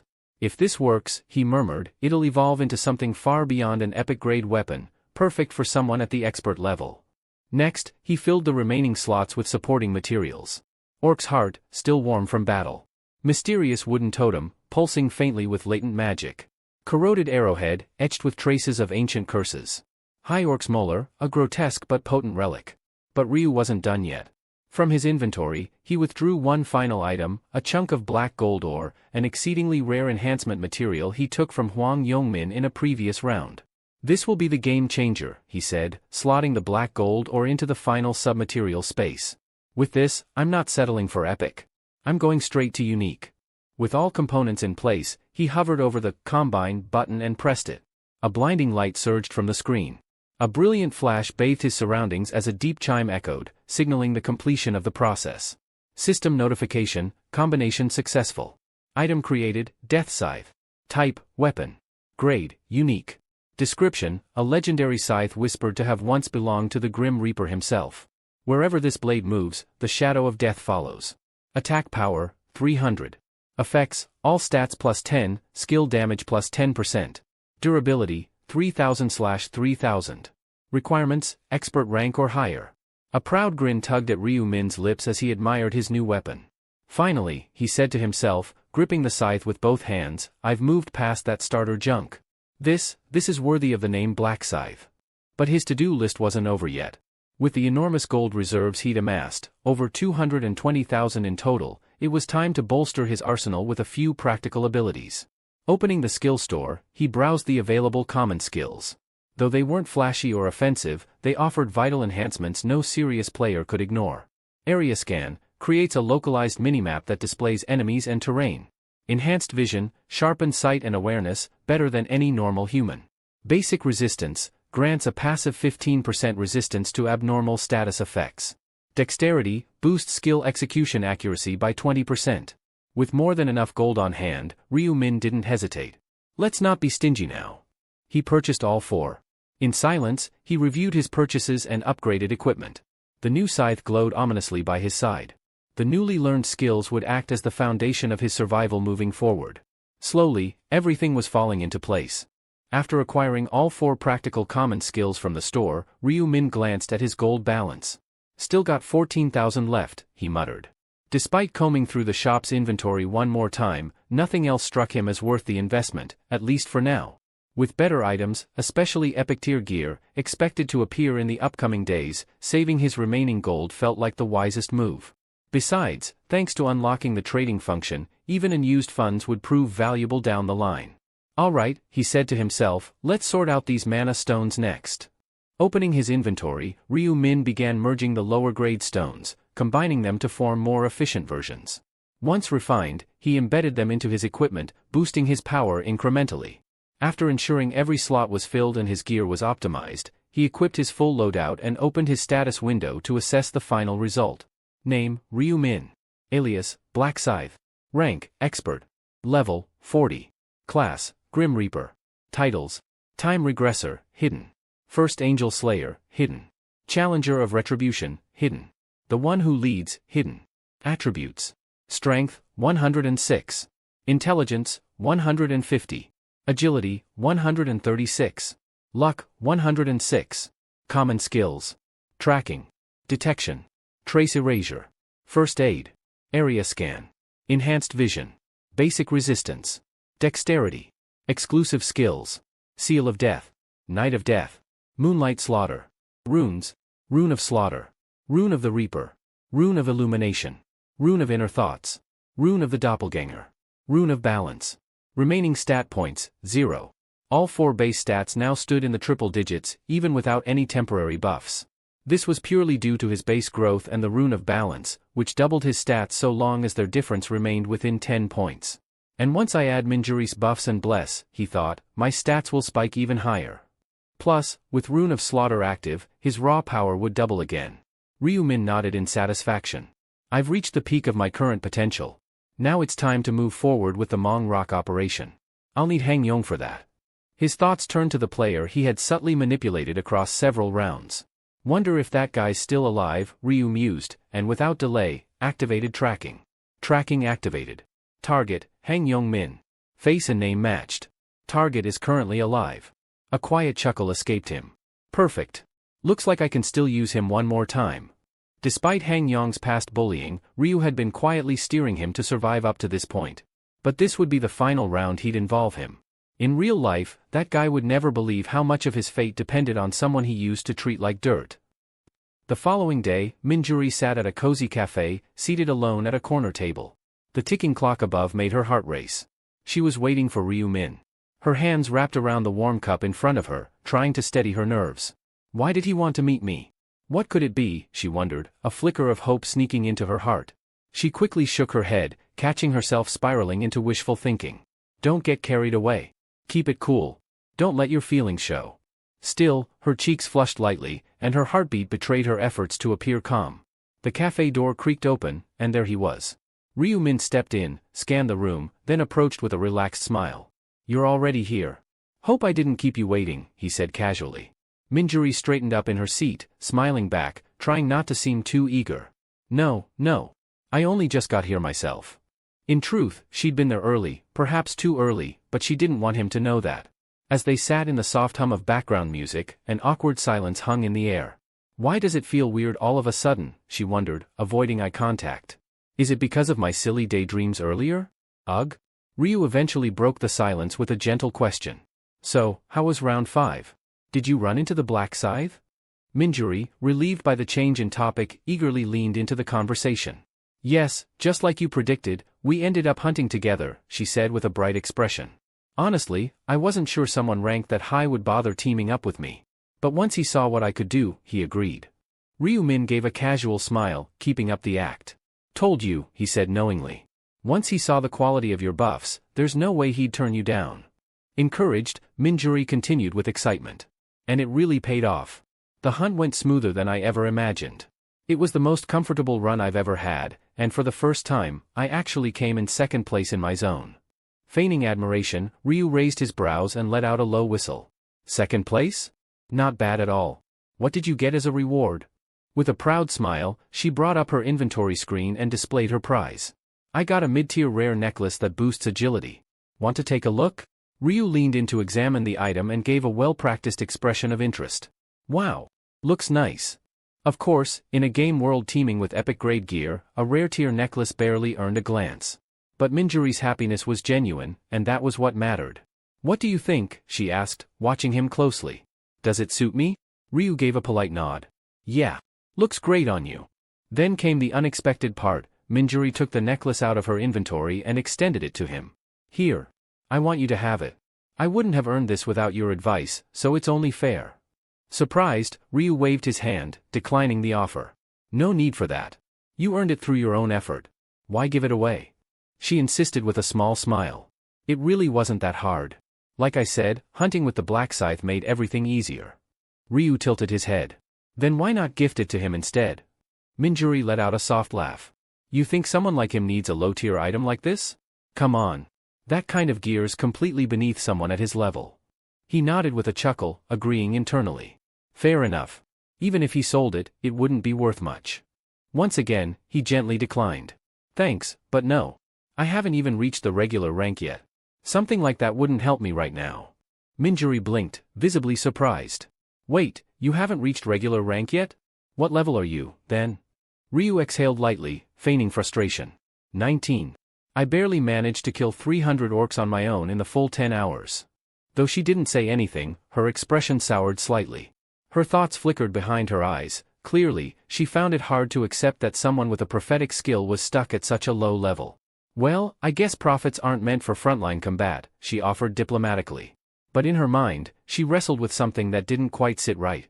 A prophet who can see the future is already broken, but if someone like that also had top-tier combat power? That would just be too much. It would break the entire system. What she didn't know was that the very man she was thinking about, Black Scythe, was sitting right across from her. Then, without warning, she asked something Ryu Min didn't expect. Minjuri glanced at Ryu Min curiously and asked, "By the way, Min, how does a prophet even fight?" Ryu gave a sheepish chuckle and scratched the back of his head. "Ah, well, I use magic. It's honestly nothing impressive, I'm kind of embarrassed to show it." Minjuri was quiet for a moment, clearly thinking. "Then, doesn't that mean you don't really need this agility necklace?" she asked, lifting the item she had shown him earlier. "Wouldn't something that boosts intelligence help more?" "That's true," Ryu nodded, "but even magic users benefit from a bit of agility. Not for casting speed, but for movement and dodging. A little survivability goes a long way." Of course, none of that applied to Ryu Min, he wasn't a mage at all. But he kept up the story. Still, he firmly turned down the necklace once more. With a sigh, Minjuri relented and tucked it back into her inventory. "Well," she said, a little deflated, "how about this instead?" From her inventory, she retrieved a small, faintly glowing red mana stone, the lowest grade available. "I picked this up while we were hunting. It's probably not worth much, but it's just a little thank you. Please accept it," she said, holding it out to him. Ryu Min could sense that she had intended this gesture for him long ago, even before now. It warmed him more than he expected. "Thanks for thinking of me," he said softly, accepting the stone. The sincerity in his voice clearly caught her off guard. Her cheeks flushed, and she stammered, I didn't do it just for you. I mean, you've been helping me all this time, so I thought I should show some appreciation." Her flustered explanation brought a gentle smile to Ryu Min's lips. "I appreciate it either way," he said. "And since you've given me something, it's only fair I return the favor." Minjuri blinked. "Huh? Really? What kind of favor?" "Information," he said with a grin. "About round 6. For a second, she seemed mildly disappointed. But that passed quickly, and she lit up with enthusiasm. "Seriously? I'd love that." As he began explaining the details of the upcoming round, her expression gradually shifted from curiosity to surprise. Her eyes widened especially when he mentioned one particular player.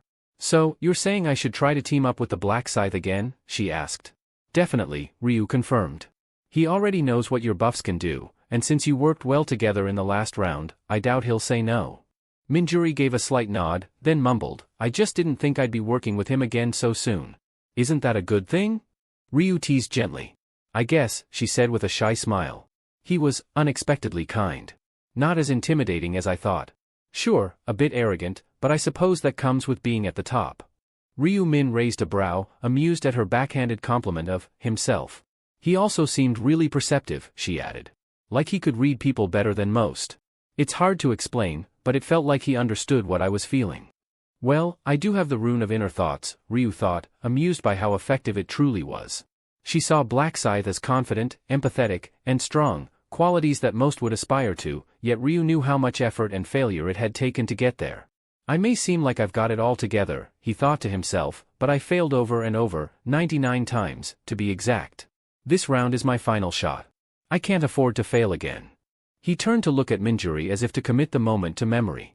"She has to be on my team. Her and the American priest. The rest? I'll figure out." Just then, Minjuri noticed his quiet stare. "Min? Are you alright? You're zoning out. Are you nervous about the next round?" Yeah, a little," Ryu admitted, snapping out of it. "I'm not exactly strong, after all."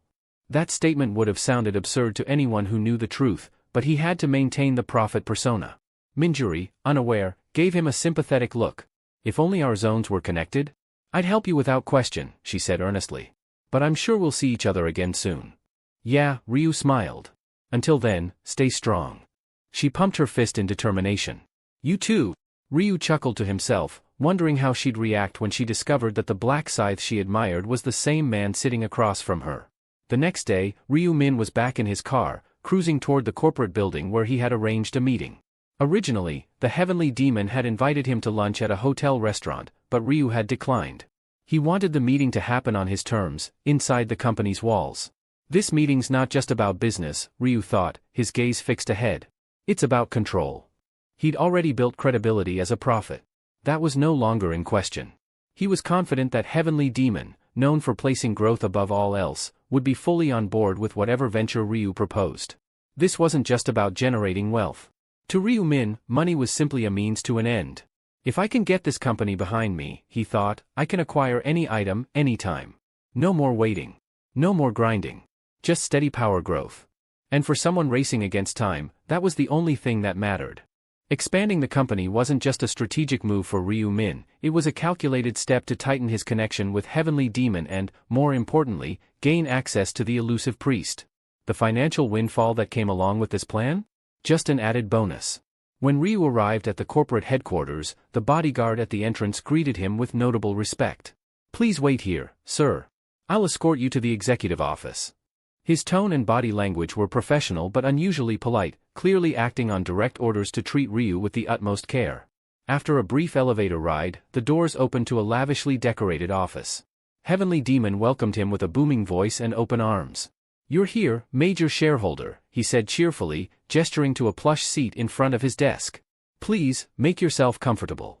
Though the enthusiasm in his tone was exaggerated, Ryu Min didn't mind. It was obvious that Heavenly Demon was trying to stay on his good side.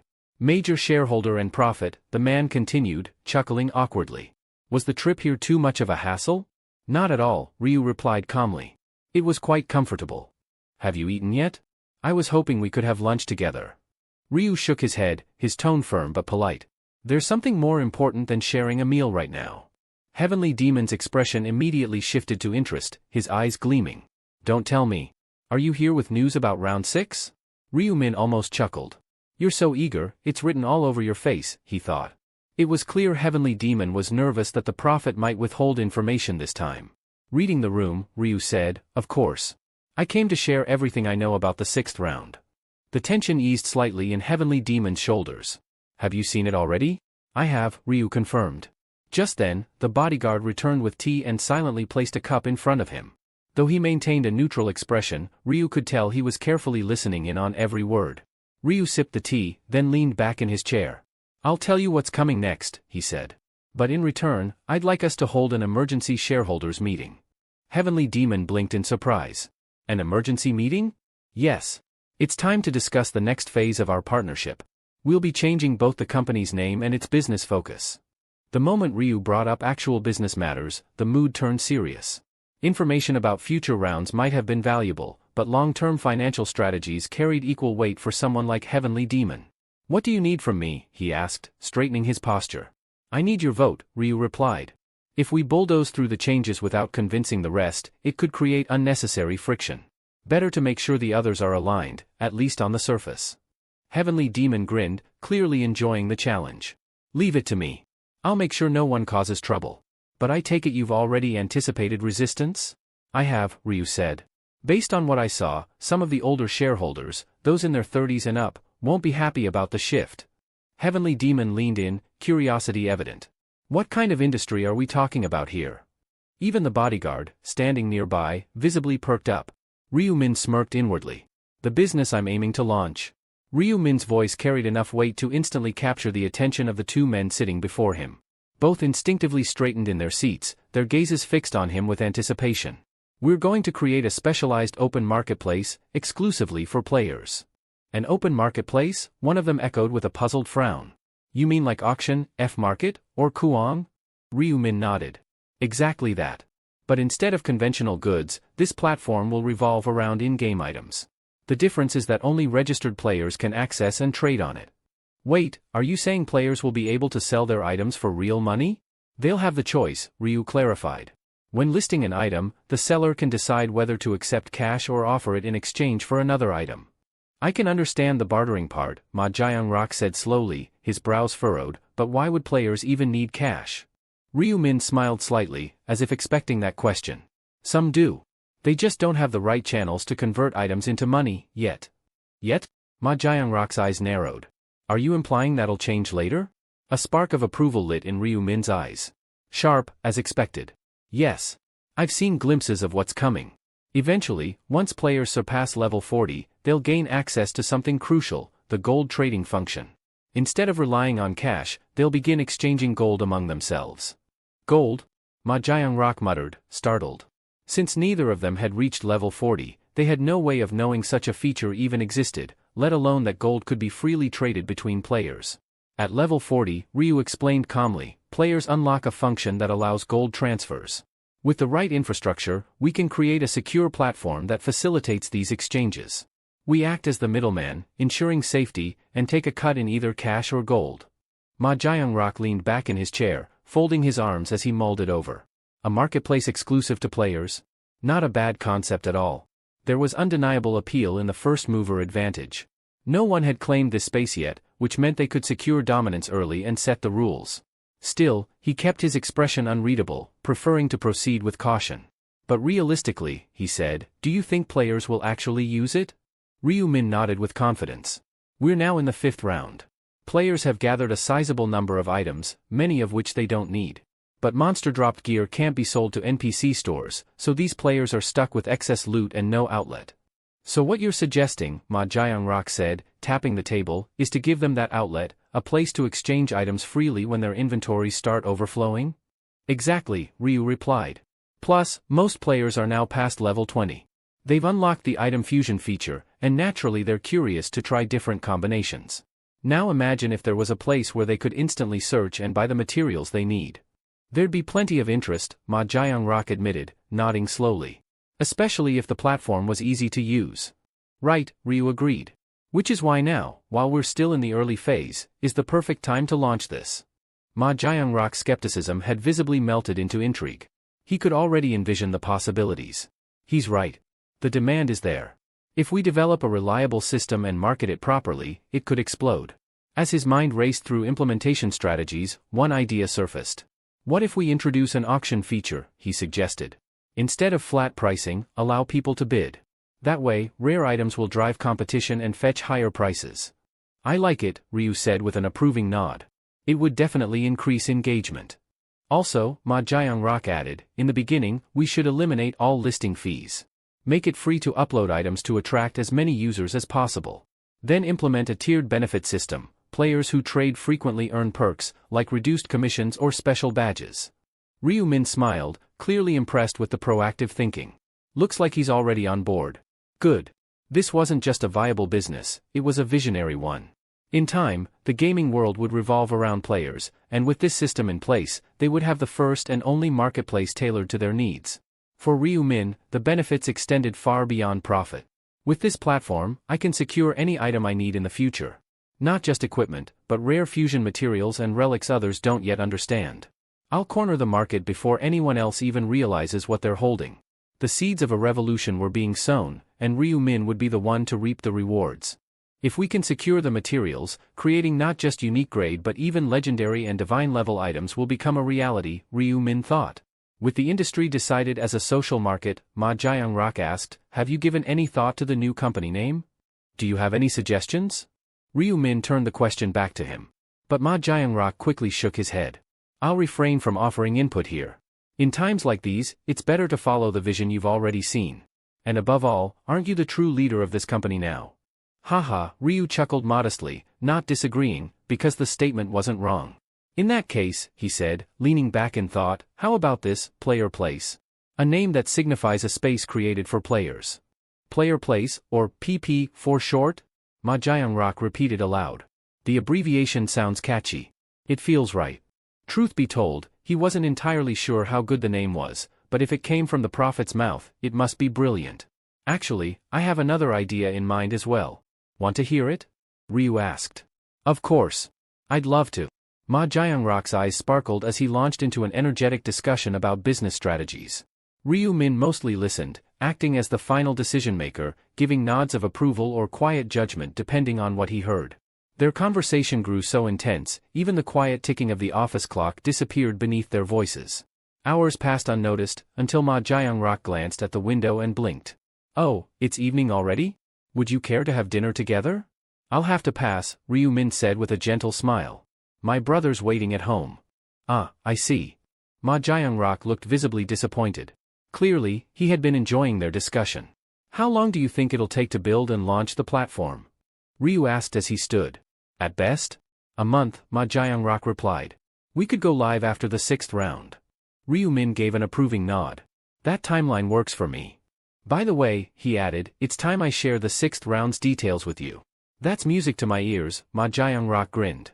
Even on Sangcheol, standing nearby with a stoic expression, leaned in slightly to catch every word, feigning indifference. Ryu Min outlined everything, key elements, vital strategies, and important warnings for the 6th round. Once he was finished, Ma Jiangrock leaned back, brows raised in admiration. So, cooperation will be essential again. That was very informative. Thank you for the insight, Prophet. No need to thank me, Ryu replied. As he politely bowed in appreciation, Ma Jiangrock couldn't help but smile to himself. As expected, securing the Prophet was the best decision I've made. Thanks to him, everything's aligning perfectly, both in the real world and the game. He was oblivious to the fact that Ryu Min could read every single one of those thoughts like an open book, thanks to the rune of inner thoughts. But Ryu made no sign of it. Let's proceed with what we discussed today, Ma Jiangrock said, rising from his seat. I'll convene an extraordinary shareholders meeting soon to push through the agenda. You'll need to be there to present the plan. Will that be all right? It meant speaking in front of a crowd and explaining the project, but Ryu Min didn't hesitate. I'll be there. Great. We'll contact you with the meeting date. Director on?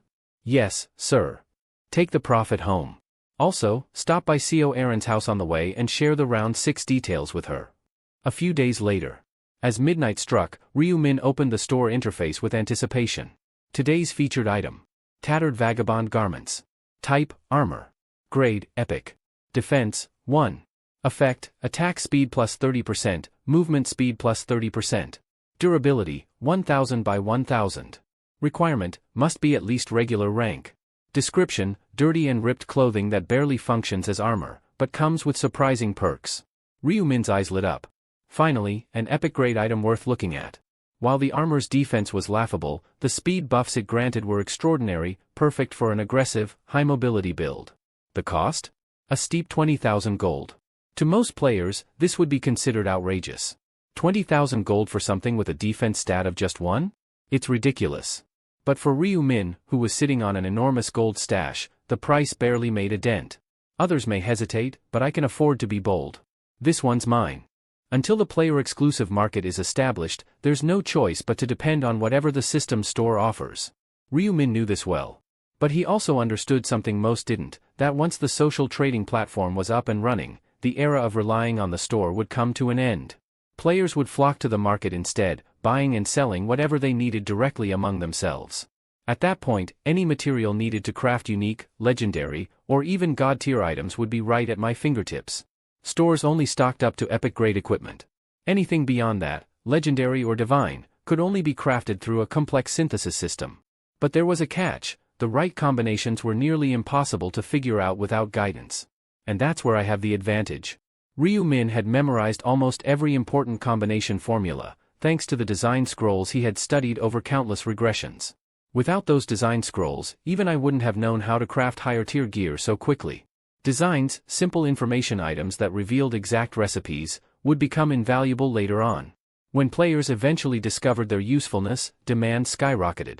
It's not easy figuring out combinations through blind trial and error. There are too many possible materials to test. That's why, once the existence of design items became widely known, nearly 3/4 of players began hunting for them. Some of those design scrolls sell for outrageous prices, millions in real-world currency, just for a single crafting recipe. If someone came across a formula for a god-tier weapon, even the most cautious investor would throw money at it without hesitation. And if they didn't want to use the design themselves, they could always resell it to another desperate player. But for me, those designs are pointless. I already know them all. The value of the knowledge Ryu Min carried wasn't something that could be quantified. It wasn't just valuable, it was potentially infinite. At this rate, I should be able to craft my first god-grade item before round 11 even begins. With a quiet, confident smile, Ryu Min lay back on his bed. He needed rest. The extraordinary shareholders meeting was scheduled for 10 a.m. the next morning. As a major shareholder and the de facto executive voice of the company, there's no way I can miss it. With that final thought, Ryu Min closed his eyes. Outside, the world continued to move. But in the dark corners of the city, unseen forces were also beginning to stir. The next morning, extraordinary general meeting. The hum of low conversation filled the building as shareholders streamed in. Each one of them had invested in heavy demon consulting, and each one carried a thick dose of skepticism. Please take a company info pack and make your way to the front rows, On Sangcheol said, standing at the entrance and handing out slim folders. The brochures included everything from past performance data to updated financials and company strategies. But the shareholders barely gave them a glance.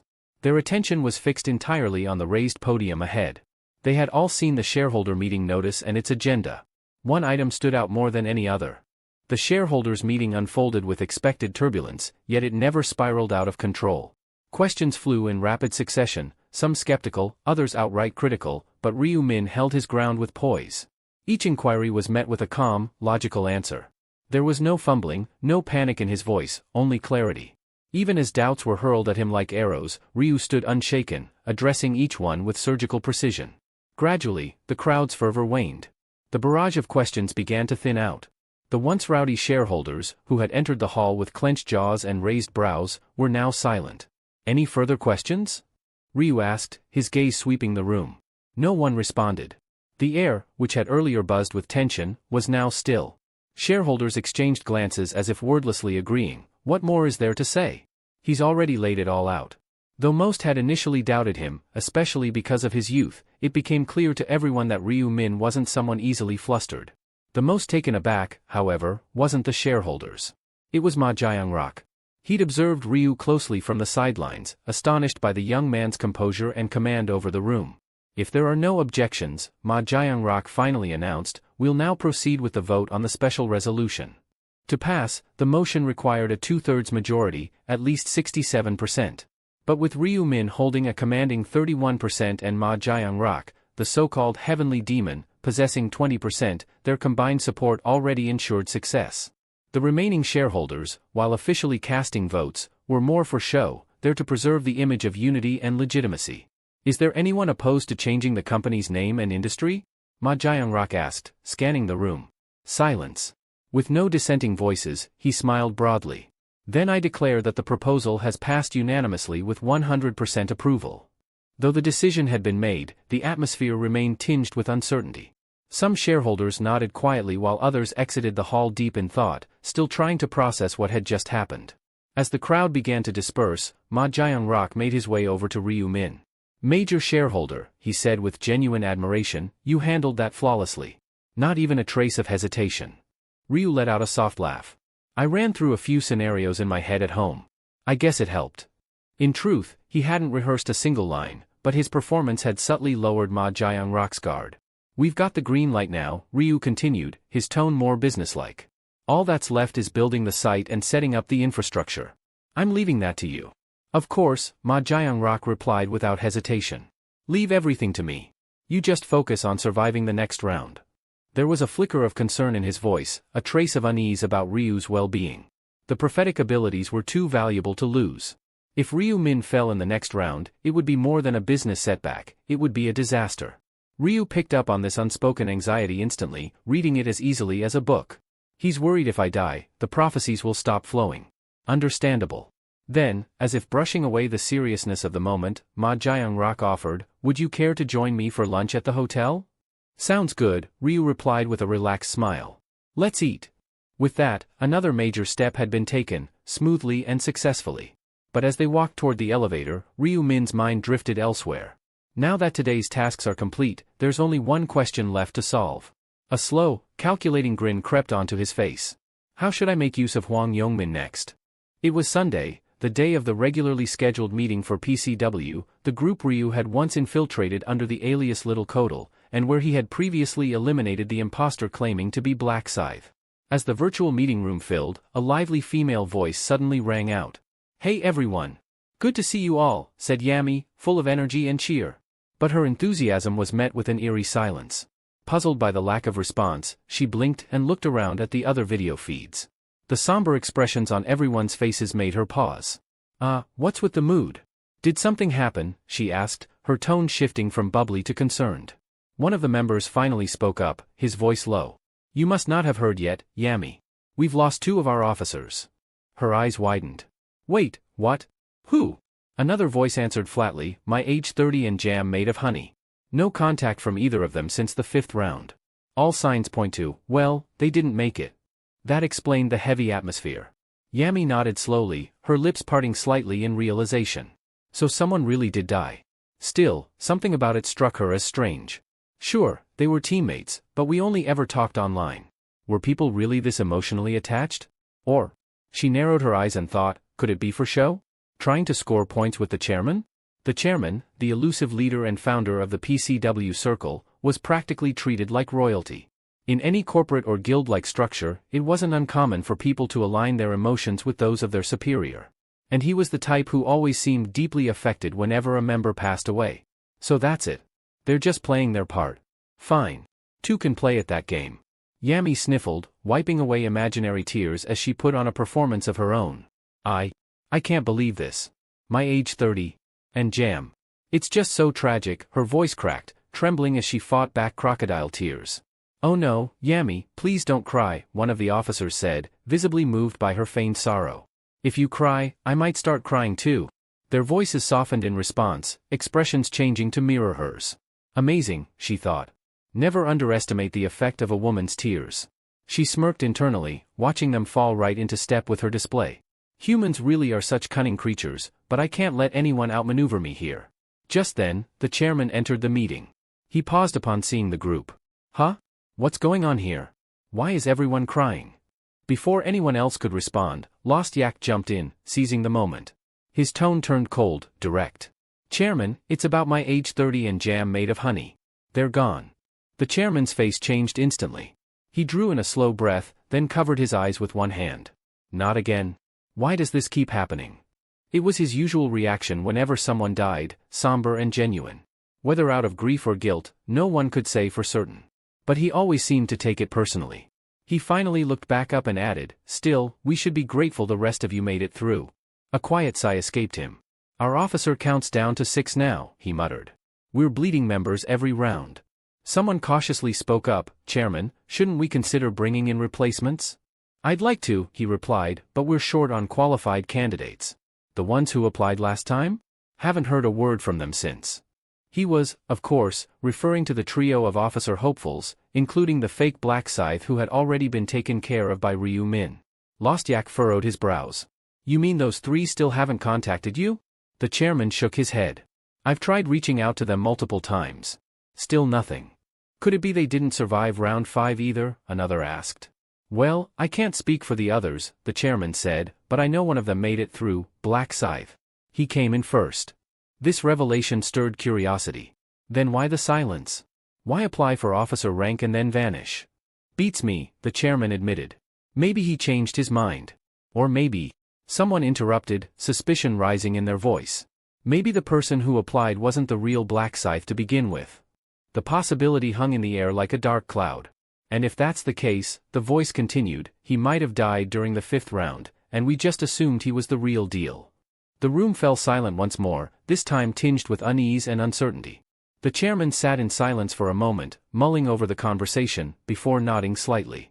A scammer pretending to be Black Scythe? That does make a certain kind of sense. But just as the mood began to settle, one of the officers blurted out without thinking.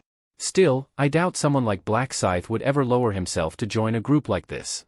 The words hung in the air like a slap. Realizing his mistake, the man's eyes widened, and he quickly clamped his mouth shut. But it was too late. The chairman turned to him slowly, his once calm expression now frosted with disapproval. A group like this? What exactly do you mean by that? The room tensed. Our community, PCW, was built to unite players, helping one another through cooperation in a world where even alliances sometimes fail. We're not some throwaway guild. We're pioneers of this era.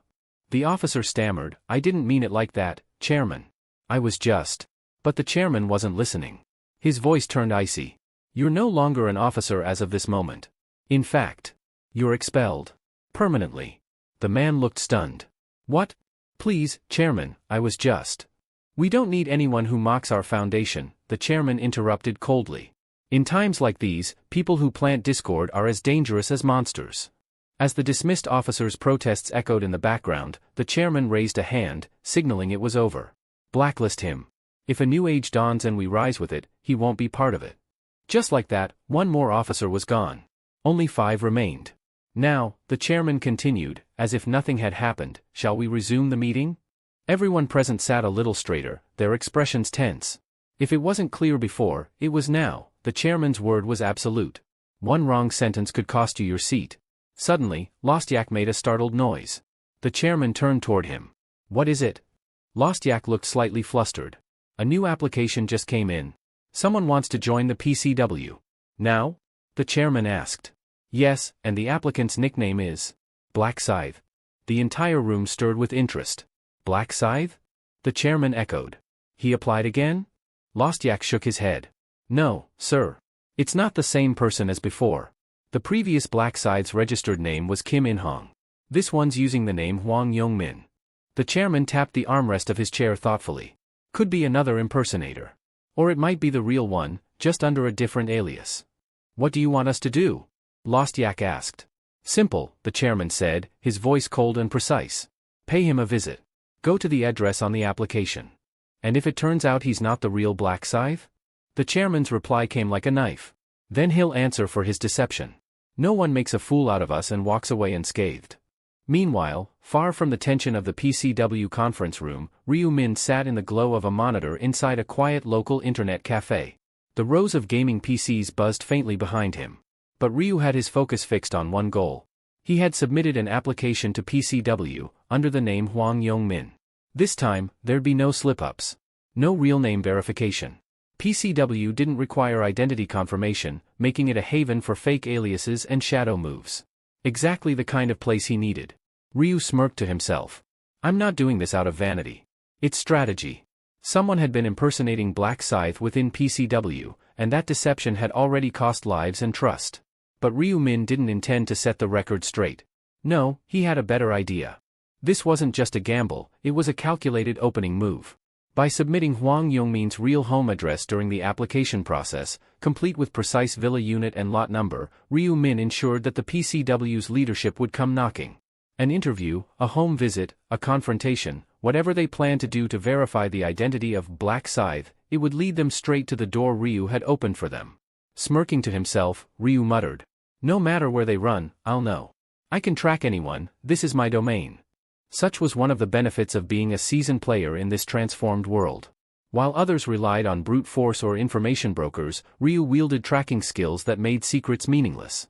Every step they took, every move they made, he could see it all. He understood why the PCW leadership behaved the way they did. They thirsted for dominance, craving control in a world spinning into chaos. But their methods, coercion, violence, and manipulation, were a different matter entirely. They pressured players into killing others, enslaved non-players, and erected walls between those with power and ordinary civilians. That divide wasn't just reckless, it was dangerous. It was a crack in the foundation of society, one that could tear civilization apart if left unchecked. And that was exactly why Ryu couldn't stand idle. They needed to be stopped, no, reshaped. He didn't want to destroy PCW. It was already too significant to throw away. Despite being in its early stages, it had quickly grown into the most powerful player organization in the country. In future, over 30% of all players will join it, and with that came scale, reach, and influence. Sure, some of their actions bordered on terrorism, but in terms of raw power and potential? No other group came close. So why burn it down, when I can turn it into something useful? That thought had seeded the plan currently in motion. Trying to build his own organization from the ground up would eat up time he didn't have. What he needed was an existing structure. A throne already built, just waiting for a new king to claim it. And that throne? It belonged to the chairman of the PCW. Ryu Min's eyes gleamed as the thought solidified. The man in that seat isn't important. What matters is the seat itself, the authority, the infrastructure, the influence. By taking over the chairman's role, Ryu could turn the most dominant player organization into a tool for his own goals. It was the perfect shortcut. And Hwang Yong-min? He was nothing more than a lure, a false trail to provoke action from the current executives. Once they took the bait, the real game would begin. Ryu grinned, his pace steady and confident as he moved toward Hwang Yong-min's residence. The web had been spun.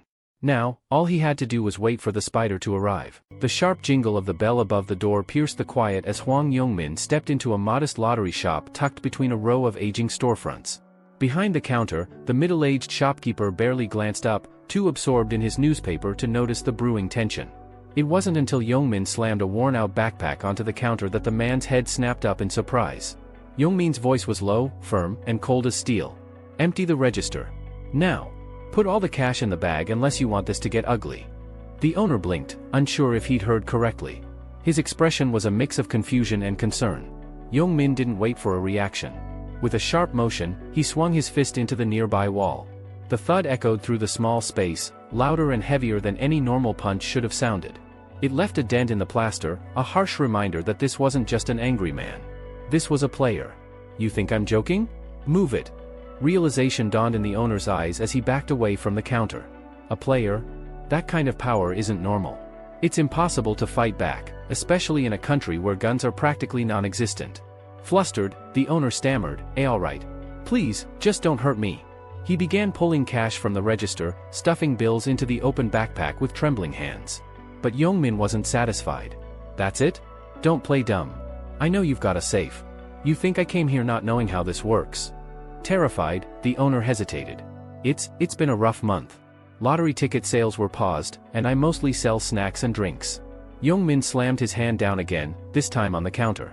"Did I ask for an essay? Get the money from the safe. Now." Without another word, the shopkeeper scurried to the back and returned moments later with a second bundle of cash. It was significantly more, about 10 million won. Youngmin inspected it quickly, then zipped up the bag. "This'll do," he muttered. But just as he turned toward the door, he stopped and looked back, his voice low and venomous. "If you even think about calling the cops, remember this, I'll break out, and I'll come back for you. Understand?"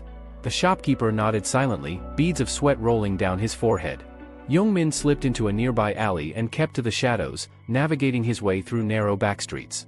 When he finally paused, he leaned against a wall, exhaled, and let a crooked grin spread across his face. "Not bad. Should be enough to get me by for a month," he whispered to himself. In the real world, maybe he could scrape by like this, living off stolen cash and staying low. But in the other world, the world of trials and death, things were different. And the 6th round was fast approaching. That grin faded quickly. Damn it. If only I didn't have that damn penalty. The stat reduction that came with his failure had crippled him more than he liked to admit. It wasn't just his power that had been sapped, it was his drive, too. "I took down over 300 orcs," he muttered bitterly. "And I still feel like I might not survive next time." The weight of the future pressed heavily on his shoulders. He clenched his fists and cursed under his breath. This is all because of him. A cold flame burned in his eyes as he spat out the name that haunted his thoughts. "Black Scythe? You bastard." He could still see the faces of the friends he'd lost, still feel the sting of defeat, the shame, the humiliation. Ever since that encounter, everything had spiraled out of control. Now reduced to a petty criminal, he stood in a dirty alley with nothing but a bag of stolen cash and a heart full of resentment. "It's all his fault." Youngmin screamed into the empty alley, his voice raw with rage before disappearing into the city once again. As Hwang Youngmin let out a furious scream in the alleyway, it startled a stray cat nearby, which darted away in fright. Glaring into the night, he muttered, "If I ever run into that damn Black Scythe in real life, I'll break every bone in his body." Still fuming, he made his way back to his apartment complex. But as he reached the front of his unit, he froze. Someone was already standing in front of his door. "The hell is this?" His voice was a mixture of confusion and irritation as his steps slowed. The man standing there was a stranger, calm, still, and watching him. "Who the hell are you?" Youngmin demanded. The man didn't answer directly. Instead, he asked coolly, "You're Hwang Youngmin, aren't you?" Youngmin's eyes narrowed as he scanned the stranger's face for clues. "And who wants to know?" The man smiled, a disarming expression that made Youngmin even more suspicious. "I thought so. Judging by your reaction, I guessed right." "You a cop or something?" Youngmin asked. At that, the man laughed. "A cop? Why, have you done something worth arresting you for?" He tried to step inside, but Youngmin blocked his path, growling, "Back off. I don't know who you are, and I don't let weirdos into my place." "My apologies," the stranger said politely, "my name's Lost Yak. I'm an interviewer from PCW. You submitted a membership application earlier today, didn't you?" Youngmin frowned, baffled. "What the hell are you even talking about? Are you high?" Lost Yak's expression turned more serious. "Then let me ask you directly, are you the player known as Black Scythe?" Youngmin stared at him like he'd lost his mind. "Black Scythe? Me?" Lost Yak blinked. There was no trace of recognition or guilt in Youngmin's face. He asked again, more cautiously this time. "So you're not the one who applied under that alias?" "Of course not. What kind of dumb joke is that?" Youngmin snapped. "And what's this PCW or whatever?" Realizing he had made a mistake, Lost Yak sighed and gave a small bow. "My apologies. Looks like there's been some confusion. I'll be on my way." "Confusion? Hold on," Youngmin snapped, stepping in front of him. You show up at my door, accuse me of something, then just try to walk off? You'd better explain what this is about. Lost Yak paused, then reluctantly explained, it appears someone used your name and address during the application process. Whoever they are, they impersonated you. What? Youngmin's eyes widened with rage. Someone used my identity? Who the hell would do that? A calm voice cut through the tension. That would be me. Both men turned at the same time. A masked figure stood at the end of the hallway, his presence quiet but commanding. Youngmin's face twisted in confusion. Who the hell? Lost Yak immediately stepped forward. So you're the one who used Hwang Youngmin's personal details? The masked figure gave a small nod. Are you insane? Youngmin barked. Who the hell do you think you are, showing up here claiming that? The masked man didn't answer verbally. Instead, he reached into thin air and retrieved something. A massive scythe materialized in his grip. The blade was jagged and imposing, the weapon far too large to be carried by an ordinary person. For a moment, time stood still. Both Youngmin and Lost Yak could only stare. Then, the man spoke. Does this answer your question? Lost Yak's jaw clenched. His eyes narrowed in scrutiny. A scythe that massive could only belong to one person. In the player world, very few dared to wield such a weapon. There was only one known name that matched the image before him, Black Scythe. Still, Lost Yak remained cautious. Could this be another imposter? He thought. He's smaller than I expected, not even 170 centimeters, I'd say. His voice is lighter too. The real Black Scythe should be stronger, more intimidating, right? His eyes scanned the masked man's build, posture, and voice. It all felt off. But across from him, Hwang Youngmin's expression had gone pale. Unlike Lost Yak, Youngmin had met the real Black Scythe, and he remembered him vividly. That chilling aura. That stillness like a blade about to be drawn. And most of all, the eyes. Those calculating, icy eyes behind the mask.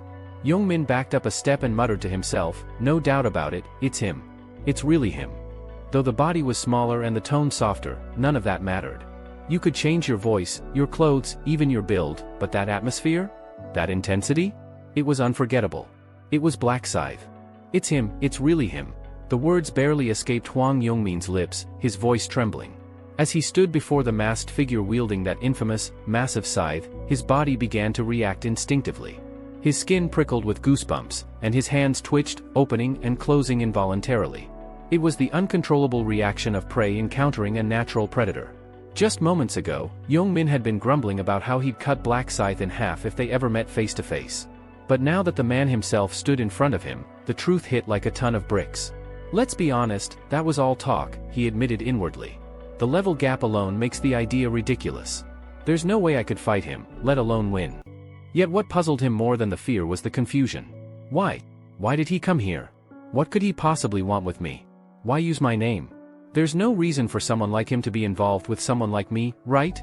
In an effort to suppress his nerves, Youngmin kept flexing and curling his fingers, a repetitive motion that only made him look more anxious. Lost Yak noticed his fidgeting, but his focus shifted back to the masked man in front of them. His earlier skepticism had begun to waver. I wasn't convinced at first, Yak thought, scrutinizing the scythe wielder. But if this guy really is the Black Scythe, then someone like me, barely level 20, doesn't stand a chance. My only option would be a sneak attack. But before he could even entertain the idea further, the masked man spoke. You didn't come alone, Ryu Min said calmly. I can sense others nearby. You might as well tell them to step out. Lost Yak stiffened in shock. He knew? Even that? His respect for the stranger skyrocketed. Just moments ago, he had been uncertain about this man's identity. But now, Lost Yak was sure of one thing, whether he was truly the Black Scythe or not, this man wasn't someone to be taken lightly. And as if confirming his suspicion, two men emerged from the shadows. Well, we've been made, one said with a sheepish grin. How'd you spot us? They were clearly surprised, having thought they'd stayed hidden. What they didn't know was that Ryu Min didn't even need detection skills. His awareness went beyond what they could grasp. But before they could get too close, Ryu's tone turned cold. Stop right there, he warned, his voice sharp like a blade.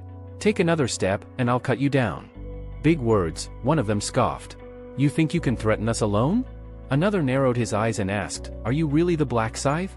Ryu lightly twirled his scythe, the glint of the blade catching in the light. Doesn't this weapon answer that question for you? We've heard of Black Scythe and that he uses a weapon like that, but how can we be sure? Anyone can carry a scythe, one muttered.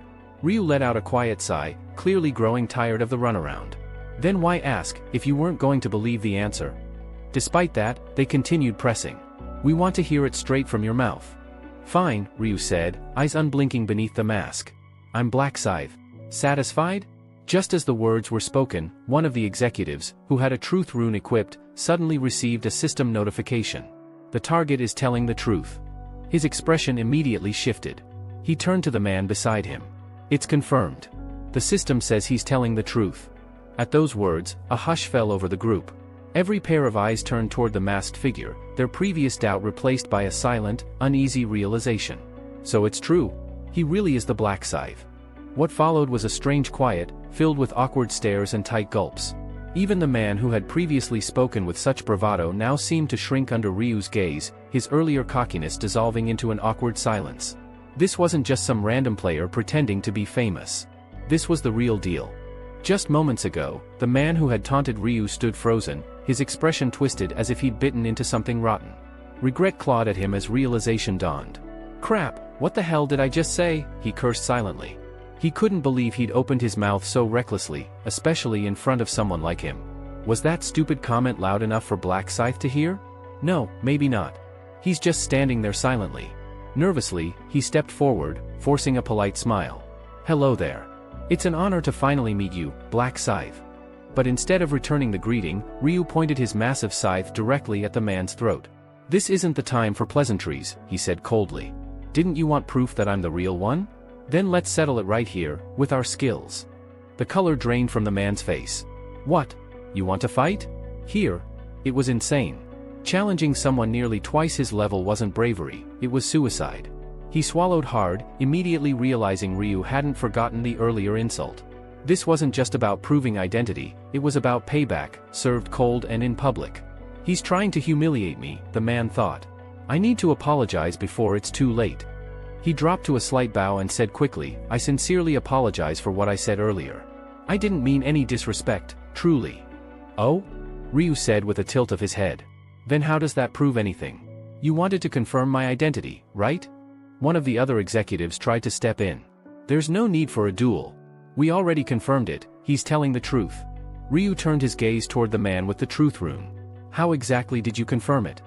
"I have a rune that detects lies, it verified that you were telling the truth earlier," he explained nervously. "I see," Ryu murmured. "Still, I can't let that insult slide." He raised his scythe slightly. "Let's do this. If you manage to block my attack, I'll consider your rudeness forgiven." "Wait, please, there's no need to go that far," the man stammered. But before he could say another word, a terrifying sound echoed through the hallway. The next moment, his head hit the floor and rolled to a stop at his colleague's feet. The remaining executives froze, stunned into silence. Lost Yak instinctively wanted to yell, "What the hell is he doing?" but clamped his mouth shut. One wrong word, and he might be next. The rune user stared at the corpse in disbelief. "I didn't even see him move. Just what kind of gap is this? You asked me what I was doing?" Ryu replied coldly to the man who dared speak. "I'm simply proving who I am, with my skills." No one spoke. The weight of the moment suffocated them. They hadn't just lost a fellow officer. They had lost a valuable executive in the real world, someone they couldn't easily replace. And now, the man who caused it stood calmly before them, his white mask hiding the madness in his gaze. They looked at each other, silently reaching a mutual conclusion. "This man, this monster, we can't let him join us. Not someone this dangerous." Even though they originally approached him to offer an executive position, everything had changed. "He's unstable. The chairman would never accept a killer like this. It's too risky." Then came the next inevitable thought. "If we can't recruit him, we have to eliminate him." Their eyes locked in agreement. One of them gave the slightest nod. "We'll act like we're surrendering. Lower his guard. Then we strike." But before they could even carry out the plan, a dark chuckle echoed from Ryu's mask. "You're planning an ambush, aren't you?" he asked, his voice mocking. They stiffened. "What are you talking about?" one bluffed. "I saw it all in your eyes earlier," Ryu said, his tone like ice. "You're trying to act weak, then strike while I'm distracted. Classic move." Then he asked, "Do you know why I used Huang Yongmin's name to apply to your cafe?" No one answered. "I'll tell you," he said, lips curling behind the mask. "I did it to draw you out." The executives. Their eyes widened. What do you want from us?" one of them finally asked. Ryu's tone turned deadly. "It's simple. I want you dead." No one laughed. It wasn't a joke. He had already shown what he was capable of. One of the men, usually calm and logical, tried to step forward and reason. Look, maybe we can talk this out. There's no need for further violence. We didn't mean. But before he could finish, his body crumpled to the floor, headless. Now only 3 remained: Hwang Yongmin, the man with the truth rune, and Ryu Min, the Grim Reaper himself. The man with the rune was now paralyzed with fear. He planned this from the start. This wasn't a coincidence. He lured us here just to kill us. Why? The man gasped. Why are you doing this? What grudge do you have against us? Ryu narrowed his eyes. You're seriously asking that? Then he said, you murdered innocent people during your ridiculous recruitment trials. You made executions a part of your interview process. You and your little group turned death into entertainment. The man shook his head. That's not true. They weren't innocent. They mocked players, they looked down on us. They got what they deserved. Ryu's voice dropped to a growl. You enforce harsh rules on others, but justify yourself when it's convenient. That's hypocrisy. You don't even know me. I don't have to, Ryu replied. My rune shows me enough. I can see what's festering inside. And with that, the man's head was severed like a grape plucked from a vine. Ryu's voice cut the silence. Monsters who prey on civilians don't deserve to breathe. Hwang Yongmin trembled uncontrollably as Ryu turned to him. There's no need to shake, Ryu said. I'll send you to join your friends shortly. But something changed in Yongmin's expression. His fear morphed into confusion, then into shock. How do you know my friends? He asked. Ryu's eyes gleamed behind the mask. Why wouldn't I? He said with a low chuckle. I used to hang out with your little group. Though to be precise, you dragged me into it. Yongmin froze. That voice, that tone? Ryu reached up and pulled the mask from his face. I'm Ryu Min, he said softly. The guy you used to bully. Yongmin's jaw dropped, his knees nearly buckling. He recognized that face. That memory. And in that moment, he realized, this wasn't revenge born in the other world. It had begun long before that. Hwang Yongmin stood rooted to the spot, his limbs frozen as though carved from stone. His lips moved, barely able to form the words. Ryu Min? You're the Black Scythe? As he muttered the name in disbelief, fragmented memories from his past began rushing back, images of a timid, hunched boy who once flinched at every raised voice. That scrawny, bookish outcast, and now, standing in front of him, exuding lethal confidence, was that same boy, except draped in the aura of death. His mind couldn't reconcile the two. It can't be, no way, he stammered. You, Ryu Min, the same weakling? Despite blinking several times, he couldn't deny what he saw. The face beneath the mask was unmistakable. It really was him. Ryu gave a slight nod, almost amused. Hard to believe, huh? That the guy you used to push around is now the one holding your life in his hands? He chuckled softly, the sound cold and hollow. To be fair, even I didn't expect this back then. Yongmin's lips quivered. So, you've been lying to me this whole time? Pretending to be pathetic? But Ryu's eyes narrowed. Lying? When did I ever say I was weak? You just assumed it.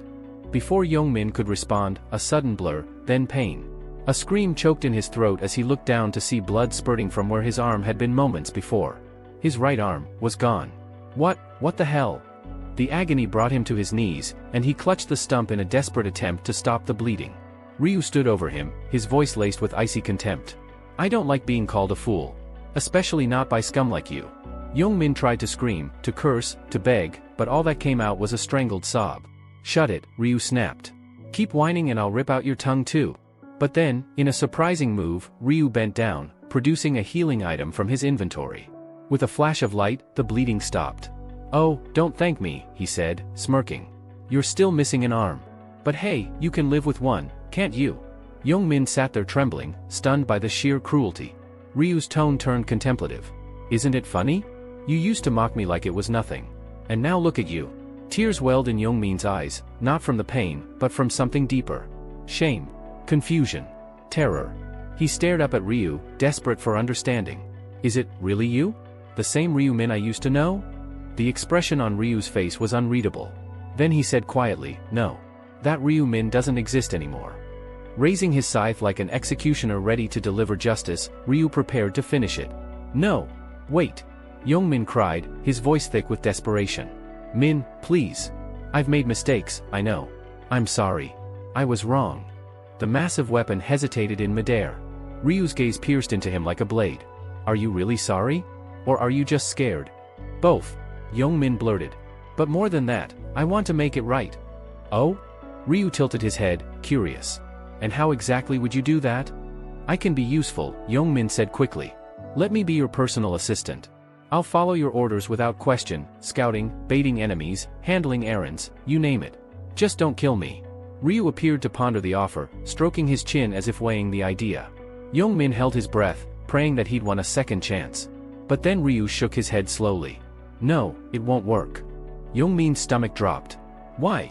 I can do anything you want. I swear. You're a snake, Ryu replied coldly. I can see it in your eyes, you're already looking for a chance to strike me from behind. Yongmin's pupils dilated. How does he know? You think I'd let a mutt who tries to bite its master stay by my side?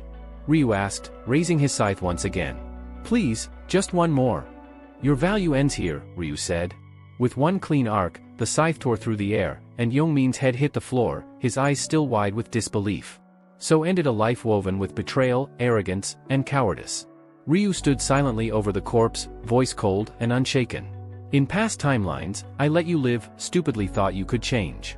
He exhaled, almost in amusement.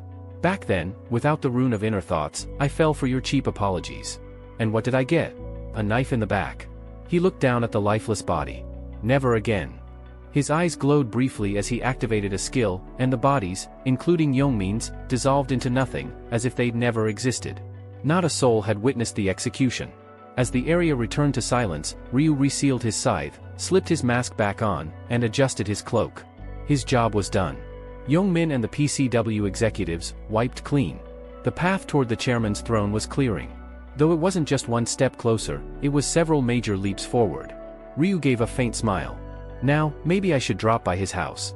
Would be rude not to. With that, his figure vanished into the night, like a shadow that had never been there. The next morning, the virtual meeting room of PCW was abuzz with activity as members trickled in one by one. Among them, Yami arrived with her usual bright demeanor and greeted warmly, "Good morning, Chairman." But the chairman didn't return the smile. His expression remained cold and his response was curt. "Come in, Yami." The tension in the atmosphere was palpable. Yami casually glanced around and frowned. Something was off. "Wait," she asked, puzzled, "where are the other executives?" She was referring to several high-ranking officers who were never known to be tardy. Yet today, their seats remained conspicuously vacant. The chairman let out a long, tired breath before answering. That's exactly why this emergency meeting was called. He paused for a moment, then delivered the news with a grim tone. "They've been killed." Yami's eyes widened in disbelief. "What? They're dead?" She quickly scanned the room again, as if hoping they'd suddenly appear and this was all just a misunderstanding. But the empty chairs told the truth. "Have you tried reaching them?" she asked. "Maybe they're just unreachable for now?" "We've already attempted direct contact," the chairman said with a shake of his head. No response. "We suspect they were ambushed during a field interview assignment." Yami's mind raced, and a name surfaced almost instinctively. She looked up and asked, voice tense, "Was it him?" The chairman gave a slow nod. "Yes. Black Scythe. That name alone was enough to silence the room. He's targeting us now. Specifically, our upper ranks," the chairman clarified. "Though the victims were all executive level, it makes no difference to him. They were part of PCW. Yami clutched her hands together as the weight of the news settled on her.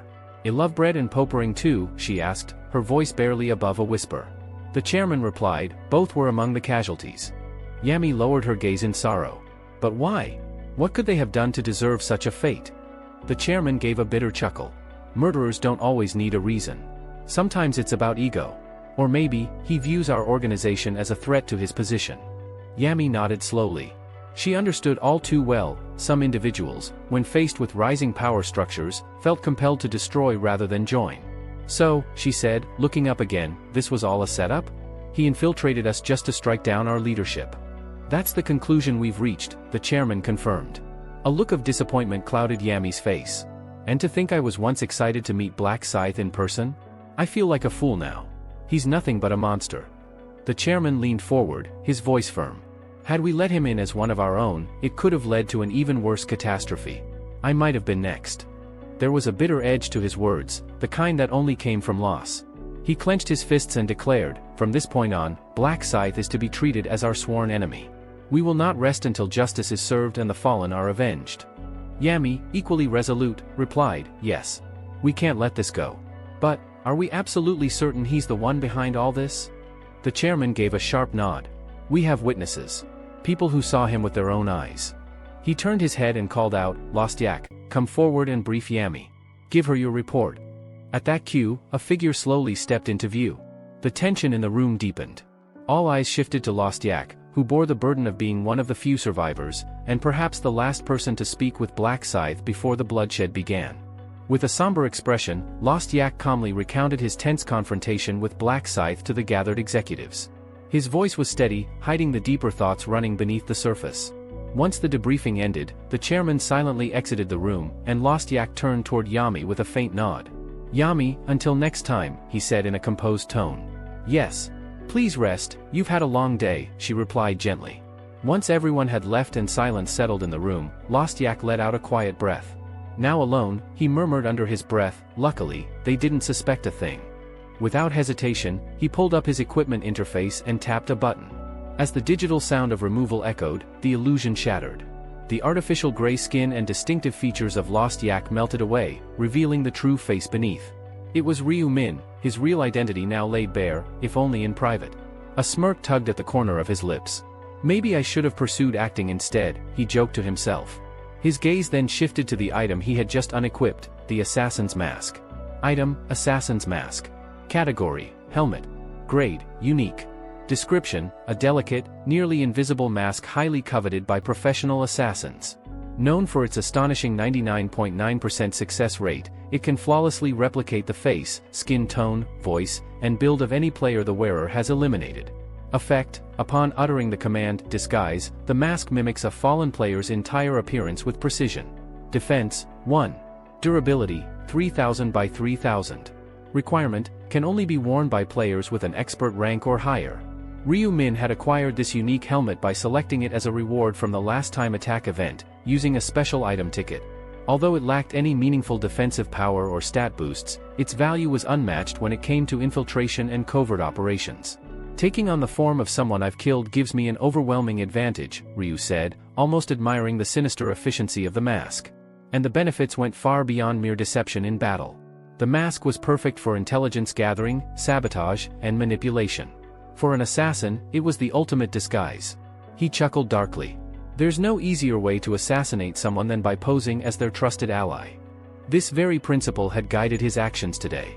Disguised as Lost Yak, Ryu had taken out key members of the organization from within. By replacing one of the executives, he gained access to their inner circle. Now, if I wanted to, I could even impersonate Huang Yongmin, he said thoughtfully. But for the moment, I'll stick with Lost Yak's identity. He paused and added with a sardonic grin, if the choice was mine, I'd eliminate the chairman himself, wear his face, and control the entire organization from the shadows. Unfortunately, that plan was doomed from the start. The assassin's mask could only replicate the appearance of other players, not NPCs. And as it turned out, the chairman was not a player at all, despite being the leader of a player-heavy organization. An ironic flaw. Moreover, the chairman was under constant protection, especially from someone as formidable as Yami. Her abilities presented a serious threat to Ryu's current strength. I can't counter her powers, not yet, he admitted. Until I can, I'll continue to play the role of Lost Yak. With no immediate meetings or missions lined up, he had a rare opportunity to rest, or better yet, handle something important. There was one item in particular that needed attention. A mysterious necklace, the Marble of Eternity. This item granted permanent stat increases every time the user killed a monster. However, with each kill, its durability dropped by a single point. Once that durability reached 0, the necklace would shatter and disappear permanently. That was its fatal flaw. But there was a loophole: if one possessed the skills to restore its durability, the Marble of Eternity could become the ultimate stat farming tool. And Ryu Min had just the skill for it. As a blacksmith with a high-level repair ability, he could restore its durability endlessly. Theoretically, that meant he could keep gaining stat boosts forever. It's practically designed for someone like me, he said with satisfaction. With this, I can push my stats far beyond the limits. And so, while the world believed Lost Yak was simply resting, Ryu Min was preparing for his next step, one that would make him even more terrifying. With his objective clear, Ryu Min wasted no time and swiftly began preparing for his journey overseas. Scene transition, Cotswolds, England. Far removed from the bustling cities and modern distractions, nestled deep within a forested corner of the Cotswolds, lived Russell Daniel, a young man who had left behind traditional education 6 years ago. While others pursued degrees and careers, Russell had chosen a far more rugged path. He had secluded himself in a humble, weather-worn cabin, dedicating himself entirely to the ancient art of blacksmithing. The rhythmic clanging of metal against metal rang out through the still woods, the unmistakable song of steel being forged. At that moment, Russell was meticulously crafting a long dagger, nearly 15 caddies in weight. With each hammer strike, the red-hot iron gradually took form under his skilled hands. Once satisfied with its shape, he took a whetstone and honed the blade with practiced precision, only to then reheat the edge in his blazing forge. When the metal glowed the perfect shade of orange, he plunged it into a water trough with a sharp hiss, locking in its deadly sharpness. "Done," he murmured, gazing at his creation with a faint, nostalgic smile tugging at the corners of his lips. "Would be nice if I could sell at least one a day." But the smile faded as quickly as it had come. The truth was bleak. Business had completely dried up ever since the mysterious appearance of the angel. Customers had vanished like smoke, and his beautifully forged weapons remained untouched, collecting dust. Still, Russell wasn't entirely shocked. "I had a feeling this would happen eventually," he muttered under his breath. Blacksmithing had always been a difficult trade, and making a living off it was never guaranteed. The cost of raw materials alone was enough to eat away at what little profit he managed. Until now, he had held on through sheer persistence, but he was reaching a breaking point. His savings were nearly gone, and the thought of leaning on his parents for support filled him with guilt. "Maybe it's time to rethink this path," he admitted to himself. Becoming a blacksmith had been his lifelong dream, his identity, even. But the grim reality gnawed at him. Was it even viable anymore? He pondered, his thoughts drifting to the game's 20th round. If he could clear that final stage, he'd earn one wish as a reward. That single wish could change everything. "I can't give up now," he told himself firmly. A man has to stick to something. His eyes steeled with renewed resolve. He would reach the 20th round and claim that reward, no matter what it took. Fate had even given him a sign, the blacksmith class in the game. It couldn't be a coincidence. Though the class offered no direct combat advantage, one of its passive skills allowed him to increase any weapon's damage by 150%. That alone gave him hope. But that hope didn't fix his most immediate problem: he was broke. "No matter how determined I am, it won't pay for food or firewood," he sighed. Reality hit him like cold iron. He needed money, and fast. Blacksmithing could wait, for now. With a heavy heart, he decided to take on other work temporarily. He'd head down from the mountain and look for any job that would get him through this rough patch. Once he earned enough to survive, he would return to the forge. Because deep down, he knew, no matter how long it took, the fire in his heart for smithing would never go out. As Russell wiped the sweat from his brow and prepared to return to his cabin, he heard the sound of footsteps approaching through the underbrush. His instincts sharpened. He turned quickly, expecting to see a wild animal, but instead, he found a person. Not just any person. A young man, clearly of Asian descent, was calmly walking toward him through the trees. It was a strange sight. This deep into the Cotswolds, visitors were rare, let alone ones who looked like they had nothing to do with the countryside. Russell narrowed his eyes. "A traveler? Out here," he muttered to himself. "That's unusual." He considered ignoring the man, but curiosity won out. Stepping forward slightly, Russell called out, "Hey, are you lost or something?" To his surprise, the stranger answered in fluent English. "You're Russell Daniel, aren't you?" the man asked with a knowing smile. The skilled blacksmith everyone's forgotten about. Russell's expression darkened. "Who wants to know?" he asked sharply, defensive now. "Who are you?" The young man gave a disarming grin. "I take it your reaction means I've found the right person." Russell frowned. "I don't serve many customers these days, and none from Asia. So how exactly did you hear about me?" The man shook his head. "I didn't hear about you. I saw you." That threw Russell off. "You saw me? What, like in a dream?" The stranger gave a chuckle. "Close. I'm what you might call a prophet. I can see fragments of the future." Russell blinked. The conversation had taken a bizarre turn. "A prophet? You're joking, right?" He would have dismissed the claim entirely if the man hadn't continued. "Russell Daniel. Level 21. Class, Blacksmith. Designated Zone, CEUKE 008. Correct?" Russell went stiff. That information, his zone, his level, even the class he had never spoken aloud to anyone. "That's impossible," he thought, eyes wide. He hadn't told anyone those details. Not even in casual conversation. Could he actually be telling the truth? He looked at the stranger again, this time with a mixture of wariness and wonder. "You can really see the future?" "I can," the man replied confidently. "I've never heard of a class like that." That's because it's not a common one, the prophet said calmly. In the other world, there are rare classes, some of them one of a kind. Prophet is one of those. I'm the only one who has it. Russell paused. His heart was telling him to be cautious, but his mind couldn't dismiss the evidence in front of him. All right, he said, folding his arms. Why did you come all this way, then? To make a deal with you. A deal? The stranger gave a slight nod. I'd like you to repair an item for me. In exchange, I'll give you something invaluable, information about the 6th round. Russell blinked. The 6th round? He felt a sudden jolt of interest. Knowing what lay ahead could give him a massive edge. And repairing an item? That was child's play. All it would take was a single skill cast. But he wasn't the type to jump into agreements blindly. That's quite a generous offer, Russell said cautiously. A bit too generous. Why go through all this trouble just for a simple repair? What's the real catch? The young man smiled again, not insulted in the slightest. That's just like you, Russell. Always careful. Always skeptical. Then he added, almost offhandedly. Truthfully, I'm not just here for a repair. I'm here because I want to work with you. Not just once, I want us to help each other. Russell raised an eyebrow. You came here, to make friends? Exactly, the man replied without hesitation. I've seen what happens to you in the future. You reach the peak of your craft. You become the greatest blacksmith the game has ever known. Russell's lips parted, but no words came out. Me? The greatest, he repeated in his thoughts. Is he serious? The idea sounded impossible. But the way the man spoke, there was no doubt in his voice. And the knowledge he had already shown, it was undeniable. So let me get this straight, Russell finally said, you'll give me real intelligence about the 6th round, in exchange for fixing one item? That's it. He stared into the stranger's eyes, looking for any hint of deceit. That still sounds like a one-sided deal. You sure you're not hiding anything? The man laughed softly. You always were like this. Trust doesn't come easily to you. He leaned in slightly. But know this, you've made it to the 15th round on your own, without anyone's help.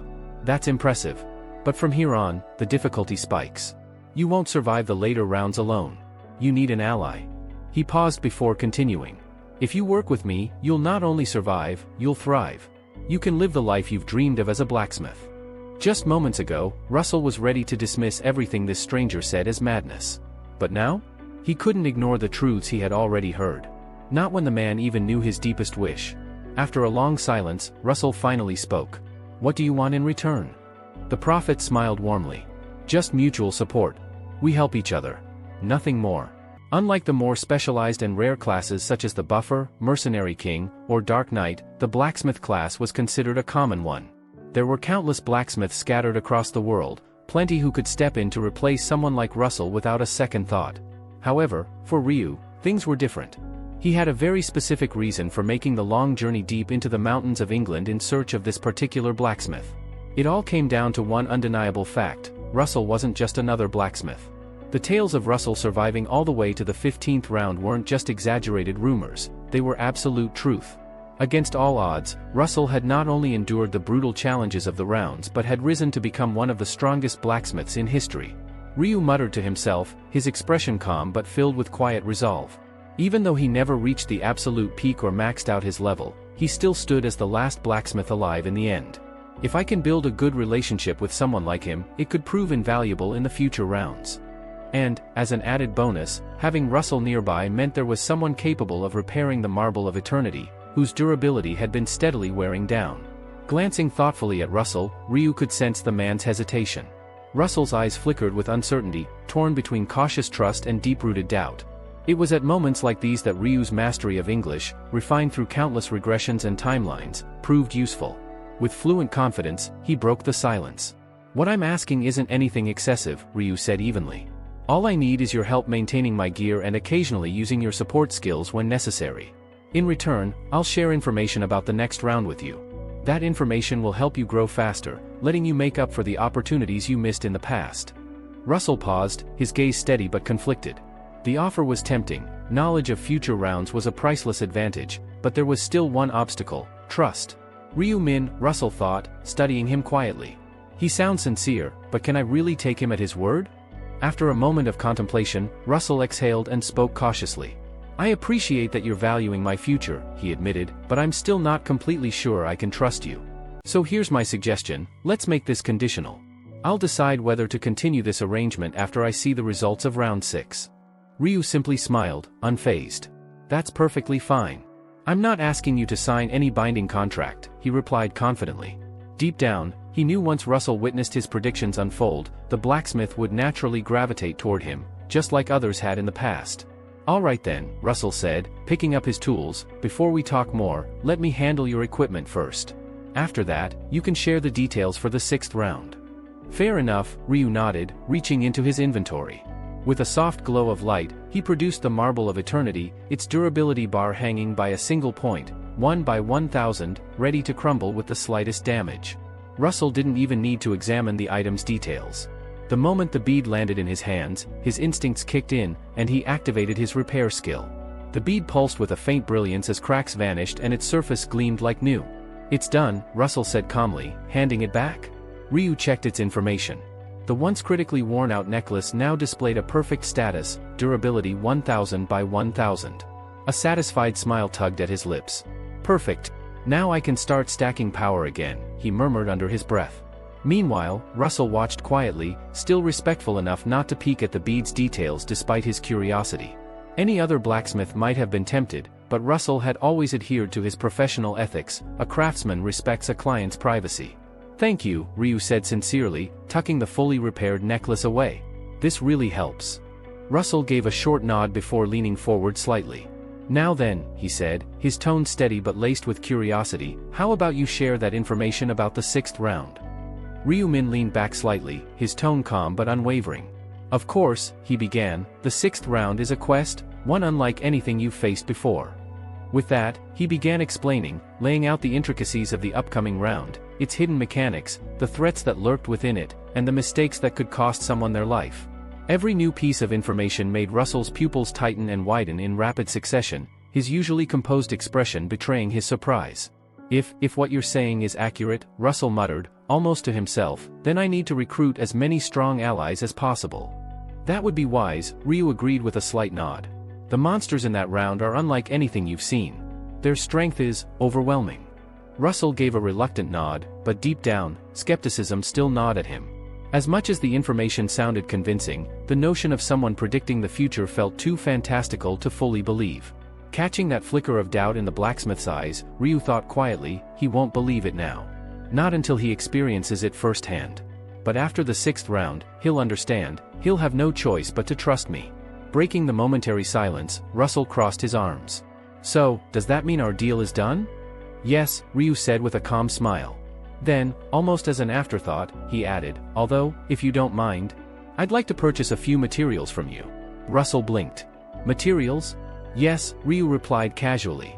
Do you, by any chance, have black steel powder? Russell stiffened in shock. What the? He thought, his eyes narrowing slightly. How could he know about that? The blacksmith had been cautious throughout their exchange, but this time, his composure cracked. He hadn't told anyone about the rare materials stored in his inventory. For someone to know, to pinpoint, that specific item was beyond comprehension. You, Russell muttered in disbelief. You even knew I had that? Did you see inside my inventory? To Russell, it was impossible, unthinkable, that anyone could know the contents of someone else's storage. But before he could question it further, Ryu calmly continued, sell it to me. I know you're struggling financially, looking for work, right? I'll pay you generously for it. Russell froze again, stunned speechless. He knows that, too? In reality, Ryu wasn't prophesying, he was simply reading Russell's surface thoughts with his ability. But to Russell, the distinction hardly mattered. Russell rubbed the back of his neck, his face heating slightly. I can't believe I doubted you earlier. I thought maybe you were just trying to trick me. I'm sorry for that. Truly. No need to apologize, Ryu said with a shrug. Whether you believe me or not doesn't change what I see. The future is the future. Russell's gaze hardened slightly. If he's been this accurate so far, then he won't be wrong about the 6th round either, he thought, finally accepting the reality before him. After a moment of silent contemplation, he exhaled and looked up. You need black steel powder, right? Then take it. I'll give it to you. Ryu tilted his head, a trace of surprise flickering in his eyes. You're giving it to me? Just like that? Russell offered a small, almost sheepish smile. I've already gotten more from you than I've given. I'm not the kind of man to take advantage of someone's goodwill. So yes, take it. With a quiet sigh, he reached into his inventory and materialized the shimmering, coal-black powder, holding it out. Here. No need to hesitate. Accepting the item, Ryu glanced at its information window. Black steel powder. Category, material. Description, a fine black metallic dust faintly infused with magical energy. A spark of satisfaction crossed his expression. He's just giving away a god-tier crafting material, Ryu thought. Strictly speaking, this is compensation for the information I gave him, but he has no idea how valuable this really is. After round 11, sure, it'll be easier to find, but right now? This is a rare treasure. Are you absolutely sure about this? Ryu asked, one brow raised. This material is worth more than you realize. Russell shrugged nonchalantly. I'm fine with it. Honestly, I don't even know what it's used for. Only you, he gave a faint smile, the so-called prophet, would know its real value. And besides, I'd rather not pry. Asking for more after what you've already done for me would just make me greedy. That simple, genuine statement made Ryu smile. Russell's unspoken principle, to know when to stop and not overstep, was a rare strength in people. Reaching into his coat, Ryu pulled out a black leather bag and handed it over. Then take this. Russell blinked in confusion but accepted it. Opening the bag, his jaw nearly dropped. Inside was a neat stack of bills, 20,000 pounds, clean and crisp. That's payment for the repair job, Ryu explained casually. I figure that should cover the cost, right? Russell stammered, quickly regaining his composure. And more than enough, he muttered, almost under his breath. Then, as the realization sank in, a flood of relief washed over him. With this much, I won't need to find another job. When he looked up again, his expression had softened, his earlier tension fading into something closer to genuine warmth. Still, Russell said hesitantly, are you sure it's okay for me to accept such a large sum of money? Ryu leaned back casually, meeting Russell's cautious gaze with his usual calm confidence. It's perfectly fine, he said. That money isn't just for the repair work you did, it's also for the material you gave me. Actually, if we're being honest, I wouldn't even consider it a waste to pay you millions for something like that. But, he let out a quiet chuckle. I figured too much at once might just make you uncomfortable. Russell blinked, clearly taken aback, and Ryu continued before the blacksmith could argue. And one more thing, don't just blow through that money on food or small expenses. Russell tilted his head, curiosity flickering in his expression. Then, what should I do with it? Open an overseas stock account, Ryu instructed smoothly, his tone leaving no room for hesitation. Invest about half of what I gave you into a Korean company called Player Place. It's still flying under the radar right now, but soon, it's going to explode. If you make the investment now, you won't ever need to worry about finding a job for the rest of your life. Whether you take my advice or not, though, is entirely your choice.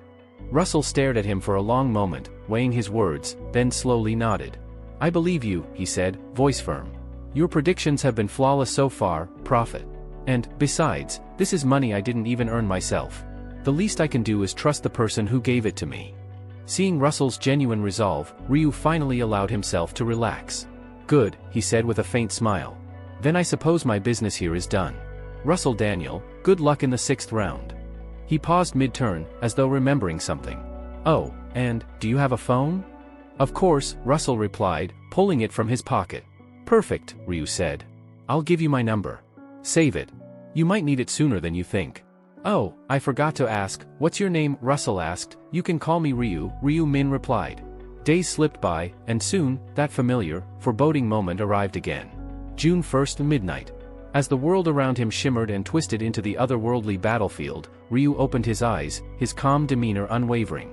Round 6, he muttered under his breath, surveying the strange terrain. This one's a cooperative round. I'll need to form a party. Min Yuri. If there was anyone he needed in this round, it was her. She was sharp, competent, and dependable, an asset to any party.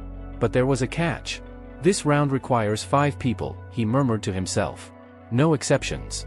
I'll need to fill the rest of the slots, even if they're just placeholders. Before he could dwell on it, a familiar voice cut through the distance. Black Scythe. He turned to see Min Yuri approaching with an easy smile, waving as she closed the distance. It's nice to see you again, she said brightly. How have you been?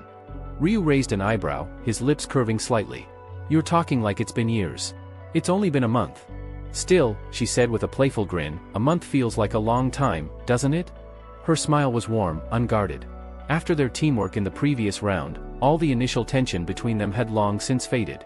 As Ryu glanced around, though, he noticed eyes turning toward them, whispers rippling through the gathered players. Who's that woman? Why is she talking to him? Wait, isn't that democracy? I swear I saw her in the rankings announcement last round. Yeah, she was second place. Damn, to be on such good terms with Black Scythe. I'm jealous. He ignored the attention. Being at the top of the rankings came with its annoyances, whispers, stares, endless speculation. The cold charisma he projected made him seem untouchable, almost inhuman, and though it deterred most people from approaching, Min Yuri didn't seem to care. Did you defeat the final boss in the last round? She asked, curiosity sparkling in her eyes. I did, Ryu said simply. Wow, she said, her admiration genuine. And even with the time limit, you finished it so quickly. Then, she hesitated briefly, then added, have you completed the subquest? The one about collecting balance stones? I've already completed it, he said with a shrug. And no, before you ask, I'm not going to tell you what reward I got. Her eyes widened in shock. How did you know I was going to ask that? Just a hunch, Ryu replied evenly. She let out a small laugh, shaking her head. I've always thought this, but you really do have incredible insight, Black Scythe. Her words hung in the air for a moment, and then she realized what she'd just said. Her face flushed pink. Ah, she stammered, flustered. That was presumptuous of me, wasn't it? I am sorry. What's there to apologize for? Ryu asked, his voice calm, almost reassuring. And, thank you. For the compliment. Her heart gave a small flutter at the unexpected kindness. He's considerate, yet still carries that overwhelming presence, she thought, cheeks still warm. He really is fascinating.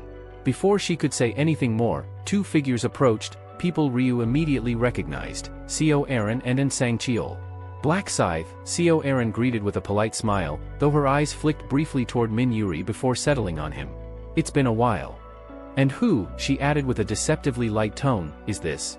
Ryu's response was cool, almost indifferent. I don't think that's something I need to explain, do I? Seo Aaron smiled as if she accepted the response, but beneath that polite exterior, her thoughts churned.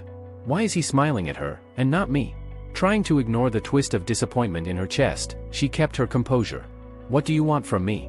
Ryu asked, his tone sharp enough to cut through the growing tension.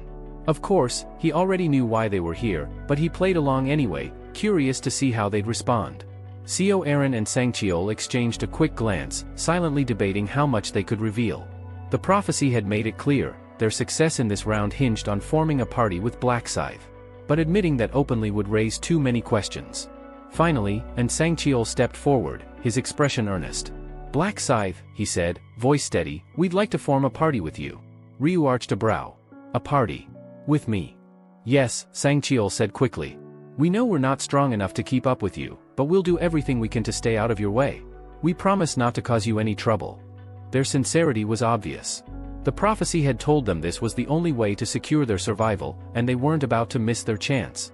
Ryu tilted his head, pretending to think it over, though his decision was already made. In truth, whether they joined or not didn't matter much, there were plenty of other players eager to team up. But having them around could be useful, especially with Nsang Cheol likely to report this development to the heavenly demon. Building a positive image won't hurt, he thought. Outwardly, however, he maintained an air of hesitation, letting the silence stretch just long enough to make the two players sweat. Finally, Nsang Cheol broke, blurting out a desperate offer. We're not asking to join for free.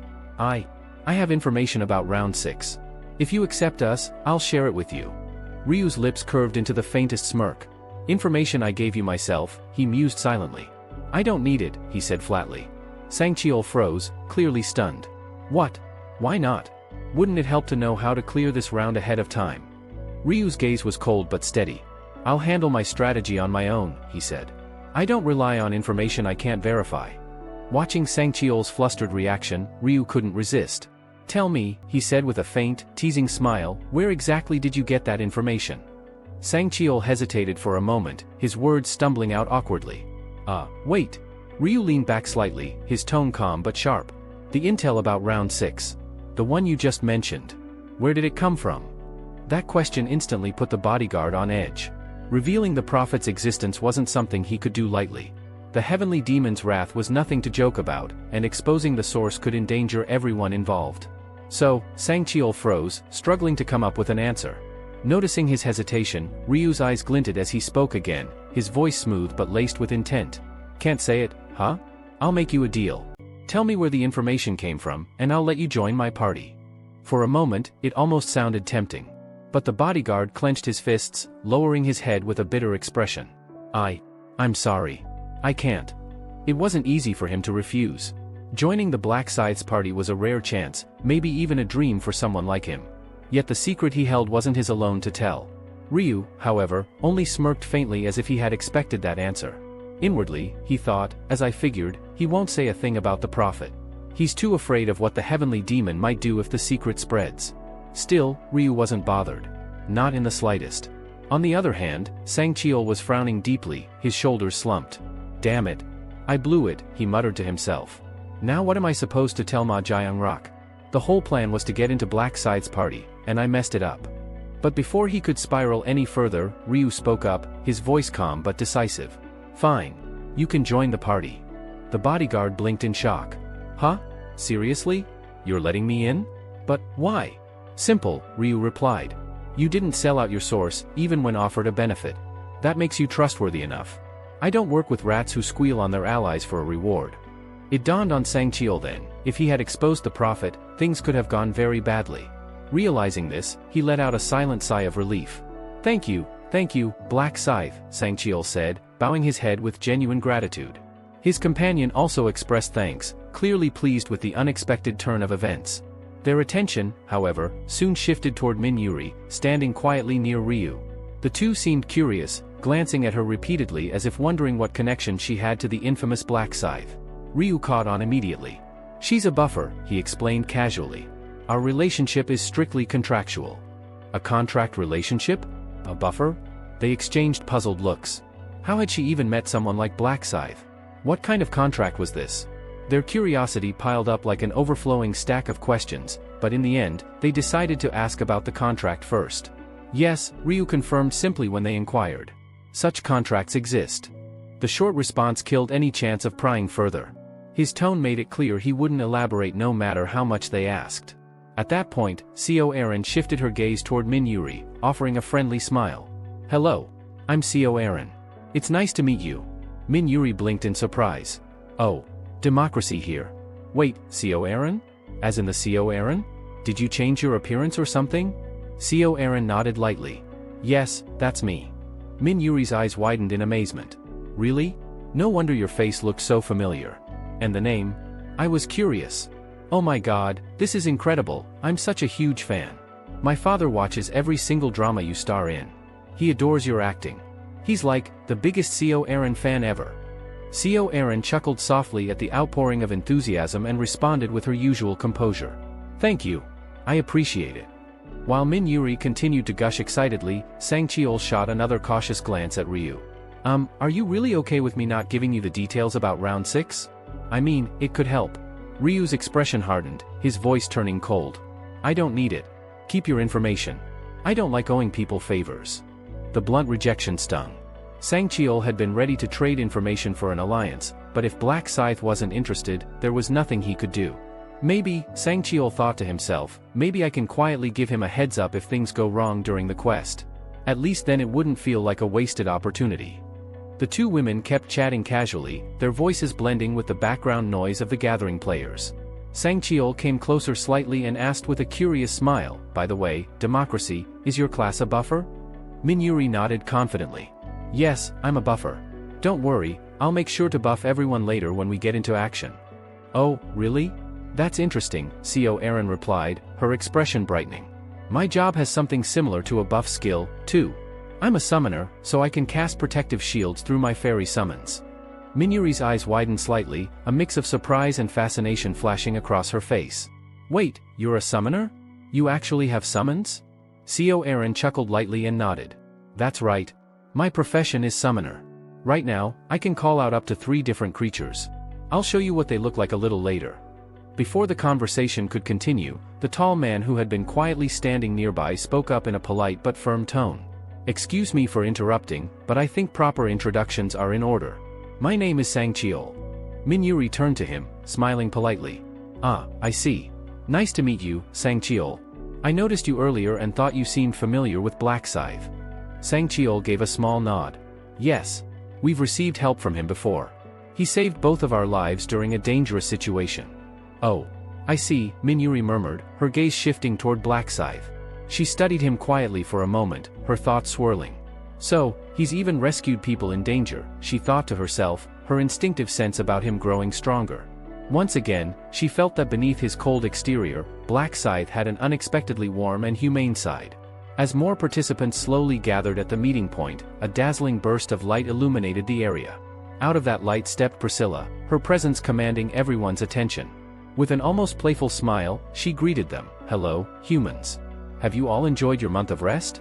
She glanced around the assembled players before continuing in a cheerful yet slightly mocking tone. "For this round, we have exactly 1,010 participants, a perfect number, don't you think?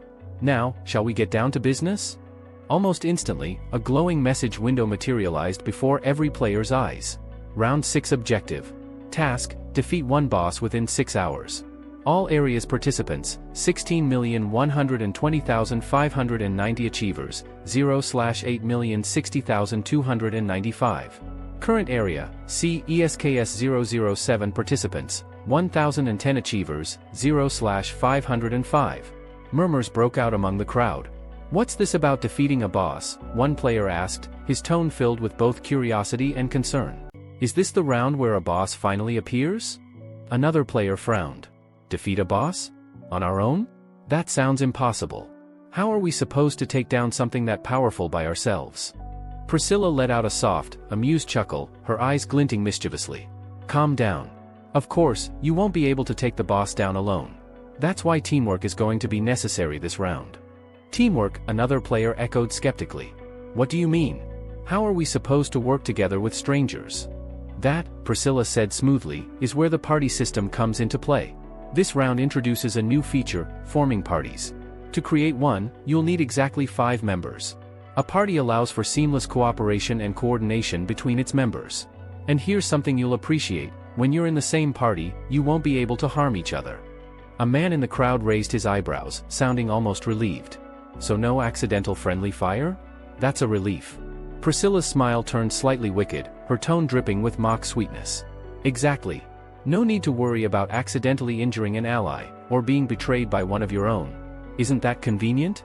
She then added, "But don't misunderstand, attacks from other parties or from monsters will still deal damage. Only attacks from your own party members will be nullified." The players exchanged looks, slowly nodding in understanding. With a well-coordinated party of 5, the challenge didn't seem as impossible as it had at first glance. "Now, another important detail," Priscilla continued smoothly. "When your party defeats monsters, the experience points and gold are automatically divided evenly among all members, regardless of who lands the final blow. However, there's a range limit. If the distance between you and your teammates exceeds 100 meters, you won't receive your share." One player tilted his head thoughtfully. "So EXP and gold are split equally no matter what? That actually sounds fair." Another raised his hand to ask, "What about loot? How are items divided?" Priscilla's smile sharpened as she explained, "Unlike experience and gold, items are distributed based on contribution. The system calculates your overall involvement in the fight. Let's say 2 players contribute 70% and 30%, respectively, to killing a monster. The one with 70% contribution will have a 70% chance of obtaining the item, while the other will have a 30% chance. So basically, the harder you work, the better your odds of claiming the loot," one player said, nodding in understanding. "Exactly," Priscilla replied with a satisfied smirk. Another player, clearly trying to confirm, asked, "So even if someone's contribution is low, they still have a chance of getting an item, if luck is on their side, right?" "That's right," Priscilla said, her tone light but her grin sharp. "Effort improves your chances, but luck can still favor anyone." Priscilla's eyes gleamed mischievously as she continued, her voice carrying through the crowd. "That's right. Even if your contribution is as little as 1%, you still have a chance to receive an item drop, though, of course, the probability would be extremely low." A player raised a hand hesitantly, his voice tinged with concern. "Excuse me, Angel, how exactly is contribution calculated? Is it just about dealing the most damage? Wouldn't that put players with lower damage output at a disadvantage?" Priscilla chuckled lightly, her smile sweet but sharp. "A good question. While dealing more damage usually translates to higher contribution, it's not solely based on damage output. The system considers multiple factors: support actions, crowd control, healing, even life-saving maneuvers. So, a player who spends the fight strengthening allies with buffs or healing still earns contribution. Everything is measured and judged fairly. One of the nearby players' eyes lit up, his voice filled with relief and excitement. Wait, so just buffing teammates counts toward contribution? That's amazing. From the side, Ryu listened silently, his expression unreadable. Parties, huh? He thought to himself. A nuisance, but one I can't avoid this time. As if reading his thoughts, Priscilla clapped her hands lightly to draw everyone's attention. Oh, and one more thing. If you don't form a party, no matter how many monsters you kill, the kills won't count. The system strictly enforces party formation this round. So yes, solo players, your options are limited. The collective groan from the crowd was immediate, but Priscilla wasn't done. Still, don't think of this as a disadvantage, she added, her smile as radiant as ever. The benefits of a party are significant. You can coordinate attacks, watch each other's backs, and share rewards. Most importantly, once your party defeats a single boss, all 5 members will automatically clear this round. A stunned voice rose from the group. All 5 members? Really? Everyone in the same party passes together? Yes, Priscilla confirmed, her expression unchanging. But remember, only 101 bosses will appear in this area. Which means only 505 of you can survive this round. The unsettling realization spread like wildfire through the crowd, but before panic could fully bloom, Priscilla clapped her hands together again, as if concluding a performance. And that, she said cheerfully, wraps up the explanation of the party system. See? Nothing too complicated. Just form a 5-member party, work together, and defeat a boss. Simple, right? Ryu's lips curled ever so slightly at that, though there was no humor in his eyes. Simple? He mused silently. Hardly. It's never as simple as she makes it sound. Priscilla gave a playful wink as her form began to glow, her presence fading into a cascade of radiant light. Do your best, humans. Defeat your boss, clear the round. Oh, and one last note, there are no subquests this time. Focus on your main objective. Good luck. And with that, the so-called angel vanished, leaving behind only a faint shimmer in the air.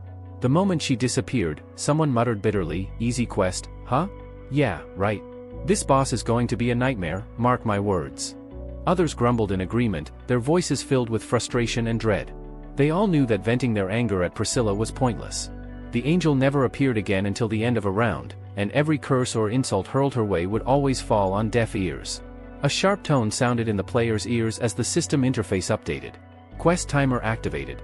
Time remaining, 5 hours 59 minutes and 53 seconds. The countdown began. 6 hours to form a proper 5-member party, hunt down the boss, and defeat it, or face inevitable death. Almost immediately after, another message popped up in bold letters. Party Formation Protocol? To form a 5-member party, hold hands with your desired teammates and simultaneously recite the party formation command. Reminder, boss kills will not count unless you are in an official 5-member party. The atmosphere instantly shifted. We need to form parties, now, one player said urgently. Yeah, another agreed. No point risking it. No party, no progress. Anyone looking for members? I'm level 20, warrior class, someone called out, raising his hand above the crowd. Looking for solid DPS and a healer. Let's make this quick. The area turned chaotic in seconds, the once empty field now resembling a noisy marketplace. Players called out their levels and classes, frantically scanning for reliable partners while groups hastily formed around them. Amid the commotion, Sang Cheol, the ever-vigilant bodyguard, stood quietly beside Ryu, his sharp eyes narrowing slightly. The prophet was right, he thought grimly. Everything is happening exactly as foretold.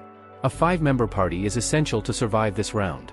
His gaze shifted briefly toward Black Scythe, who stood as composed and unreadable as ever. Sticking with him was the right decision, Sang Cheol reassured himself. After a moment of hesitation, he spoke. Mr. Black Scythe, we should. Wait, Ryu interrupted curtly, his tone even but commanding. It's a 5-member team. That means we still need one more. Minuri glanced between them with an inquisitive look. Then, who should we bring in for the 5th slot?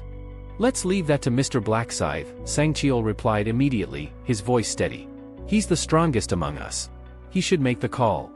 Everyone turned their attention to Ryu, who pretended to think it over, though in truth, he had already decided. There was someone he had been meaning to recruit, someone nearby, close enough that the invitation would be smooth and natural. The entire field was buzzing as players scrambled to form parties. Voices rose above the noise. I'm level 20, warrior class. Anyone want to team up? One man shouted, raising his hand high, scanning for takers. All around, players discussed levels, professions, and strategies, trying to form their survival groups. Yet in hushed tones, many whispered the same thought: whoever manages to join Blackscythe's party will practically have their life guaranteed. To them, it was like winning the lottery. But before he could act, a nervous-looking player stepped forward, forcing a polite smile. Mr. Blackscythe, the player stammered, would you, by any chance, consider joining our party? The world seemed to still for a moment as Ryu turned his gaze on the man, his expression cold and unwelcoming. His reply was sharp as a blade, leaving no room for negotiation. No, he said flatly, his eyes narrowing. Go away. Don't waste my time. The player flinched under the weight of his voice, his face paling as if cold water had been poured down his spine. His legs wobbled slightly, his courage crumbling in an instant as he backed away in silence. The rejected players walked away with slumped shoulders, their faces burning with embarrassment. One of them muttered bitterly under his breath, he didn't even hesitate, just shot us down like we were nothing. Damn, I was hoping to get on Blackscythe's good side, but that was humiliating. Ryu Min had no interest in the frantic bargaining. His eyes were calm, focused. He already knew who he wanted. This isn't just about filling slots for a temporary quest, he thought to himself. The real goal is the last round. I need companions who will grow alongside me, not just cling for survival. In his past regressions, he had accepted anyone, strangers, wanderers, whoever was available, just to make up the numbers. But this time was different. Now, with knowledge of the future, he was determined to choose carefully. Even as one after another approached him with hopeful expressions, begging to join, Ryu dismissed them coldly. The allure of the blue chip was too strong. Every player knew that if they could ride under Blackscythe's banner, survival was almost assured. But his rejections were swift, merciless, and absolute. Word spread quickly, Blackscythe isn't accepting anyone. And soon, the hopeful crowd thinned, players retreating with crushed expectations. Damn, won't he accept anyone? One man grumbled. He's being too picky. At least listen before saying no. Another pointed toward Ryu's side, where Seo Aaron, Minuri, and Sangcheol stood. Doesn't matter, those three are already with him. Their survival's guaranteed. Lucky bastards. The players who had been brave enough to approach him retreated, and those who hadn't dared before didn't even bother now. The area around Blackscythe cleared, leaving him and his companions with space, though the air was thick with envy. His party members themselves grew curious. Who is he going to pick for the final spot? They wondered silently. Sangcheol, the bodyguard, thought with a twinge of regret, if only Chairman Ma was in this section, if he were here, I'd have recommended him without a second thought. Minuri, too, had someone in mind. If Ryu Min were here, I would have begged for him to be chosen. But fate had scattered them into different zones. Just then, a group approached.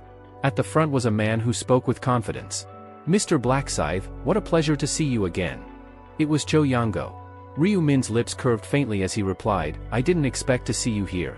Honestly, I thought you wouldn't make it past the 5th round. Yango let out a hearty laugh. Really now, aren't you underestimating me a bit too much? Taking down 300 orcs was nothing but a warm-up. And it wasn't mere bragging. He had cleared the quest ranking 125th out of the 1,211 survivors who had made it through round 5. I'll admit, though, Yango added with a grin, your battles back then inspired me. Watching you fight gave me the drive to push harder and finish faster. Is that so? Ryu replied mildly. At that moment, another stepped forward, one of the men Ryu had personally saved during the chaos of that quest. His name was Mankey, and he bowed his head with deep gratitude. Mr. Blackscythe, I owe you everything. When you treated my shoulder back then, you gave me another chance to live. Without you, I wouldn't be standing here today. Ryu's sharp eyes flicked toward him. And yet you still managed to handle 300 orcs with that injured body? Mankey gave a sheepish smile, his voice trembling with sincerity. It was only thanks to you. You're the reason I had the strength to fight. I'll never forget it, you're my savior. Cho Yongho's eyes softened as he looked at Ryu with a friendly expression. Are you still searching for someone to complete your party? He asked. Ryu gave a short nod. That's right. Then you already have 4 members, Cho Yongho continued with a smile. Just one more, and your party will be full, correct? Exactly, Ryu replied. Cho Yongho quickly raised his hand as if to clarify. Don't get me wrong, I'm not here to ask to join you. Our team has already finished forming. I figured as much, Ryu said evenly. He had already noticed the golden chains wrapped around the wrists of Cho Yongho and his mercenaries, clear proof that their party of 5 had been completed. In that case, Ryu asked bluntly, if you're not here to request entry, what's your reason for seeking me out? Cho Young-ho chuckled lightly and replied, nothing complicated. Out of goodwill, I wanted to greet you, and to make a suggestion. A suggestion? Ryu raised an eyebrow. Yes, Cho Young-ho said. Our party and yours, what if we form an alliance? The words hung in the air, but Ryu wasn't only listening. He was reading the intent behind them. In Cho Young-ho's mind, there wasn't a trace of greed. His thoughts revealed themselves clearly. I'm not trying to take advantage of him. I only want to lend some support, especially after what he did for Mankey. This is the least I can do in return. Aloud, Cho Young-ho added, we're not asking for items or experience points. If we cross paths with the boss, we'll give you priority. We simply want to lend our strength. Please don't be suspicious of our intentions, we mean it. Ryu could tell there was no deceit. This wasn't someone looking to cling to him for survival, but a man who genuinely felt indebted and wanted to repay it. For a moment, silence stretched between them. Cho Young-ho began to shift uneasily, as if worried he had been misunderstood. Then Ryu finally spoke. I refuse. The answer landed like a hammer blow. Cho Young-ho blinked in shock. What? Why? Is it because you think we'll slow you down? You don't need to worry about that. We won't ever get in your way. And if... Ryu cut him off sharply.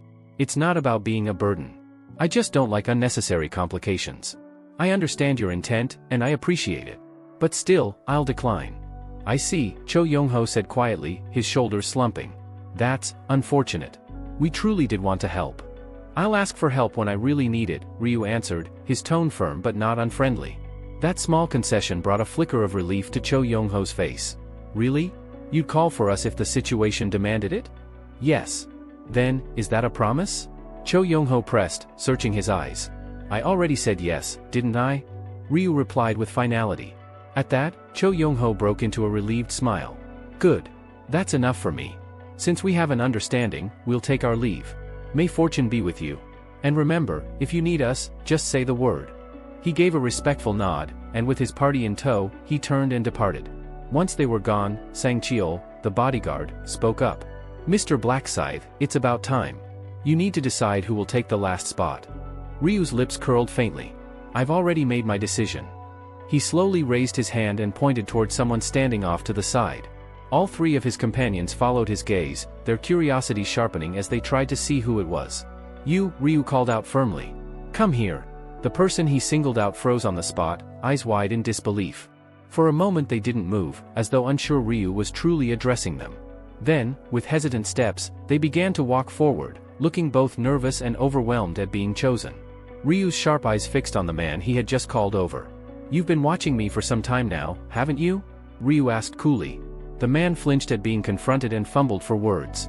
That's, well, I wanted to. I wanted to party with you, Mr. Blackscythe. Ryu studied him for a moment, then asked bluntly, your level and class?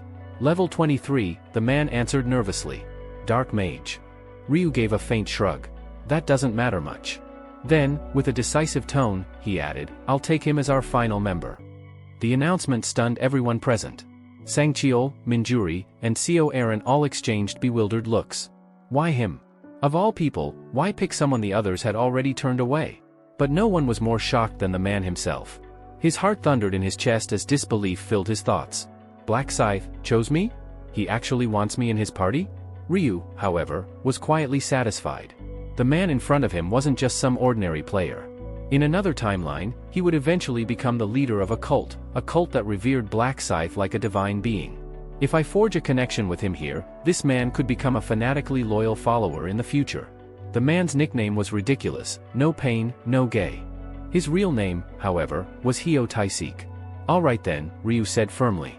This will be our party. The five of them stood together, silently reciting the formation command. In the next instant, golden rings etched with strange characters materialized around their wrists, the symbol of an official party. Hyo Taisik stared down at the ring on his wrist, nearly trembling. Never in my wildest dreams did I imagine I'd be standing here, forming a party with him. The scene shifted to the past, unveiling the miserable life of Hyo Taesuk. Taesuk lived in constant despair. His gloomy demeanor and frail appearance made him the perfect target. Wherever he went, classmates snickered, whispered, and pointed fingers. He was mocked for being weak, and that mockery quickly turned into open bullying. Some people might claim that bullying culture had faded from schools, that things had changed from the old days. But the truth was far different. The cruelty still remained, only wearing a different mask. the school gangsters of the past, hadn't vanished, they had simply evolved. The so-called shuttle system, where the weaker kids were forced to run errands and provide money or goods, was still very much alive. At first, Tae-suk couldn't believe what was happening. He felt stunned, embarrassed, and humiliated. It was the kind of thing he thought only happened in TV dramas, never in his own life. Why me? He asked himself over and over. What did I ever do to deserve this? Believing he must have done something wrong, he tried to change himself, to fix whatever it was that attracted their cruelty. He studied their reactions, tried to be more agreeable, tried to disappear into the background, but none of it mattered. It didn't take long before reality hit him. No, it's not about me. They're not doing this because of something I did. They're doing it because I'm easy to push around. I'm just prey. That realization was crushing, but Tae-suk clung to one desperate hope. If I can just endure until graduation, if I can just hold on until high school is over, maybe then it will stop. That fragile thread of hope became the only thing that kept him moving forward. Day after day, he endured their harassment, swallowing his pride and hiding his pain. But soon, he learned that he had overestimated himself. He wasn't as strong as he thought. One day, as he stood cornered by the usual group, their sneering voices echoed around him. "Hey, bastard. Didn't I tell you to bring money every single day?" one of them demanded. "I am sorry," Tae-suk stammered, his voice trembling. "I live with my grandmother, we don't have much money." "Oh? What's this?" another scoffed, feigning surprise. "So, you don't even have a father or a mother?" "Wait, are you saying that grandmother of his is actually his mom?" one laughed cruelly. "Huh. Pathetic. Absolutely pathetic. You little piece of trash," they jeered, bursting into laughter at his expense. Tae-suk clenched his fists, but no words came out. The leader stepped closer, his eyes gleaming with malice. "Don't give me excuses, idiot. You'd better bring the money anyway. I don't care how you get it, steal it, beg for it, sell yourself for it, whatever. Just make sure you have it." The words cut deeper than any blow, and Tae-suk could do nothing but lower his head. "Yeah, kid. Because of you I don't even have money for smokes. When your granny dies, are you gonna bury her with you?" The insult about his grandmother snapped something inside Hyo Tae-suk. It was like a switch flipped, reason and restraint fell away. "You bastards," he shouted, finally lashing out at them. That single outburst changed everything, and not for the better. "Get that lunatic," someone barked. "Just scorch his forehead a little. I'll give whoever does it a smoke break." From then on the cruelty escalated. They invented excuses to punish him, hauled him about on trumped-up accusations, beat him, threatened him, shook him down for cash. The abuses multiplied. The torment wasn't mere teasing anymore, it became a deliberate, sustained campaign to break him. It was the kind of suffering that might even make devils turn away. School stopped being a place of learning and became a daily nightmare. There were moments when Tae-suk thought the only relief left would be to end it all. Death began to look like an escape rather than something to fear. But whenever he let those thoughts near, one image rose up and shoved them back: his grandmother. If he died, who would care for her? Who would repay the years she'd spent picking through trash to scrape by, cooking, patching, and loving him when no one else did? The idea of abandoning her twisted something in his chest: guilt, shame, a fierce, incandescent loyalty. "You can't do that to her," he told himself. "You promised you'd study hard. You promised you'd get a degree and make things right for her. You owe her that." So he swallowed the dark thoughts and forced himself to continue. He would endure. He would keep breathing, keep pretending, keep surviving, because walking away would mean betraying the one person who had given him everything. Hyo Tae-suk endured. Day after day, he clung to the one promise he had made to himself: to survive, persevere, and repay his grandmother's love. And when 3 years of relentless bullying finally passed, when he stood at graduation without giving in to despair, he felt a small flicker of pride. "I made it. At last, freedom." But in 2022, the world shifted. Angels descended, and the great upheaval began. Every month became a desperate struggle for survival. And just as he thought he had escaped one hell, another found him. His grandmother's health began to crumble. By the time the second round came, she collapsed. The ones who tormented him didn't stop, even in the face of his grief. "See that? Didn't I say the old hag would die of shock if you laid a finger on her? Ha, I told you I'd bury you and that wrinkled hag together." That was the moment the last thread of restraint inside him snapped. Without hesitation, Tae-suk plunged an arrow into the shoulder of the nearest thug, black mana bursting from him like a curse. A shadowy arrow tore through the air and lodged itself in another bully's eye, rotting it instantly. The bullies were dumbfounded. They hadn't realized it yet, but they had just provoked a player with class. The same miserable boy they treated as prey had awakened power they couldn't begin to grasp.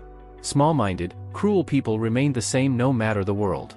Their mistake was believing sheer numbers would guarantee victory. They never saw the danger until it was too late. By the time Tae-suk regained his senses, it was already over. A body lay sprawled in a pool of blood, staining his grandmother's tiny home. Money, he muttered, his voice breaking and twisting, slurring into something unsteady. From then on, his speech never returned to normal. His words came out broken, like his heart.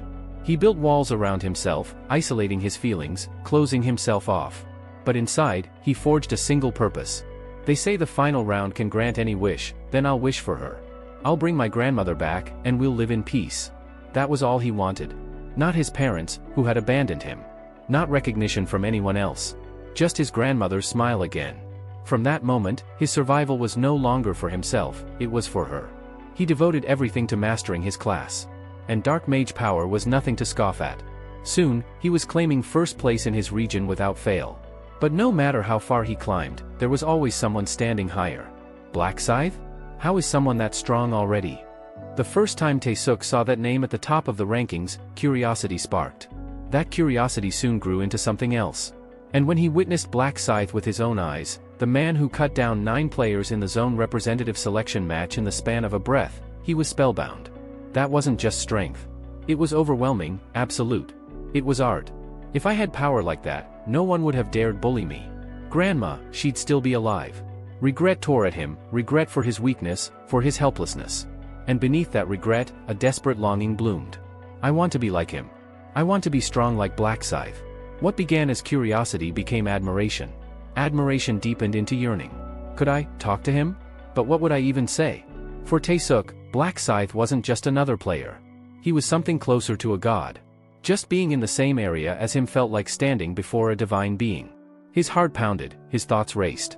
And before he could stop himself, the words slipped out of his trembling lips. I'm in a party with Black Scythe. Even as he said it, he couldn't believe it was real. To fight alongside the very man he revered, it felt less like reality and more like a dream come true. Ryu broke the silence. No pain, no gay. Yes?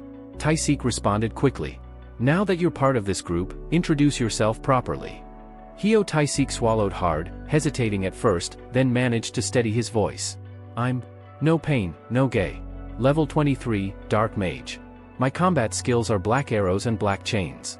His delivery was shaky in the beginning, but by the end, he had gained confidence. Minjuri smiled warmly and said, "It's nice to meet you, no pain no gay. I'm Minjuri, a level 21 buffer. I'll do my best to support everyone." Afterward, Seo Aaron and Sang Cheol gave their own introductions. Once everyone was finished, Ryu looked over the group. Good. Now that the introductions are out of the way, shall we begin hunting?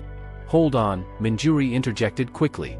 Before we move, let me cast buffs on everyone first. She lifted her hands and began chanting, her skills wrapping her party members in waves of glowing light. Bless. Swift. One by one, the enhancements flowed into them. The moment the effects took hold, the party members widened their eyes in astonishment. My attack speed, it's nearly 60% faster. And my movement speed too, this is incredible. They could hardly believe it. Ryu, however, remained unshaken, his expression calm as always. Sang Cheol glanced at him and remarked, "So this is why you always keep Miss Minjuri by your side, isn't it? Having a buffer like her makes all the difference." Minjuri blushed, smiling bashfully. "Oh, come on, you're embarrassing me." Watching this exchange, Seo Aaron's lips tightened ever so slightly. Seo Aaron stepped forward with quiet confidence and said, "I'm a summoner as well. I can also imbue my summoned creatures with buffs through my incantations." The air shimmered as golden dust swirled, forming into 2 delicate, fairy-like beings that sparkled like fireflies in the night sky. Their wings glowed faintly as they hovered near, exuding a warm, protective aura. Then, with a deep rumble, the ground shifted, earth and stone gathered together, gradually shaping into a humanoid figure. Within moments, a full-sized stone golem stood before them, towering and imposing. Min Yuri's eyes lit up in awe. "Oh my gosh, what are those adorable little creatures?" "They're fairies," Seo Aaron explained, her voice carrying a hint of pride. "Protective summons. They specialize in shielding allies. At first, they had no offensive capabilities, but when I reached level 20, a third fairy manifested, one that can actually cast attack spells." "Wow, that's incredible. And what about that big one made of stone?" Min Yuri asked, still brimming with curiosity. That's my golem, Co Aaron replied. I earned it at level 20 as well. It can't provide buffs like the fairies, but it's perfect for pulling monster aggro. I usually summon it in advance so it can tank. Min Yuri clapped her hands together with delight. That's amazing. You have both a tank and support skills, you're really impressive, Uni. Though showered in Yuri's admiration, Co Aaron's eyes were fixed on one person alone. Turning toward Black Scythe, she asked with a hopeful look, what do you think? Don't I bring something worthwhile to the team? Her expression carried both pride and a silent plea, waiting for acknowledgement. But Ryu Min hardly glanced her way. Instead, he looked ahead, expression cool and unreadable. Let's move out, he said simply. The brush-off left Co Aaron stifling her frustration, her desire for recognition unfulfilled. Still, she followed as Ryu took the lead, with the rest nodding and falling in line behind him. Not far back, Hyo Tae-suk, no pain no gay, watched the team with uneasy determination. A buffer and a summoner, both of them are really skilled. I can't drag the group down. I need to prove my worth too. His steps were quick, his nerves taut. But as they walked leisurely, he grew more unsettled. Why is everyone so relaxed? With a generous 6-hour time limit, the group only needed to defeat one of the 101 boss-class monsters scattered across the battlefield to clear the round. There was no urgent need to rush, and so the others moved at a steady, unhurried pace. Still, Tae-suk couldn't shake his doubts. Wouldn't it be better to strike quickly? If we get to the boss first, shouldn't we aim for the top spot? But unaware of the prophecy surrounding the rounds, he couldn't comprehend why there was no real benefit to rushing the fight. Then, suddenly, there's the boss. The shout came from nearby. All heads turned toward the commotion, and a collective gasp followed. From the shadows of the trees emerged a monstrous figure, a centaur, towering and broad-shouldered, with the muscular upper body of a man fused to the powerful frame of a horse. In its grip, a massive double-edged spear gleamed menacingly. That's ours. If we kill it, we'll take first place, a player roared, rallying his team. Without hesitation, the rival party charged. Steel clashed against the beast's weapon as the centaur swung fiercely, forcing the players back with its overwhelming strength. He's too strong, spread out, don't clump up, someone barked. Go for its back.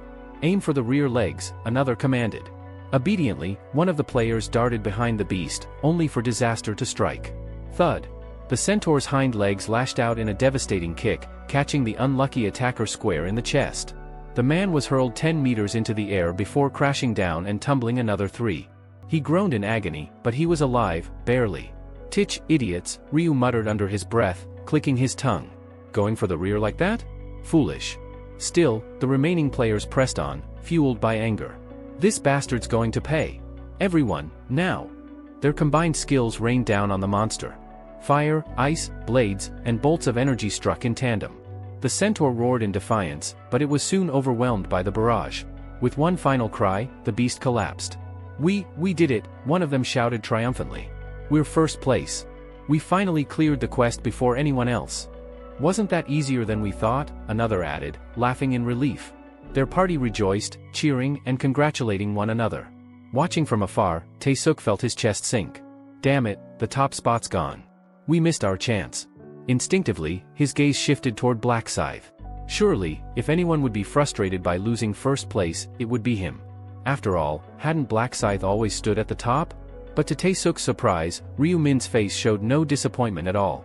His expression was cool, calm, and completely unconcerned, like none of it mattered in the slightest. As time ticked by, the cheers from the rival party slowly died down. Confusion crept in. Wait, why hasn't the quest completion message appeared yet? One of the players asked, his excitement giving way to unease. Could it be? Another muttered, a hint of dread in his voice. Just then, Ryu's lips curled into a faint smirk. So, they finally caught on, he thought. They didn't actually kill a boss at all. It was just another monster in the field. To weaker players, such creatures might feel like mini-bosses, something at the level of elites. But to Ryu, the centaur was nothing more than a trash mob. For a 5-man team, it was challenging but manageable. The real threat, however, was something entirely different. Hidden somewhere in the field lurked the true boss, a minotaur, massive and brutal, with the body of a man and the head of a raging bull. Unlike the centaur, the minotaur demanded overwhelming strength to bring down, at least 20 players, all around level 20, fighting in perfect coordination. In short, you'd need 4 full parties working together. The angel had indeed announced there were 101 bosses spread across the field. But what she didn't say was just as important. She never once claimed that only bosses existed here. That omission was intentional. Ryu observed the field with a cold calmness. From my perspective, it's just another bulky monster with slow swings, but to anyone else, it's a death sentence. Most teams probably came in thinking, it's a 5-person party quest. With just us, we can kill the boss first and take the top spot. He scoffed inwardly. What a foolish notion. Even level 30 players would struggle here. Maybe, just maybe, someone at level 40 could handle it. That's why the angel made it clear this boss wasn't to be attempted solo. They crafted the trial to mislead, making everyone believe 5 people could take it down, when in reality you'd need 4 full teams. This deception was the real trap of round 6. Nothing in the angel's words explicitly promised a 5-man party could actually kill the boss. She simply left the crucial details unsaid. So that's their plan, Ryu mused. Hand us only half the truth, keep us blind, and let desperation do the rest. She's clearly just carrying out her orders from above. That was also why the time limit was 6 whole hours. Not to rush toward the Minotaur, but to grind through mobs, gather levels, and prepare before facing the true challenge.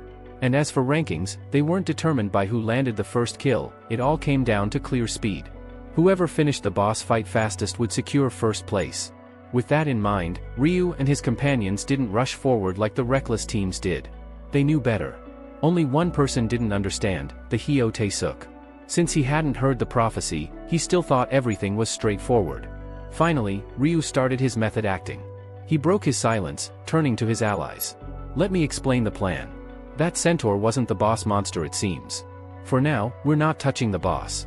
Instead, we'll focus on hunting centaurs and using the time to level up. We'll keep at it for about 5 hours. The no pain no gain blinked. But, why? What's the reasoning? Ryu looked at him steadily.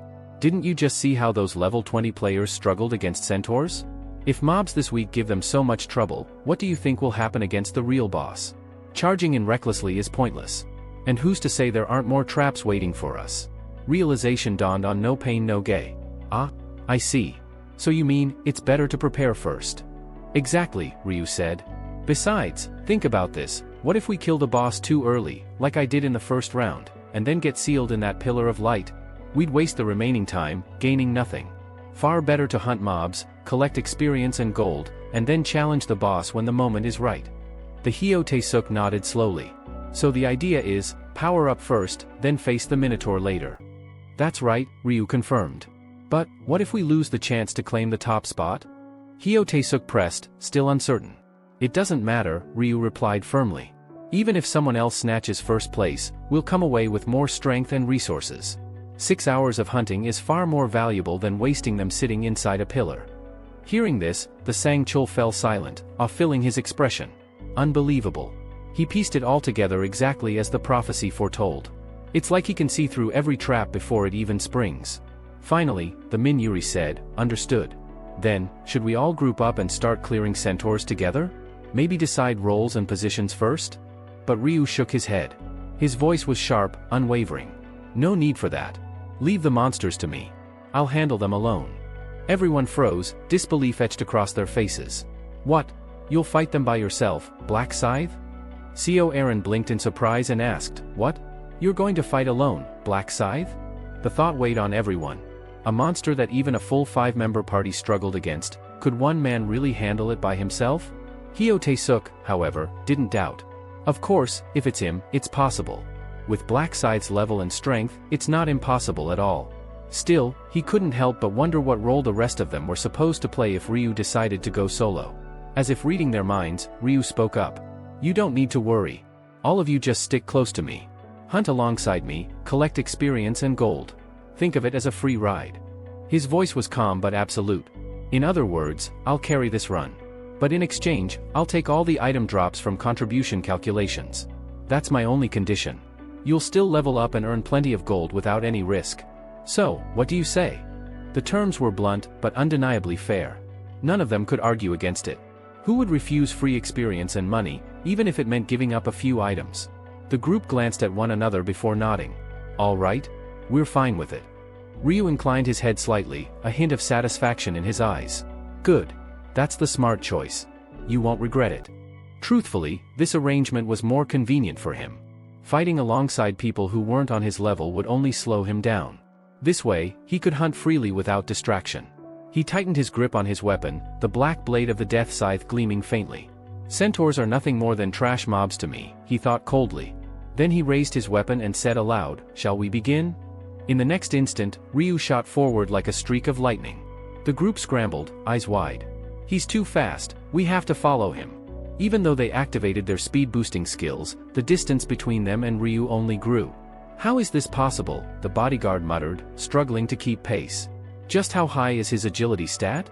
Even No Pain No Gain, who had always taken pride in his own speed, felt utterly humbled.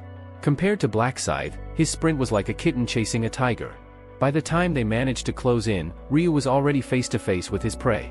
The centaur bellowed, lifting its weapon. But its cry ended halfway. Ryu's scythe carved through the air in a blur, and the centaur's head separated cleanly from its body.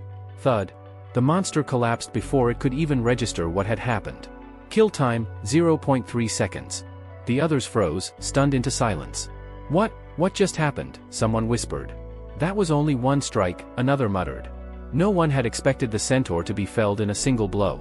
Even as they tried to process what they had seen, Ryu activated his tracking skill. A system message flashed before his eyes. "Target, centaur located." And just like that, he moved again, diving into the hunt. He was like a reaper in motion, swift, efficient, unstoppable. A killing machine disguised as a man.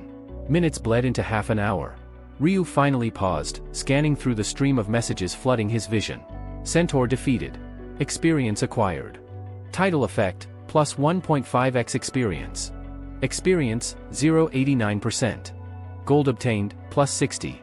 Current kill count, 172/100. Rune of Slaughter effect, all stats increased by 100%. Ryu narrowed his eyes. 172 kills in 30 minutes. Not bad at all. With 2,000 centaurs roaming this field, I could probably wipe them all out within the 6-hour limit. But I suppose I should leave some for the other players. His gaze flicked to another notification. Marble of Eternity, current stacks, 11. Right. Just like before.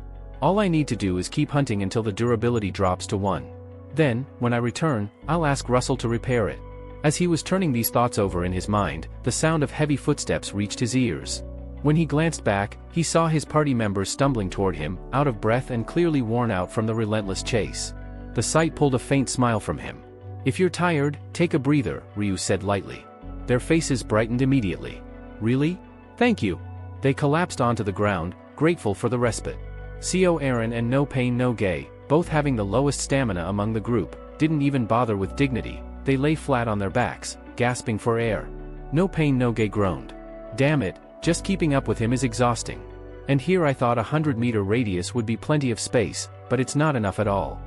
The bodyguard gave a small nod and said, "Yeah, that's true. They did say that." But his expression betrayed a different emotion. It wasn't worry but rather a sense of pride and satisfaction. After all, they had gained a level in barely half an hour. Minjuri's eyes widened in awe as she turned toward Ryu. "Min, Black Scythe, you're really incredible. The speed at which you hunt is just unreal." Ryu tilted his head slightly, a playful edge in his tone. "What? You don't like it?" Catching the teasing in his words, Minjuri quickly waved her hand, flustered. No, not at all. Just keeping up with you is enough for us to level up. It's actually amazing." At that moment, Hio Taisik cut in with a grin, joining the exchange. "So this is what they call getting a free ride, huh? Black Scythe, you're probably doing 10 times the work compared to us." But Ryu Min, as usual, brushed it off with his calm, indifferent attitude. "Not really. If anything, it looks like you guys are putting in more effort than me." That casual remark made the whole group break into laughter. Their tension melted for a moment as they chuckled and caught their breath together. But their light-hearted moment didn't last long. From the distance, a group of people began approaching. "It's Black Scythe, wow, it really is him," one of them exclaimed in surprise. Hio Taisuk muttered, "They are heading our way." As the newcomers neared, the laughter of Ryu Min's party gradually faded. Their smiles stiffened, replaced with wary glances as they quietly assessed the approaching group. One of the players stepped forward and greeted Ryu politely. "Hello, Mr. Black Scythe. What a fortunate encounter, it's not every day you run into someone like you here." Ryu's response, however, was anything but warm. His voice carried a sharp chill. "Okay. And what exactly do you want?" The player cleared his throat, trying not to lose his composure. "We're gathering a raid party to take down the boss monster in this area. Would you consider joining forces with us?" Ryu's answer came without hesitation, his tone firm and resolute. "I'm not interested." The blunt rejection took the man aback. His confident smile faltered, and confusion crept into his expression. "Wait. Black Scythe, maybe you don't fully realize just what you're dealing with here. That boss isn't your average monster." He pointed toward the distance. "Do you see that creature over there?" All eyes shifted in unison. Standing far off was a massive beast, a hulking minotaur. Even from such a distance, the creature radiated an oppressive aura, its powerful muscles rippling as it exhaled a hot, misty breath. "That monster," the player continued gravely, "is the boss we have to face. And believe me, he's not an easy opponent." Ryu's gaze sharpened as he asked coolly, "How are you so certain? Have you actually fought it yourself?" The player quickly shook his head. "Not directly. But we witnessed another team attempt a solo raid. They were utterly crushed, it was a complete massacre. Watching them fail made it clear to us that parties need to work together if there's to be any chance at victory." But Ryu's reply was as curt as ever. "Then handle it yourselves. We're not joining." Still unwilling to give up, the man pressed again. "But wouldn't it be wiser to combine our strengths? We'd even allow you the privilege of landing the final strike. Please, at least give it some thought." Before he could finish, Ryu's cold voice cut through his words like a blade. "This is the third time. Don't make me repeat myself." The intensity of his aura pressed down on them, leaving no room for negotiation. The player felt a chill run down his spine, and he bowed his head in defeat. "Understood. My apologies." Reluctantly, the group backed away, returning to the gathering of other players who had been watching from nearby. Conversations immediately broke out among them. "It looks like Black Scythe won't be joining us," the rejected player announced grimly.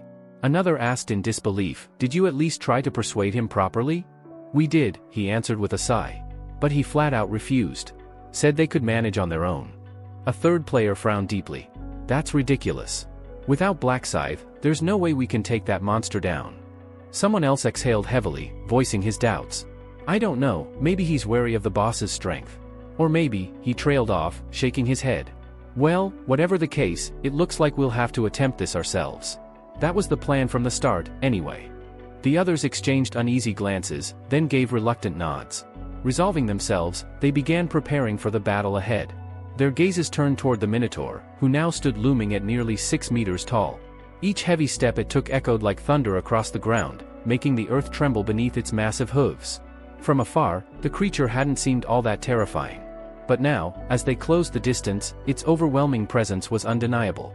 The closer they got, the more its colossal frame seemed to blot out everything around it. Do you really think we can beat that thing?" one player muttered, his voice laced with fear. "We've got nearly 20 fighters," another reassured him, though his eyes betrayed lingering doubt. "If we work together, we should stand a chance." But uncertainty still lingered among them. Suddenly, the Minotaur's nostrils flared, and its head swung in their direction. It had sensed them. The players froze on the spot, every muscle tensing. Then, with a roar that shook the air, the monster's eyes lit up with primal excitement. Its hooves struck the ground like war drums as the towering beast lowered its horns and charged straight at the group. The 20 players charged forward as one, clashing head-on with the towering Minotaur. Weapons flashed, spells erupted, and the battlefield became a storm of desperate survival. Each strike and swing carried the weight of their lives as they faced the beast's overwhelming presence. From a short distance away, Ryu stood still, his eyes calm and calculating as he observed the chaotic fight unfold. He tilted his head slightly, his mind already analyzing. "How long will it take them to bring it down?" he mused inwardly. He harbored no doubts about the outcome. The Minotaur, despite its intimidating bulk, wasn't nearly as invincible as it looked. Its attacks were heavy, but lacked precision. Its swings were slow, clumsy, even easy enough to predict if one had sharp reflexes. Ryu noted this with cold detachment. If all 20 strike together, he thought, that monster doesn't stand a chance. Its strength lies only in its absurd durability.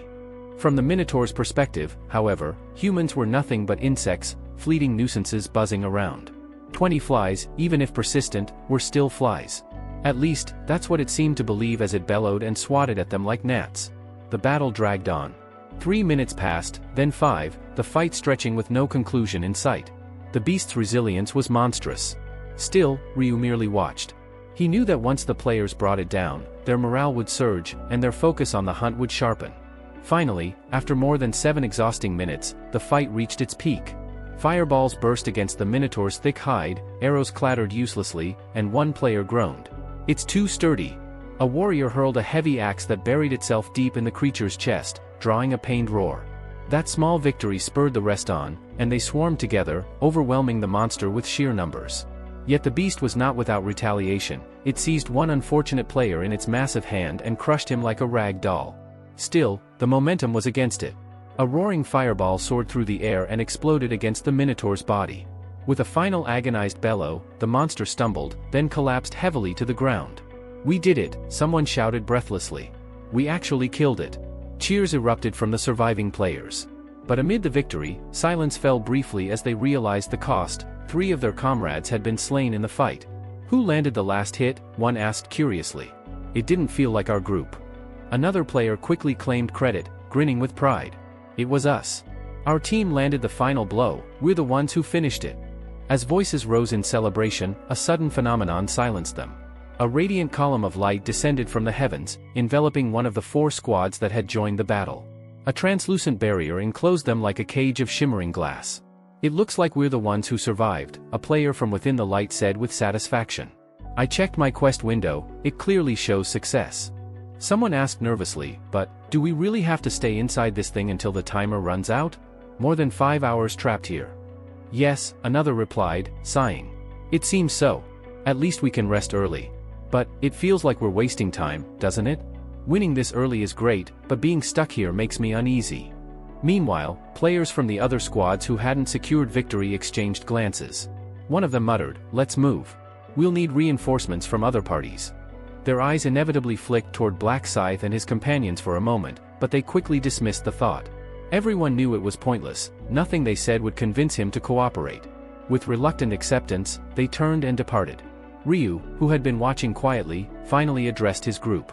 "This is better. If we had killed the boss too soon, we'd have wasted the remaining time." The Manjuri nodded knowingly. Exactly as Black Scythe predicted. Taking it slow and killing it later is the right strategy. Without betraying a hint of emotion, Ryu stood and gestured. "We've rested enough. Let's keep moving. Stay close to me." Once more, Ryu resumed his relentless centaur hunt, while other teams across the field pooled their strength and focused only on boss raids. In one of those groups, players were chatting after their own victory. "After killing the boss, does this make us the 50th team?" one asked. "No idea," another admitted. "The rankings aren't visible anyway. Who cares? We've beaten the boss, that's what matters. We survived." "True," someone else said, already laying down. "Let's just rest until time runs out." Though trapped, they were safe within their shimmering prison. Monsters ignored them entirely, the Minotaur's corpse lay still, and they felt like unseen specters, untouchable, yet bound. But their sense of relief didn't last. Suddenly, a shout rang out. "Hey, look over there!" Every head turned in the same direction. And from the shadows, a lone figure emerged. A man carrying a massive scythe, his presence distinct and impossible to mistake. It was Black Scythe. With every swing of Ryu's scythe, another centaur head tumbled to the ground, rolling lifelessly across the dirt. His movements were so precise and fluid that it looked less like a battle and more like a grim harvest. Among the players watching from the safety of their shimmering pillar, one of them whispered in disbelief, "Wait, that's Black Scythe. He just killed that centaur in a single strike." Another added quickly, "That's exactly what you'd expect from someone already at level 40. Though the onlookers were stunned by his overwhelming display of strength, none of them felt bitterness or jealousy. They were already satisfied with their own victory. They had slain the Minotaur, survived the ordeal, and now had nothing left to worry about. For them, there was no need to compare. What left them confused, however, was Ryu's focus. He wasn't heading toward the boss monster at all. Instead, he seemed to care only about hunting centaurs, one after another. "Why isn't he aiming for the boss?" one player asked aloud, frowning. "Wouldn't it be smarter to kill it quickly and relax inside the barrier like us?" Another shook his head knowingly. "Not really. They've already missed the top 50 rankings. Since they can't take a leading spot anymore, they're just grinding experience and gold. That's probably why he's ignoring the boss entirely." "I suppose that makes sense," someone else murmured. "Still, it's kind of disappointing. I really thought he'd go for first place again." A fourth player shrugged with a smug grin. "Even Black Scythe can't dominate the rankings forever. Everyone reaches their limit eventually." The group that had already cleared the boss hunt reassured themselves with these thoughts, basking in their supposed superiority over Ryu and his party. But what they didn't realize was that their triumph wasn't as glorious as they believed. Their record, taking 11 minutes and 30 seconds to bring down the Minotaur, was actually the slowest clear time of all the top 50 parties. Meanwhile, Ryu continued to carve his way through the field, never slowing down, never pausing. He was relentless, a machine of death, cutting down centaurs one after another. But then, in the middle of his charge, his footsteps came to an abrupt halt. A system message had appeared before his eyes. Target, centaur, cannot be located. Ryu narrowed his eyes and muttered under his breath, so, they're finally all wiped out. He opened his kill counter. Kill count, 1920/100. Time remaining, 20 minutes and 43 seconds. Nearly 1,920 kills in about 5 hours and 40 minutes, he thought to himself. Much faster than I originally estimated. Before he could reflect further, a voice reached him from behind, broken and breathless. One of his companions, gasping for air, asked, "Black Scythe, is it finally time to rest?" Ryu glanced back, his expression unreadable, and replied in a low, decisive tone, "Yes. The hunt is finished." Then, gripping his scythe firmly, he added, "All right," Ryu Min said calmly, his voice cutting through the quiet aftermath of the battle. "Let's move on to the boss." Minjuri blinked, looking around at the field littered with the remains of defeated centaurs. "Wait, are we done with mob hunting already?" Ryu nodded. "Yeah. There aren't any centaurs left. That means it's time to take down the boss." Sang Chiol, the bodyguard, widened his eyes. "Huh? Hold on, everyone, check your levels." His tone carried both disbelief and urgency. The group quickly opened their status windows. In an instant, expressions of shock spread across their faces. "Our levels, they've skyrocketed," someone exclaimed. CO Aaron gasped, scanning her stats in disbelief. "It was level 20 before, but now I'm 34. "I'm in the same situation," Sang Chiol added, still sounding stunned. "From 20 to 34, what the hell just happened?" Minjuri's jaw dropped. "Mine jumped from 21 to 35. Even the no pain no gain chimed in, eyes wide. "I was level 23, now I'm 36. As their astonishment filled the air, Ryu Min murmured under his breath, doing the math in his head. So everyone gained about 13 to 14 levels, he could hardly blame them for being shocked. After all, crossing from the 20s into the 30s was no small leap. Ryu glanced at his own status screen, his eyes narrowing as the numbers came into focus. His level had climbed from 40 all the way to 54, a massive jump even for him. Of course, he knew exactly why. The triple experience buff from the round bonus and his special title, which increased all gained experience by another 1.5 times, had multiplied his growth rate. With over 1,000 kills to his name in that hunt alone, it wasn't surprising. His inventory had swelled with loot, 19 magic stones, 9 pieces of ordinary equipment, piles of miscellaneous drops, and even rare ingredients needed for a god-rank crafting recipe. Ryu's eyes drifted to one particular item glimmering faintly in his inventory. "Glimmering horsetail," he read softly. Its description floated before his eyes. Category, material. Description, as the name implies, the tail of a horse that shimmers faintly with residual magic. A gentle flow of mana can be felt emanating from it. Ryu smiled faintly to himself. "This is the real treasure," he thought. "More valuable than everything else I picked up." He couldn't hide the satisfaction tugging at his lips. All the grueling effort, the endless battles, it had all been worth it. "2 more items," he whispered. "That's all I need." Just then, Minjuri's startled voice rang out. "Everyone! You need to see this, our gold count just exploded." CO Aaron's eyes widened as she opened her currency tab. "She's right. I've got 115,000 gold." Since they were all in a party, the loot had been shared evenly among them, though the exact amounts varied slightly depending on each member's luck stat. Ryu glanced at his own total and gave a low whistle. 150,000 gold. His absurdly high luck, over 350 points, had once again proven itself, granting him far more gold than the others. Sang Chiol laughed awkwardly, staring at the mountain of virtual wealth. "What are we even supposed to do with all this money? It feels wrong to have this much." The rest of the party exchanged confused looks, clearly at a loss. That's when Ryu stepped in, his voice steady and practical. "If you don't have anything specific to spend it on, focus on long-term investments," he advised. "Buy utility skills from the store, things like perception enhancement, tracking, night vision, and basic resistance. Those will always pay off. As for the rest, save your gold. And if you find something useful in the daily items section, grab it before it rotates out." Minjuri smiled brightly. "Understood, Mr. Black Scythe. I'll follow your advice." The others nodded one by one, their respect for him plain in their expressions. His calm confidence and deep experience made his words carry more weight than any lecture could. As his teammates eagerly explored the store, purchasing new abilities and tools with their hard-earned gold, Ryu-min simply stood back, a faint grin on his face. The first phase of their progress was complete, and the true challenge, the boss, awaited them next. Ryu-min wasted no time. Activating his tracking skill, he muttered, "Track, Minotaur." A blue shimmer pulsed before his eyes as the system responded instantly. Tracking activated. Target, Minotaur. Current distance, 198 meters. "They're close," Ryu said, his tone calm yet decisive. "Let's move. We'll finish this with the boss." Without hesitation, he led the way, his pace steady but brisk. The others followed behind him, their excitement barely contained. After cutting through the thicket, they finally caught sight of the towering Minotaur in the clearing ahead, its muscular frame radiating raw power. But they weren't alone. 3 other teams were already gathered nearby, watching and waiting. "Oh, look," one of the players from another group said. "Black Scythe's finally on the move." Another grinned eagerly and called out, "Hey, Black Scythe. Team up with us. Let's bring the boss down together." Ryu didn't even hesitate. He simply shook his head. "No," he replied coolly. "I'll take down the boss myself." A brief silence followed before laughter erupted among the players. "Are you serious?" one of them scoffed. "Taking on the boss alone? Don't get ahead of yourself. Even with your skills, you're still just one man. This isn't some field monster, it's a boss that requires 20 people working together to barely defeat it." He muttered under his breath, "If he actually manages to kill it solo, that would mean his strength rivals 20 of us combined. Ridiculous." The thought alone was enough to make their pride flare.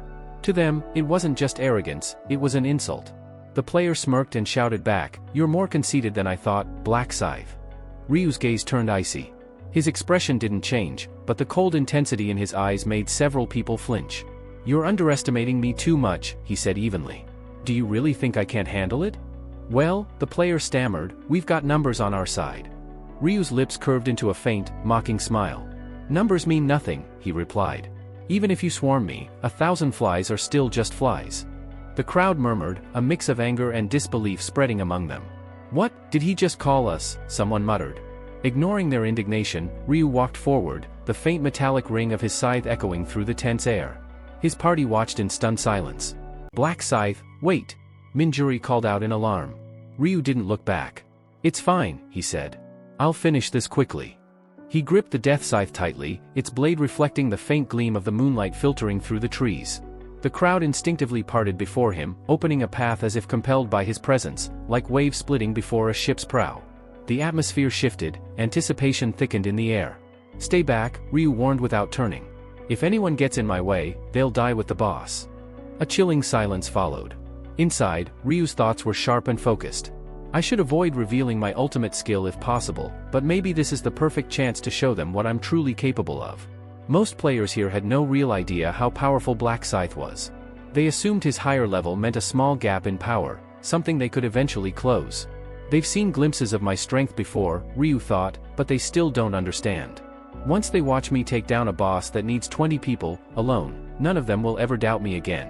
He inhaled slowly. "Let's make this quick." As he stepped into position, murmurs rippled through the onlookers. "Is he really going to solo it?" one whispered. "This should be good," another chuckled. "At least it won't be boring anymore." Ryu stopped about 30 meters from the beast. The Minotaur, sensing a challenger, let out a low, guttural snort. Its massive nostrils flared, and its crimson eyes locked on Ryu with primal fury. The ground shook as it pawed at the dirt, preparing to charge. But Ryu didn't flinch. He planted his feet firmly and lowered his stance, gripping his scythe with both hands. "What's he doing?" someone muttered from the sidelines.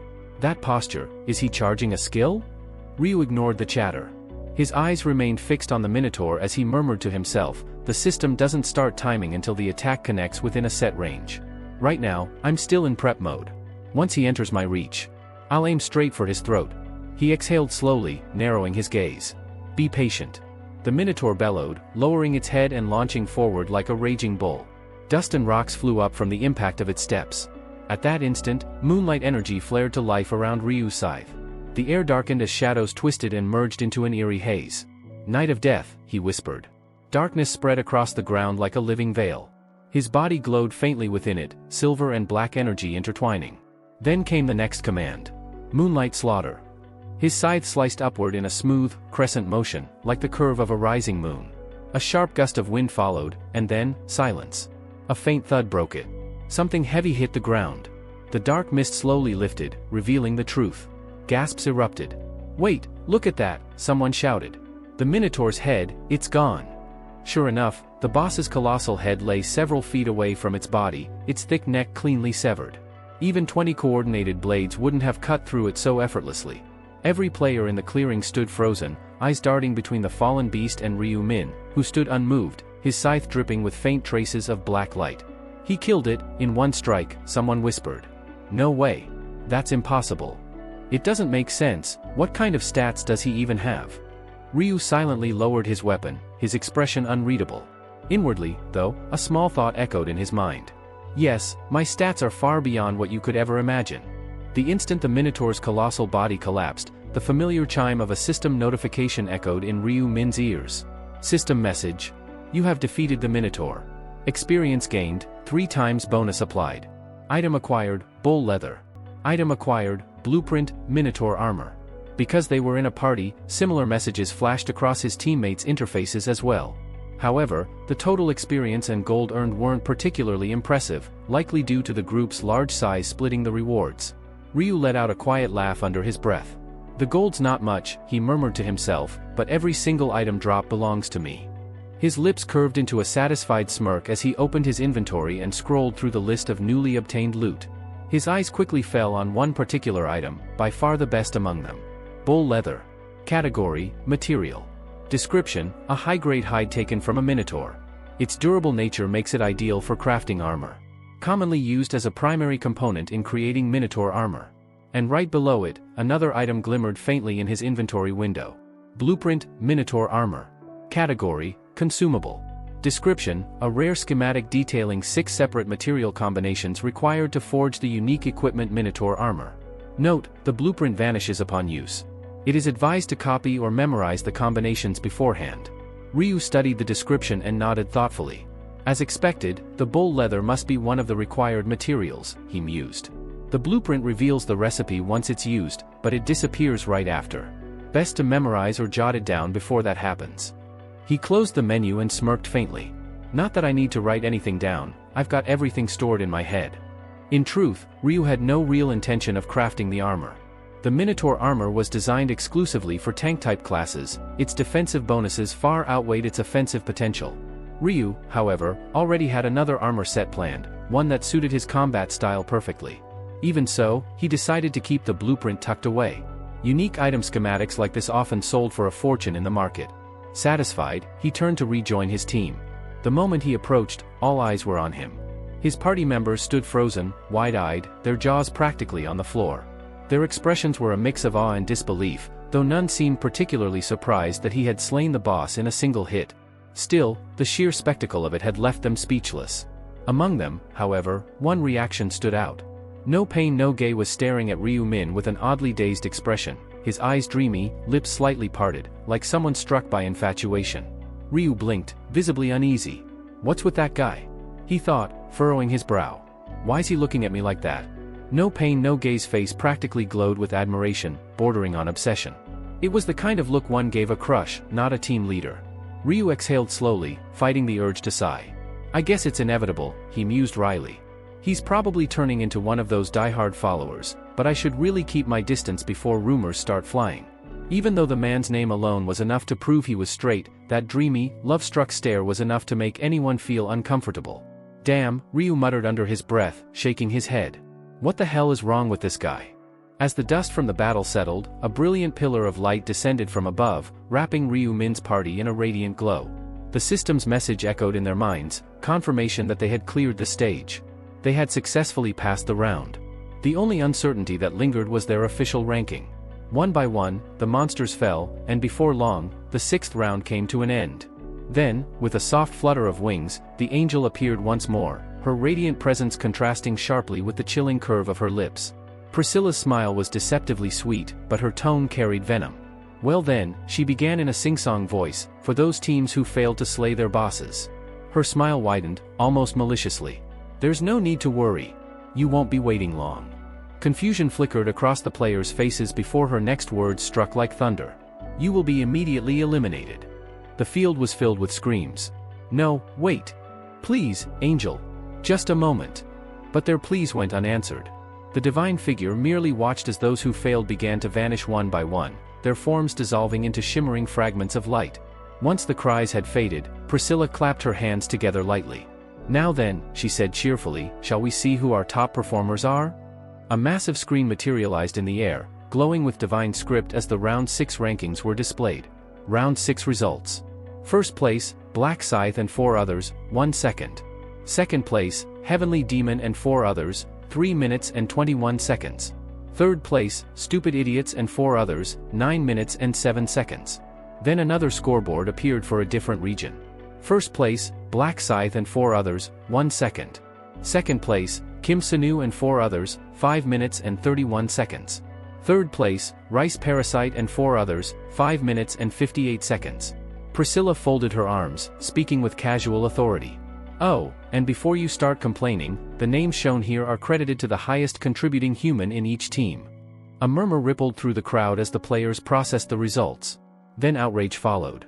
What? Why isn't our team first? We clearly killed the boss before Black Scythe's team did. Yeah, they took way longer than us. Hearing their protests, Priscilla let out a light, mocking laugh. Who, she said in a playful tone, told you that your ranks were based on who finished first? The players fell silent. As you can see, she continued with a smirk, the ranking isn't determined by order of completion, it's based on how long it took to defeat the boss. One of the players groaned, realization dawning. Ah, so that's why our team's in last place. Priscilla nodded dramatically. Exactly. And by the way, she added with feigned sympathy, the longest recorded time was, let's see, 11 minutes and 30 seconds. She clicked her tongue, shaking her head in theatrical disappointment. Honestly, I can't imagine how someone could take over 11 minutes to kill a single cow. Truly pathetic. Her laughter rang in the air, sharp and cruel. Humans really are inferior creatures, aren't they? But then her gaze flicked back to the list, and her expression changed. Now, let's see the fastest time recorded. Her voice stopped abruptly. The number on the screen blinked. 1 minute, she said at first, squinting as if she had misread it. A nearby player called out, Angel, the time seems off.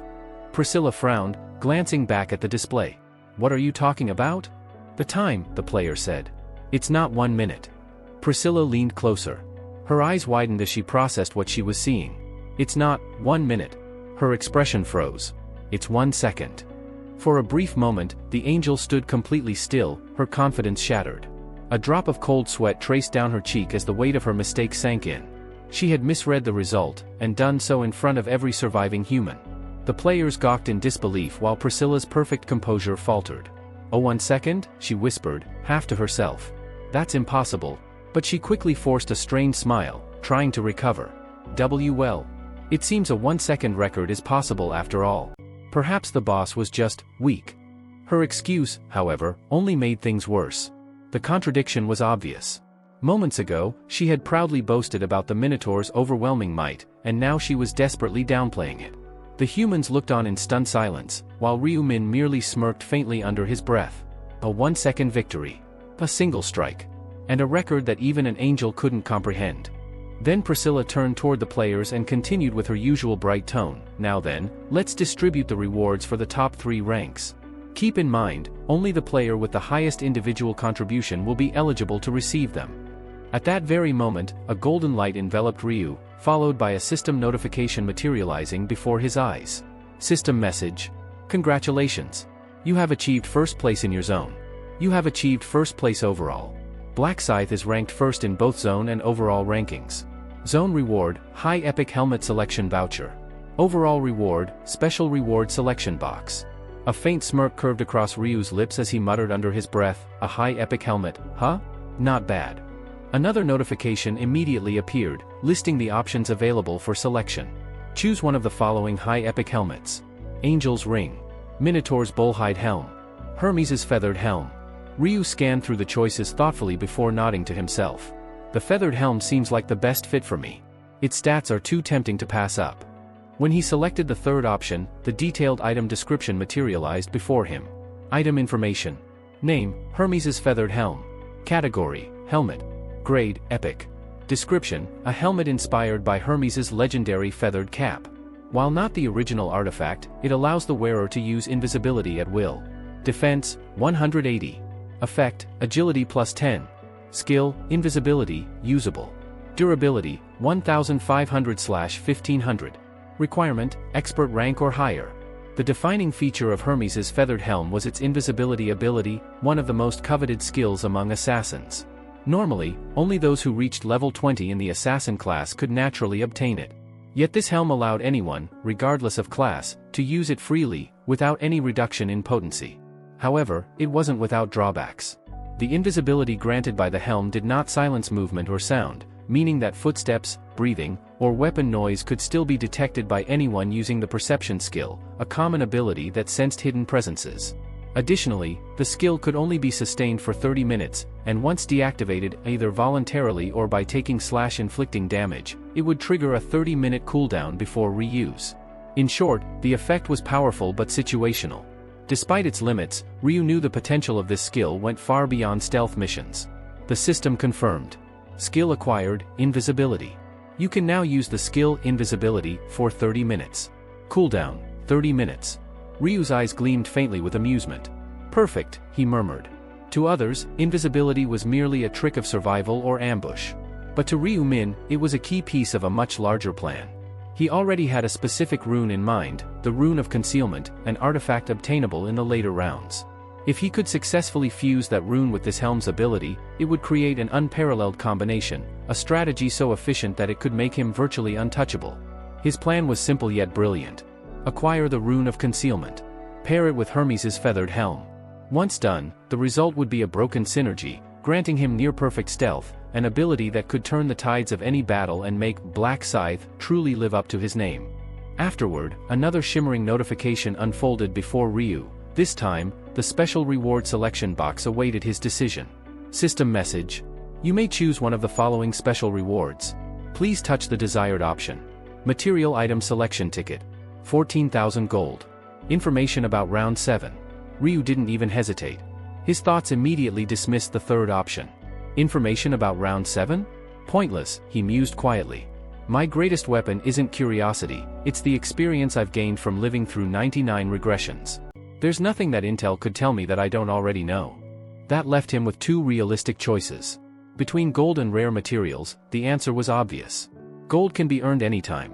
But rare crafting materials, that's a different story. Without a moment's delay, Ryu selected option 1.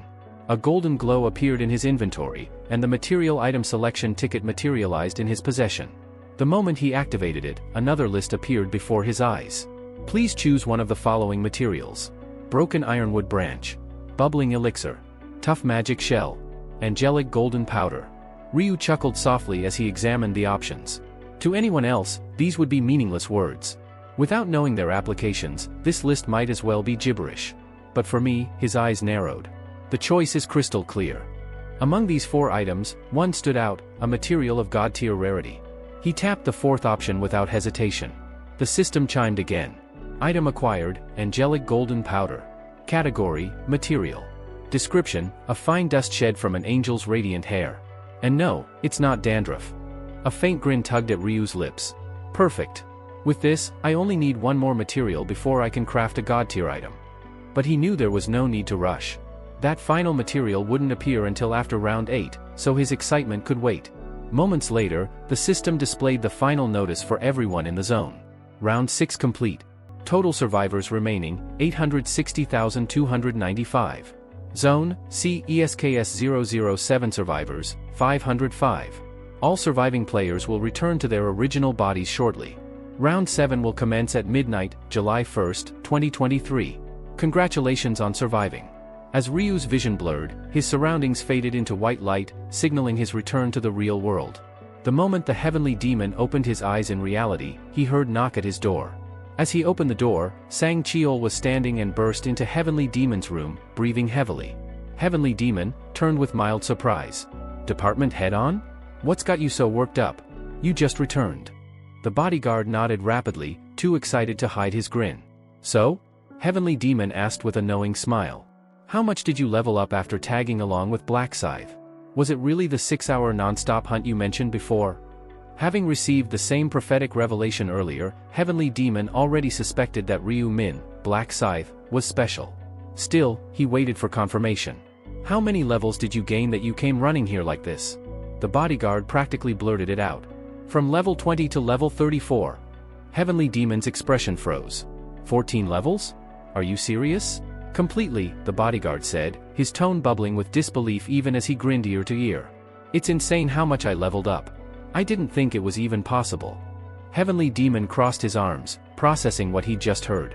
14 levels in 6 hours, that's absurd. How did that happen? Black Scythe did everything, the bodyguard admitted. He handled every single monster himself. We could barely keep up with his pace. Heavenly Demon nodded slowly. And in return, he took all the loot, right? Of course, the bodyguard said with a chuckle. But honestly, I don't regret it at all. I've never gained experience this fast before, it's completely worth it. Heavenly Demon leaned back, still impressed. I see.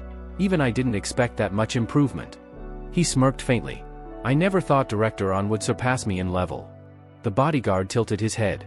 Chairman, what's your current level? 29, Heavenly Demon replied calmly. The bodyguard went silent immediately, realizing that anything he said next could bruise the chairman's pride.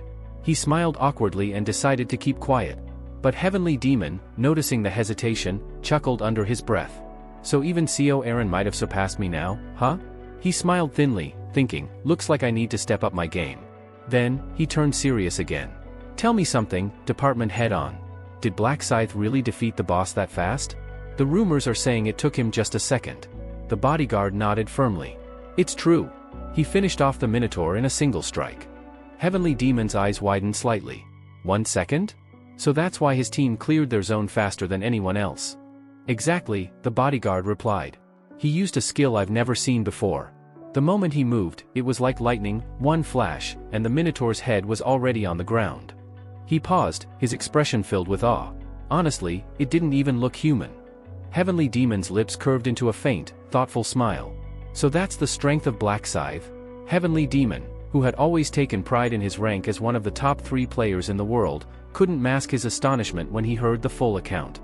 1 skill, 1 second to kill the Minotaur, he muttered, his eyes widening slightly. That's unbelievable. His voice carried a mix of admiration and disbelief, but beneath it all, a trace of bitterness crept into his expression. As silence filled the room, he clenched his fist slightly and thought to himself, so this is the gap between me and the world's number 1? Even though Heavenly Demon possessed powerful Dark Knight abilities that were among the strongest of his class, the reality in front of him was undeniable. Black Scythe, Ryu Min, was operating on an entirely different level. Will I ever reach that height? Even when I hit level 40, will I be able to stand before him with the same presence? The thought left a faint sting in his pride. For someone like him, who had never accepted being second best, the realization that his subordinates now surpassed him in level was difficult to swallow. His pride rebelled against the idea of falling behind, but that very feeling lit a spark within him. No, he decided firmly. Instead of wallowing in frustration, I should focus on catching up. I've been too complacent. It's time to push harder, to climb again. With newfound determination glinting in his eyes, Heavenly Demon broke the silence and turned to the bodyguard, who had been sitting quietly, aware that he might have unintentionally bruised the chairman's ego. I really should thank Black Scythe, Heavenly Demon said with a faint, self-deprecating chuckle. I've been getting lazy lately, but thanks to him, I've regained my motivation. Besides, he's the reason Director On and CO Aaron were able to level up so quickly. We owe him for that much. The bodyguard nodded cautiously. Then, should I find a way to express our gratitude personally? Heavenly Demon shook his head. No need. You already sacrificed valuable items for the sake of your experience. That's more than enough. Expressing gratitude is my responsibility, as your chairman. He leaned back slightly, his tone returning to its composed authority. Instead, let's reach out to the Prophet. We should find out when we can meet Black Scythe again. The bodyguard hesitated. Chairman, do you think the Prophet even survived the last round? Heavenly Demon smirked. Instead of wasting time wondering, we'll find out faster by confirming it ourselves. And if I'm not mistaken, contacting the Prophet falls under your division's duties, doesn't it? Realizing his oversight, the bodyguard bowed his head. You're right. I was being careless. I'll verify it immediately. Heavenly Demon's tone softened. No need to apologize. Just report back to me once you've confirmed. Oh, and one more thing, did you manage to pick up the skills I recommended last time? Yes, the bodyguard replied, straightening. As you advised, I've acquired both the tracking and erasing traces skills. A pleased grin crossed Heavenly Demon's face. Good. We'll be putting those to use soon. I've got some pests that need cleaning up. It's been a while since we've done fieldwork together. The bodyguard raised an eyebrow. You intend to start now? It's nearly dawn. It's fine, Heavenly Demon replied casually, a dangerous glint flickering in his eyes. No one will be harmed outside. Besides, what better time to relieve a little stress? The bodyguard nodded silently, though he could sense that his superior's mind was already plotting their next move. Elsewhere, No Pain No Gain lay awake, staring at the ceiling, his thoughts completely consumed by one person, Black Scythe. Even hours after the round's end, he couldn't shake the image of that single, devastating strike, the Minotaur's head rolling across the ground. The sheer power, precision, and calm dominance of it had seared itself into his mind. Black Scythe, he's not human. He's something else entirely. A strange mix of admiration and awe filled his chest, bordering on reverence. Someone like me can't even dream of being compared to him. He's like a god. He turned onto his side, frowning faintly. But then, how can I ever be of use to someone like that? He doesn't need help from anyone, not from me, not from anyone in this world. For a long moment, he felt hollow, useless even. But then, an image flickered in his mind, Min Yuri. His eyes widened slightly. That's right, she was different, he whispered. Even Black Scythe relied on her buffs during combat. She had a contract with him. Min Yuri, the mysterious woman who provided Ryu Min with continuous enhancements. So even a godlike man like him needs someone to assist him, No Pain No Gain realized, though the thought brought little comfort. His expression darkened again. My class isn't support type, he murmured. I can't buff, can't heal, can't enhance, so what can I even do for him? He chuckled bitterly, his gaze distant. Not in the game world, not even in reality. He doesn't need my strength. But then, another thought struck him, quiet, yet profound. What does a god truly need? His lips curled into a faint, almost reverent smile. Faithful followers. And as that unsettling conviction formed in his mind, somewhere else, Ryu Min stirred in his sleep, his expression twitching as a sudden chill ran down his spine. He shuddered, frowning in confusion. Why do I feel like something creepy is happening right now? He sat up, rubbing his arms as goosebumps ran along them. He couldn't explain it, but an unshakable feeling washed over him, like someone, somewhere, had just started worshipping him. Ryu's phone suddenly buzzed, the screen flashing with an international number. He picked up, and a familiar voice came through, breathless with relief. It's me, Russell Daniel. Is this Mr. Ryu? Ryu answered calmly, yes, this is Ryu. Russell practically burst with gratitude. Mr. Prophet. Thank you, seriously, you saved my life. Ryu raised an eyebrow. What happened? I'll tell you everything once I get there, Russell said quickly. Ryu blinked in surprise. You're coming to Korea? Yes. I already booked a flight. I hope this isn't a bad time, Mr. Ryu. Ryu Min thought, this never happened in previous timelines. But Ryu reassured him, not at all. I've been wanting to meet you anyway. I'll wait at the airport. The next day, Ryu stood by the arrival gate. Soon enough, Russell appeared, waving enthusiastically with a big grin. Mr. Ryu, he called out, hurrying over. Welcome to Korea, Russell, Ryu greeted, shaking his hand firmly. They strolled toward the parking area together. Ryu casually said, let's go. I'll drive. While cruising along, Ryu asked, anywhere special you want to check out? Russell thought for a moment. Honestly, I'd prefer someplace quiet. I want to talk properly. Ryu glanced at the time. Already lunchtime. Want to eat first? Absolutely. I've been dying to try real Korean food, Russell replied excitedly. In that case, Ryu said, turning the wheel, I'll take you to my favorite place. He led him to a serene Korean restaurant tucked inside the Heavenly Demon's Hotel. Thanks to Ryu's earlier reservation, they were shown to a table right away. Russell looked around in amazement. This place feels unreal. Is it some kind of Korean-style retreat? Ryu shrugged with a small grin. Something like that. The courses began arriving, beautifully arranged dishes, each more elaborate than the last. Russell's eyes widened at every plate. This is unbelievable, he breathed. I've never had a spread like this in my life. Ryu laughed softly. Glad you like it. Don't hold back. It's my treat. Alarmed, Russell shook his head. No, Mr. Ryu, I can't keep letting you pay. Allow me this time. Ryu teased him lightly. You sure? This restaurant charges quite a bit. Russell puffed out his chest, the confidence of a wealthy man boosting him. How much could it possibly be? Relax about the bill. Instead, how about you fix one of my items again? Russell perked up instantly. Durability repair? Of course. Hand it over. He took the bead of eternity, restored it to perfect condition, and placed it back in Ryu's hand. Thanks, Ryu said. I'll cover the bill. Russell shifted awkwardly. I just feel like I still haven't repaid you properly. Ryu-min waved off Russell's worries with an easy tone. It's fine. But earlier, you mentioned something about almost dying. What exactly happened? Oh, that. Russell exhaled dramatically before recounting the incident. He explained how he followed Ryu's earlier suggestion and joined a party, hunted diligently for 6 hours straight, and eventually confronted the dungeon boss. The fight had gone sideways, forcing him into a desperate escape. If I hadn't leveled up beforehand like you told me to, he admitted, I honestly think I would have died. Ryu gave a satisfied smile. Glad my advice helped. Did you gain many levels? Russell lit up. I'm level 29 now. Hearing the number, Ryu mentally noted, he's already at the heavenly demon growth range, impressive. Russell, being a blacksmith, wasn't naturally built for combat. His real strength lay in fortifying equipment, boosting damage, and patching up gear mid-hunt. He was like a walking support buff for any team. But then Russell's mood dipped a little. Still, there are moments when I feel like I don't belong there. How can I call myself one of the top blacksmiths? It feels unreal. Ryu answered with steady assurance. If you put in the work, you can reach the top. And with me helping you, you can go even further. Russell laughed, half embarrassed, half energized. Just hearing that gives me courage. With a profit backing me, what could possibly scare me? Ryu nodded. Yeah. Did you buy shares in the company I mentioned? Of course. Russell replied proudly. I opened an account right away and put in over half of what you told me. Good choice, Ryu said. With that move, you won't need financial help from me anymore. But Russell's uncertainty crept back. Are you absolutely sure the company will perform well? Positive, Ryu said without hesitation. That's why I pushed you to invest. Russell tilted his head.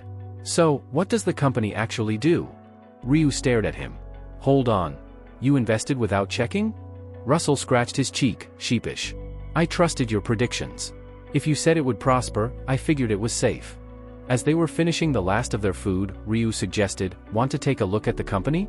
It's pretty close. Yeah, let's go, Russell agreed. After paying the bill, they headed out and drove to the headquarters of the Heavenly Demon's office. When they arrived, Ryu gestured to the building. We're here. Russell stared at the signage, where the old Heavenly Demon Consulting board had been replaced with Player Place. Ryu noted silently, looks like the preparations are almost wrapped up. Being one of the top executives, Ryu practically ran the entire operation. Whether he showed up unannounced or not, no one would dare question him. So this, Russell said, pointing toward the structure, is where I put 70% of my fortune? I mean, your money, not mine. Ryu corrected him smoothly, it's yours. Use it however you want. Russell brightened immediately. Only a prophet would be that generous. You're practically an angel. His exaggerated foreigner-style praise made Ryu laugh. These days, calling someone an angel can sound more like an insult than flattery. Oh? I didn't mean those angels. Russell looked genuinely puzzled. Ryu continued, but with only 30% of your funds left, will you be all right? It'll be tight, Russell admitted, but I can make it work. I'll withdraw some cash later, Ryu said casually. 10,000 pounds should help you stay comfortable, right? Russell responded almost instantly, absolutely. Ryu quirked an eyebrow. You're not even going to pretend to turn it down? Russell just grinned and chuckled awkwardly. He then lowered his voice. But, is it okay to walk into the company like this? Don't we need an appointment or something? It's fine, Ryu replied. I may not hold the official CEO title, but this place is practically mine. Russell froze mid-step, his eyes going wide. Hold on, the company you told me to invest in, this one right here? Ryu nodded casually. Yes. I'm the real owner. Russell's jaw practically hit the floor. And once Ryu shared the longer version, the chain of events leading up to the company's acquisition, Russell was left staring at him, utterly dumbstruck. You actually earned that much from the lottery? He asked, voice cracking in disbelief. Ryu gave an unbothered shrug. Enough to rival a Powerball jackpot.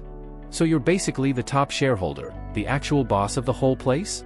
That's correct, Ryu replied smoothly. And we're only getting started.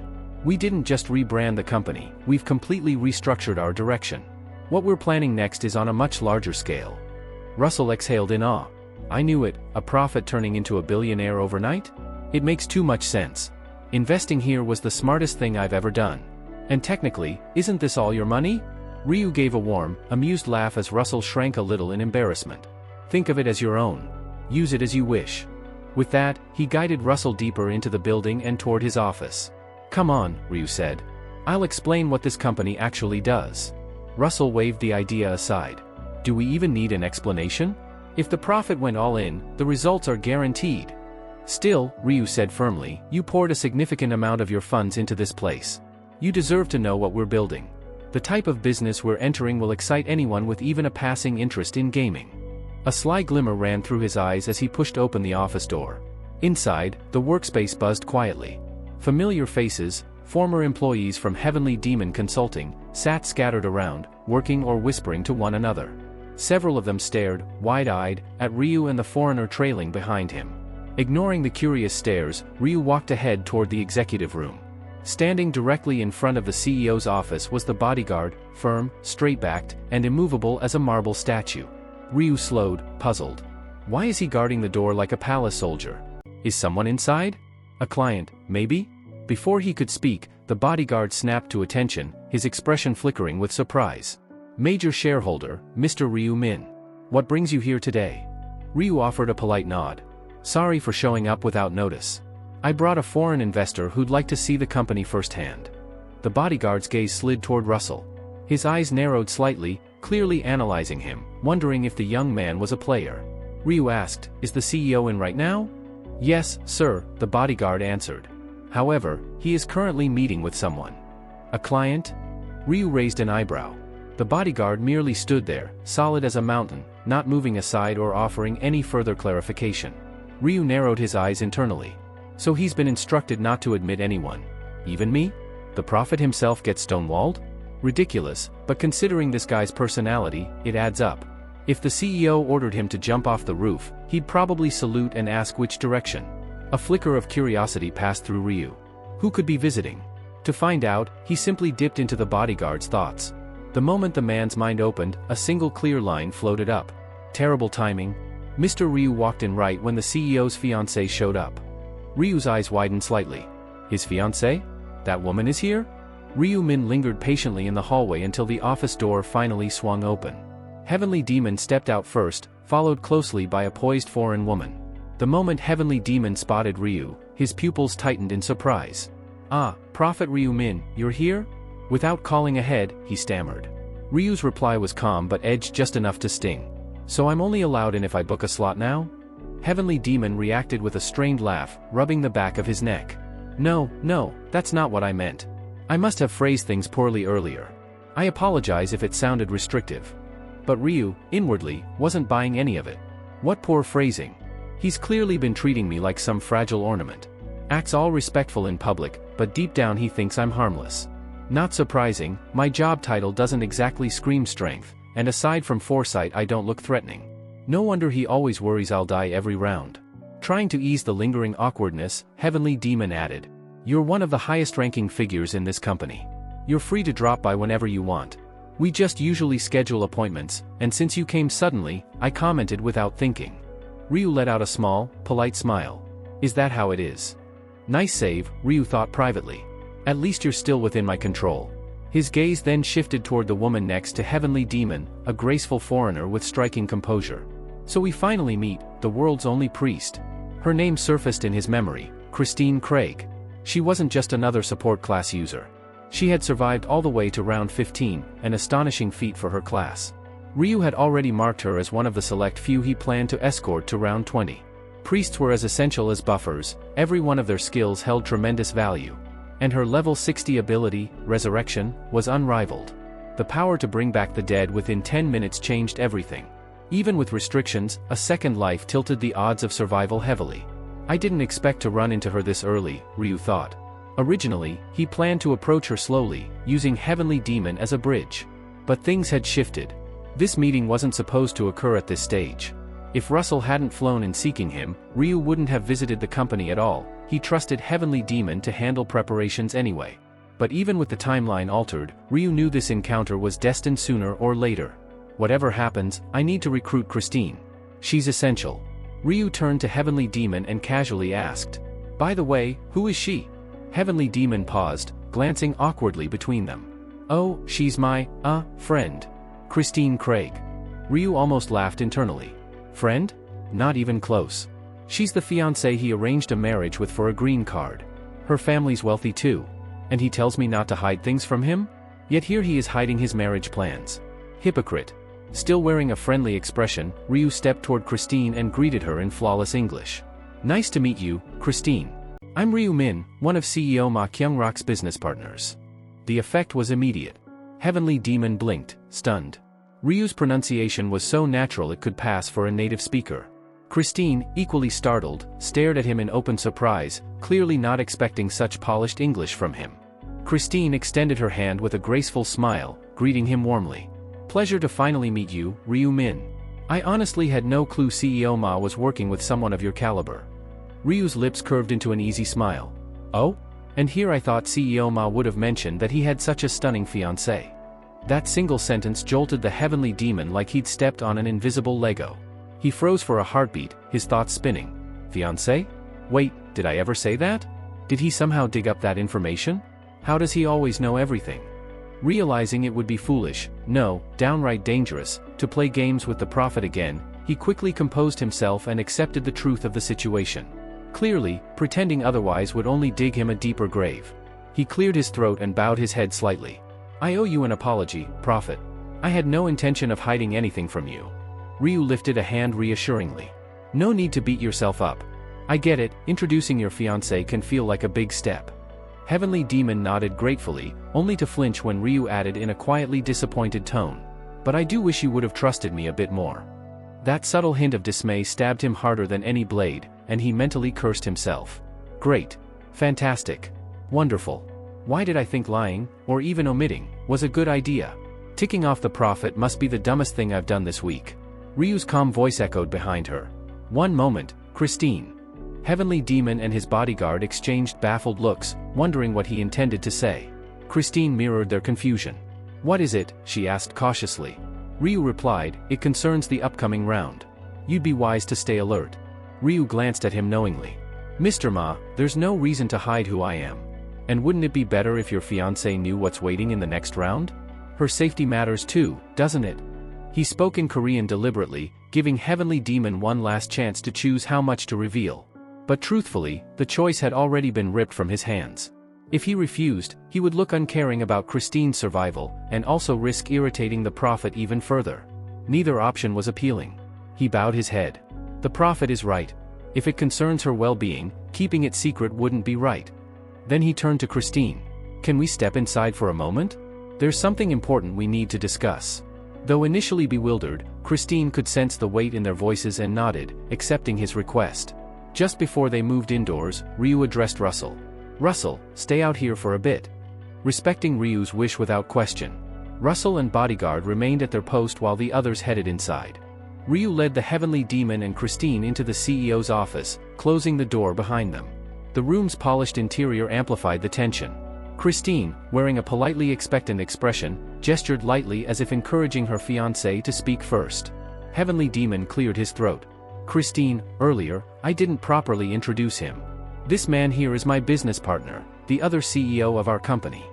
Mid-sentence, he turned his head toward Ryu, silently asking for permission to go further.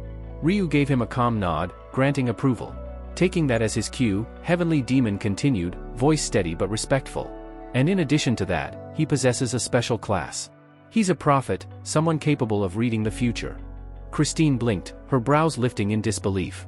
A prophet? What exactly is that supposed to mean? Her tone carried genuine confusion. Seeing the skepticism written all over her face, Ryu stepped in. What the chairman told you is accurate, Ryu said evenly. My class allows me to perceive fragments of what's ahead. For example, I already know how the 7th round is structured and can give strategies for it. Christine's eyes narrowed slightly. You can see the future? That sounds a little unrealistic. Heavenly Demon immediately supported Ryu with an earnest nod. Everything he predicts has been correct.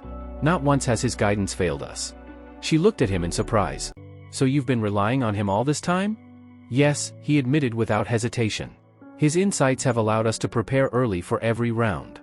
Christine shifted her gaze to Ryu again. Then why, reveal this now? Why tell me of all people? Ryu folded his arms. Because I intend to give you information about the 7th round. Her reaction was instant, her mind jumped straight to the issue of compensation. Without expecting payment? Her response hinted at a background where nothing came free, her instincts almost automatically measured value. Ryu shook his head. I'm giving it to you with no strings attached. There's nothing you owe me.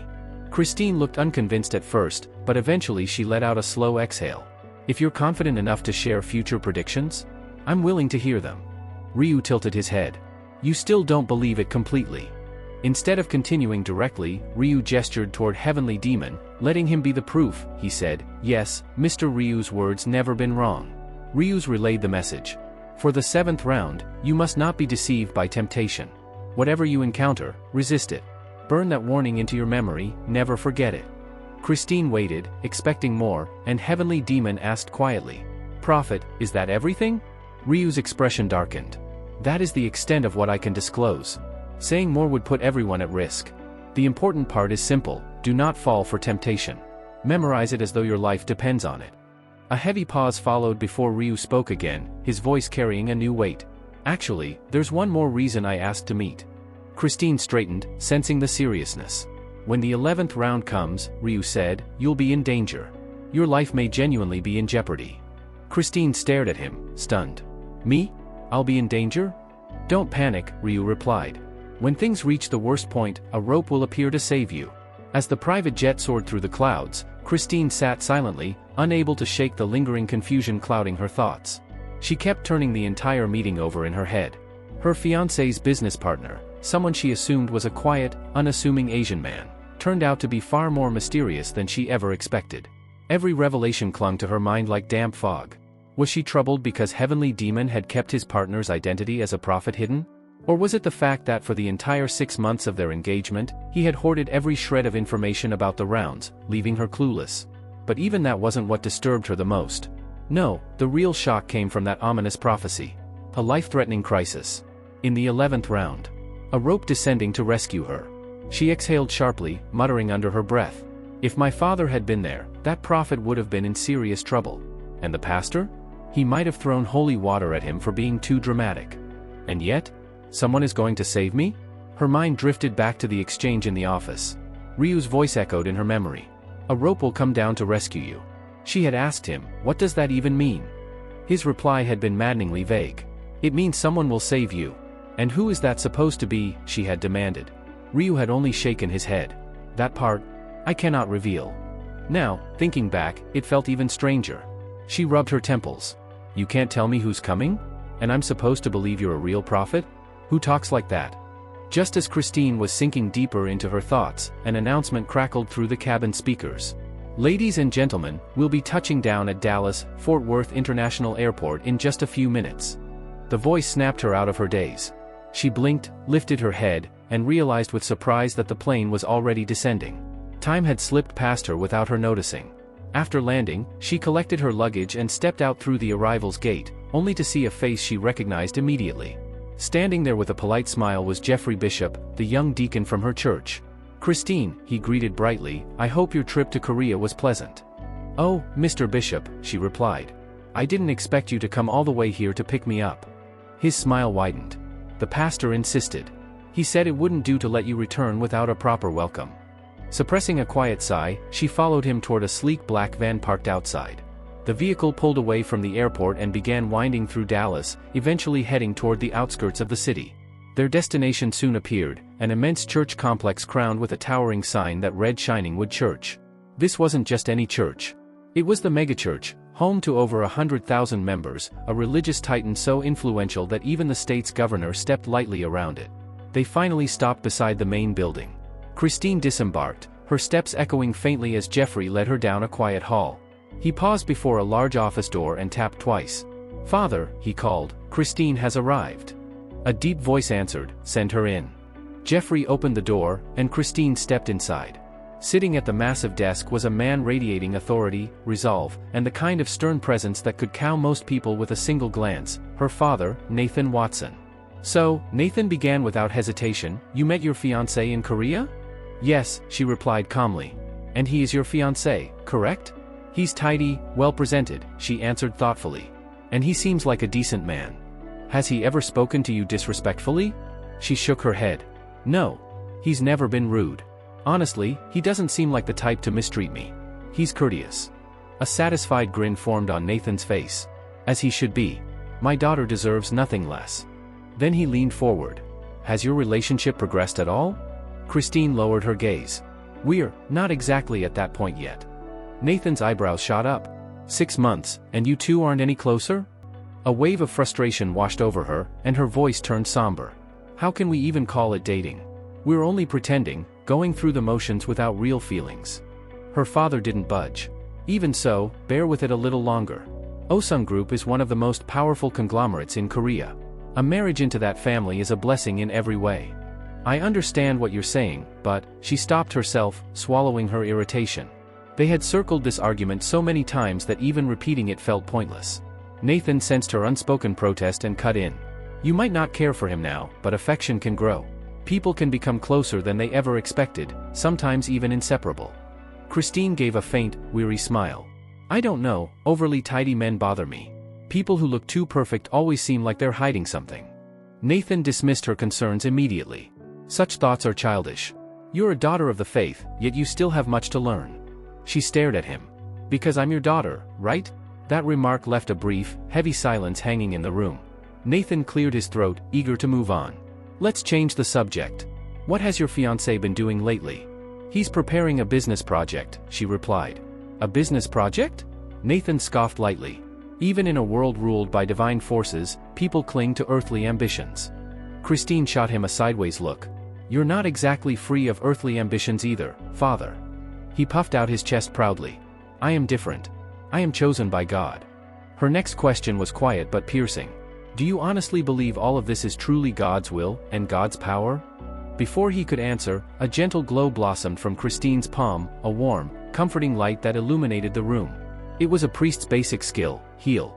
Nathan's eyes widened, astonishment overtaking his stern expression. Ah, yes. My daughter truly carries the blessing of the angels. Christine let out a dry, almost playful smirk, whispering inwardly, grace of angels, yeah, right. She had tried countless times to explain to her father that the celestial beings weren't as benevolent as people assumed, but her warnings never managed to pierce his unwavering faith. Nathan, oblivious to her inner sarcasm, continued. Is your fiancé making proper use of his abilities these days? Yes, Christine replied. What level has he reached now? He just hit level 29. He's consistently in the top 2 or 3 in his region. Nathan let out a pleased chuckle. Surpassing Jeffrey's level already? Then he's not lacking in talent. Christine added, his preparations for the new business are progressing pretty smoothly. He wants to launch a kind of social marketplace for players. He mentioned it'll open in a few days. Nathan nodded approvingly. As expected from the heir of a conglomerate. He has a talent for spotting valuable opportunities.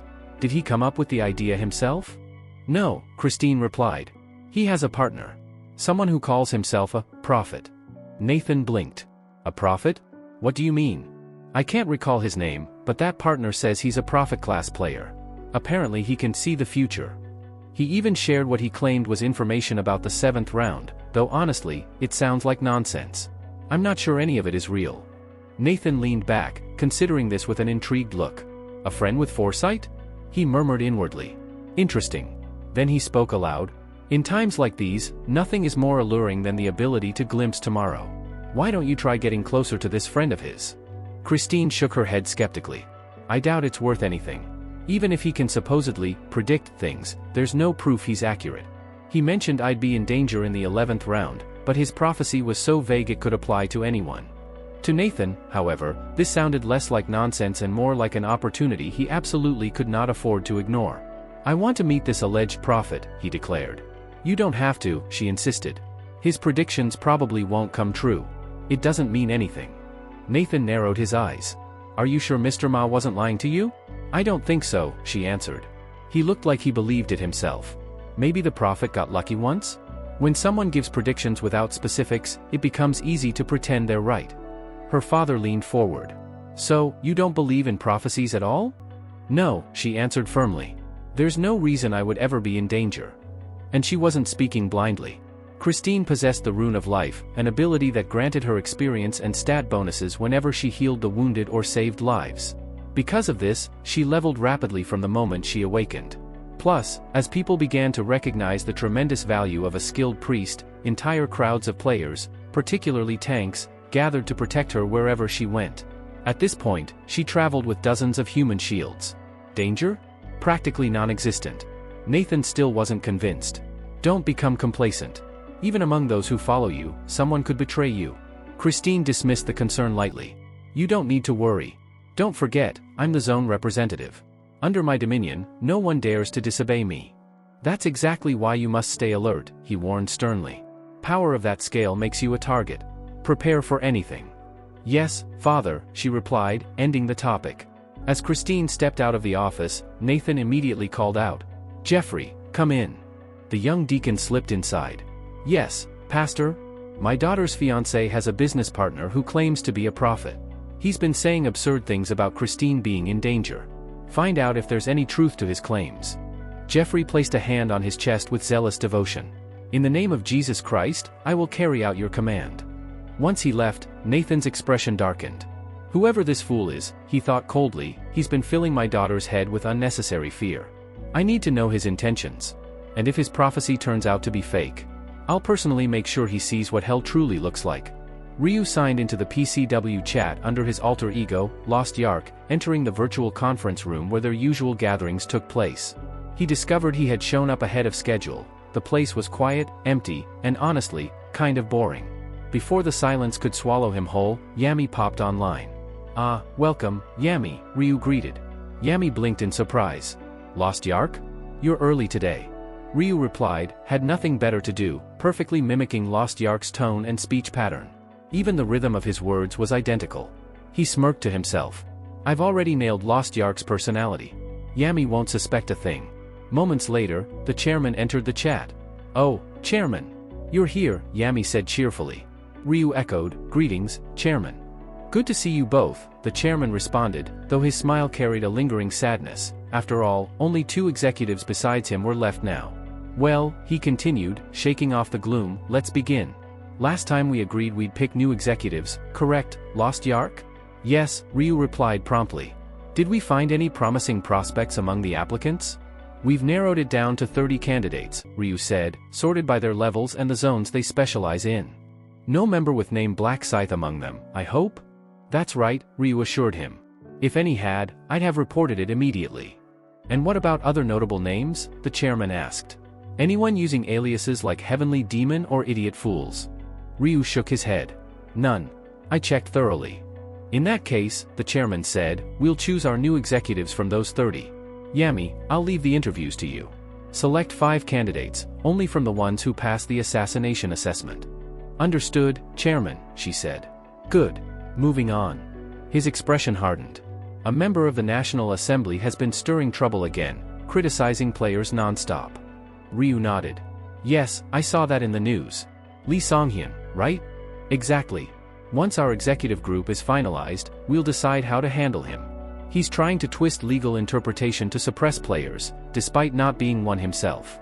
Ryu held back a laugh. A man who doesn't even play daring to act like the voice of players, what a joke. The meeting continued until every item on the agenda had been addressed. When it wrapped up, Ryu exited the chat and checked his phone. Player Place, their official marketplace, had exploded in activity. Thousands of players had started listing their gear and materials, desperation clearly driving the sudden flood. The market was overflowing with items, especially fusion materials and heaps of mana stones. Perfect timing, Ryu mused, grinning. With so many players pressed for cash, it was the ideal moment to scoop up mana stones in bulk, especially those needed to refine higher-tier stones, even the coveted top-grade ones. I need every ingredient required to craft the unique items I've planned, he murmured to himself. Unique gear could be forged in 3 main ways. Carving them out of monster parts, earning them as special quest rewards, or creating them through fusion, the most efficient route available. And thanks to having the fusion recipes etched solidly in his memory, Ryu had 0 difficulty performing them. Deerwood roots, dark steel ore, orc canine bones, troll vertebrae. Ryu tossed every rare ingredient imaginable into his digital cart. After reviewing the list, he muttered, with this haul, I should be able to forge at least 3 unique grade items, maybe more. Most materials were surprisingly cheap, hovering around 500,000 won or less, so he simply added the entire stock without hesitation. Without hesitation, he put in one massive order, every unique crafting material and every mana stone listed on Player Place, even those with known recipes valued over 2 million won. He bought the entire stock. All that's left now, he thought with a satisfied smile, is to wait for the delivery. 2 days later. When Ryu 1 stepped out of the apartment, trash bag swinging lazily from his hand, he froze. His jaw practically hit the floor. A mountain of sealed parcels towered in front of the door, stretching from the entrance to the railing. Ha! What kind of eldritch nonsense? Hyung! What is this? He yelped. Inside, Ryu Min heard the panicked shriek. Ryu 1 pointed at the cardboard Everest. Hyung, did you order all this? What did you do? Start an online store? Ryu Min stepped outside, surveying the absurd pile with a calm nod. They finally showed up. So it was you, his brother sputtered. Why does our hallway look like a courier warehouse? It's fine, Ryu said coolly.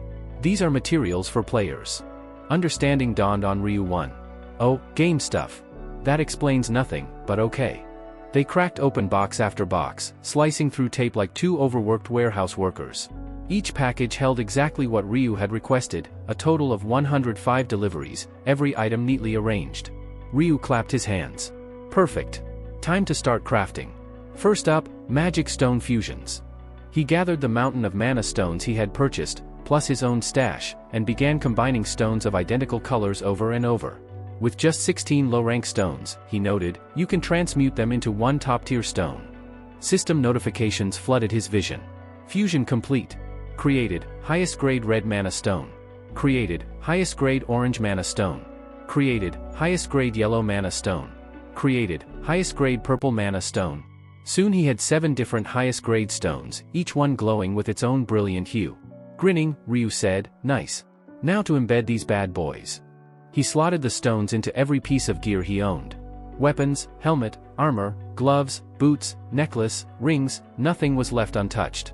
More messages flared. Fusion successful. Damage plus 116% applied to Death Scythe. Strength plus 32 added to Hermes' feathered helm. Luck plus 32 granted to Wanderer's linen robe. All stats plus 6 attached to Ring of Resistance. Fully equipped, Ryu's stats leapt through the roof. Strength, 206. Intelligence, 284. Agility, 244. Luck, 2002. He exhaled sharply, thrilled. Beautiful. All my core stats are above 200, and that's without Slaughter Rune or any blessing buffs. Then a new alert materialized. You have equipped 7 highest grade magic stones of different colors. Rainbow effect buff activated. Another set of notifications. Rainbow effect, status ailment resistance increased by 50%. Ryu's eyes gleamed. Of all existing threats, abnormal status effects were the most troublesome to him. With this buff alone, half of that danger vanished. A flat 50% boost, that's insanely good, he said, practically glowing. Stack that with Java's necklace's 35%, the Ring of Resistance's 35%, and the base 15% resistance from the universal skill, that puts me at roughly 82.1% status protection. He chuckled proudly. This kind of power boost wasn't something just anyone could achieve. The rainbow effect only activated when a player wore 7 different top-grade stones. Lower grades didn't trigger a thing. Most players can't even craft mid-tier stones, he mused. Mana stone gain is too limited. I doubt anyone else has top-tier stones yet. After all, he had hoarded every single stone available. Sure, more stones would trickle into the market over time, and eventually players would try to buy and trade them, but by then, prices would explode. Even now, the cheapest stones cost more than 2 million won, Ryu said. And that's just the bottom-tier ones. Give it a little time and they'll hit 20 million easily. With rising scarcity, the value would only skyrocket. And for now? He alone stood at the top, fully geared, fully buffed, and absurdly ahead of everyone else.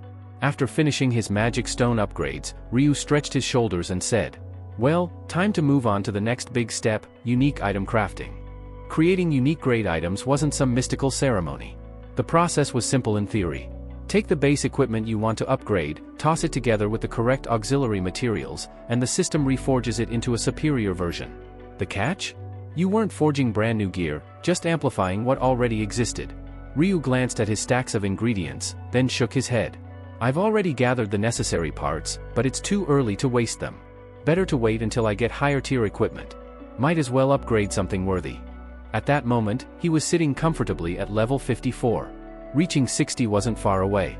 And once he hit that milestone, his gear grade would jump to master, unlocking a new catalog of items inside the store.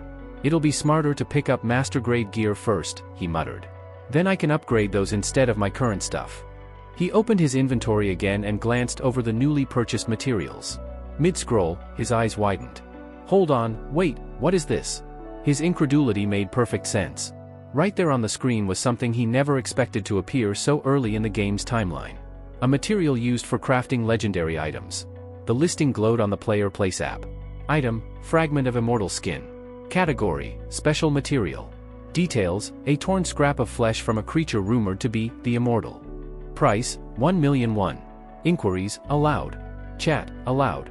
Transaction method, in-person only. Location, Suwon. Ryu leaned back, stunned. That's the stuff needed for a legendary class combination. He had ignored this material during his mass purchase spree for one very solid reason. No one should logically have access to legendary components this early. Not impossible, but practically unreachable. There's only one place where a piece of immortal skin could drop right now, Ryu thought. The boss of the 5th round, the High Orc. And that wasn't a foe anyone could casually defeat. The High Orc was notorious for being stronger than even the boss of the 6th round, the Minotaur. The idea that someone already defeated it was ridiculous. Could someone actually have beaten that monster and gotten this as a drop, he wondered. Luck might have helped, but luck alone isn't enough. You'd need enormous skill. He ran through the list of possible candidates. And then one name floated to the top of his mind. It can't be him, can it? A certain individual came to mind, someone who might be strong enough, might have the rune of drop, and might use this item as bait.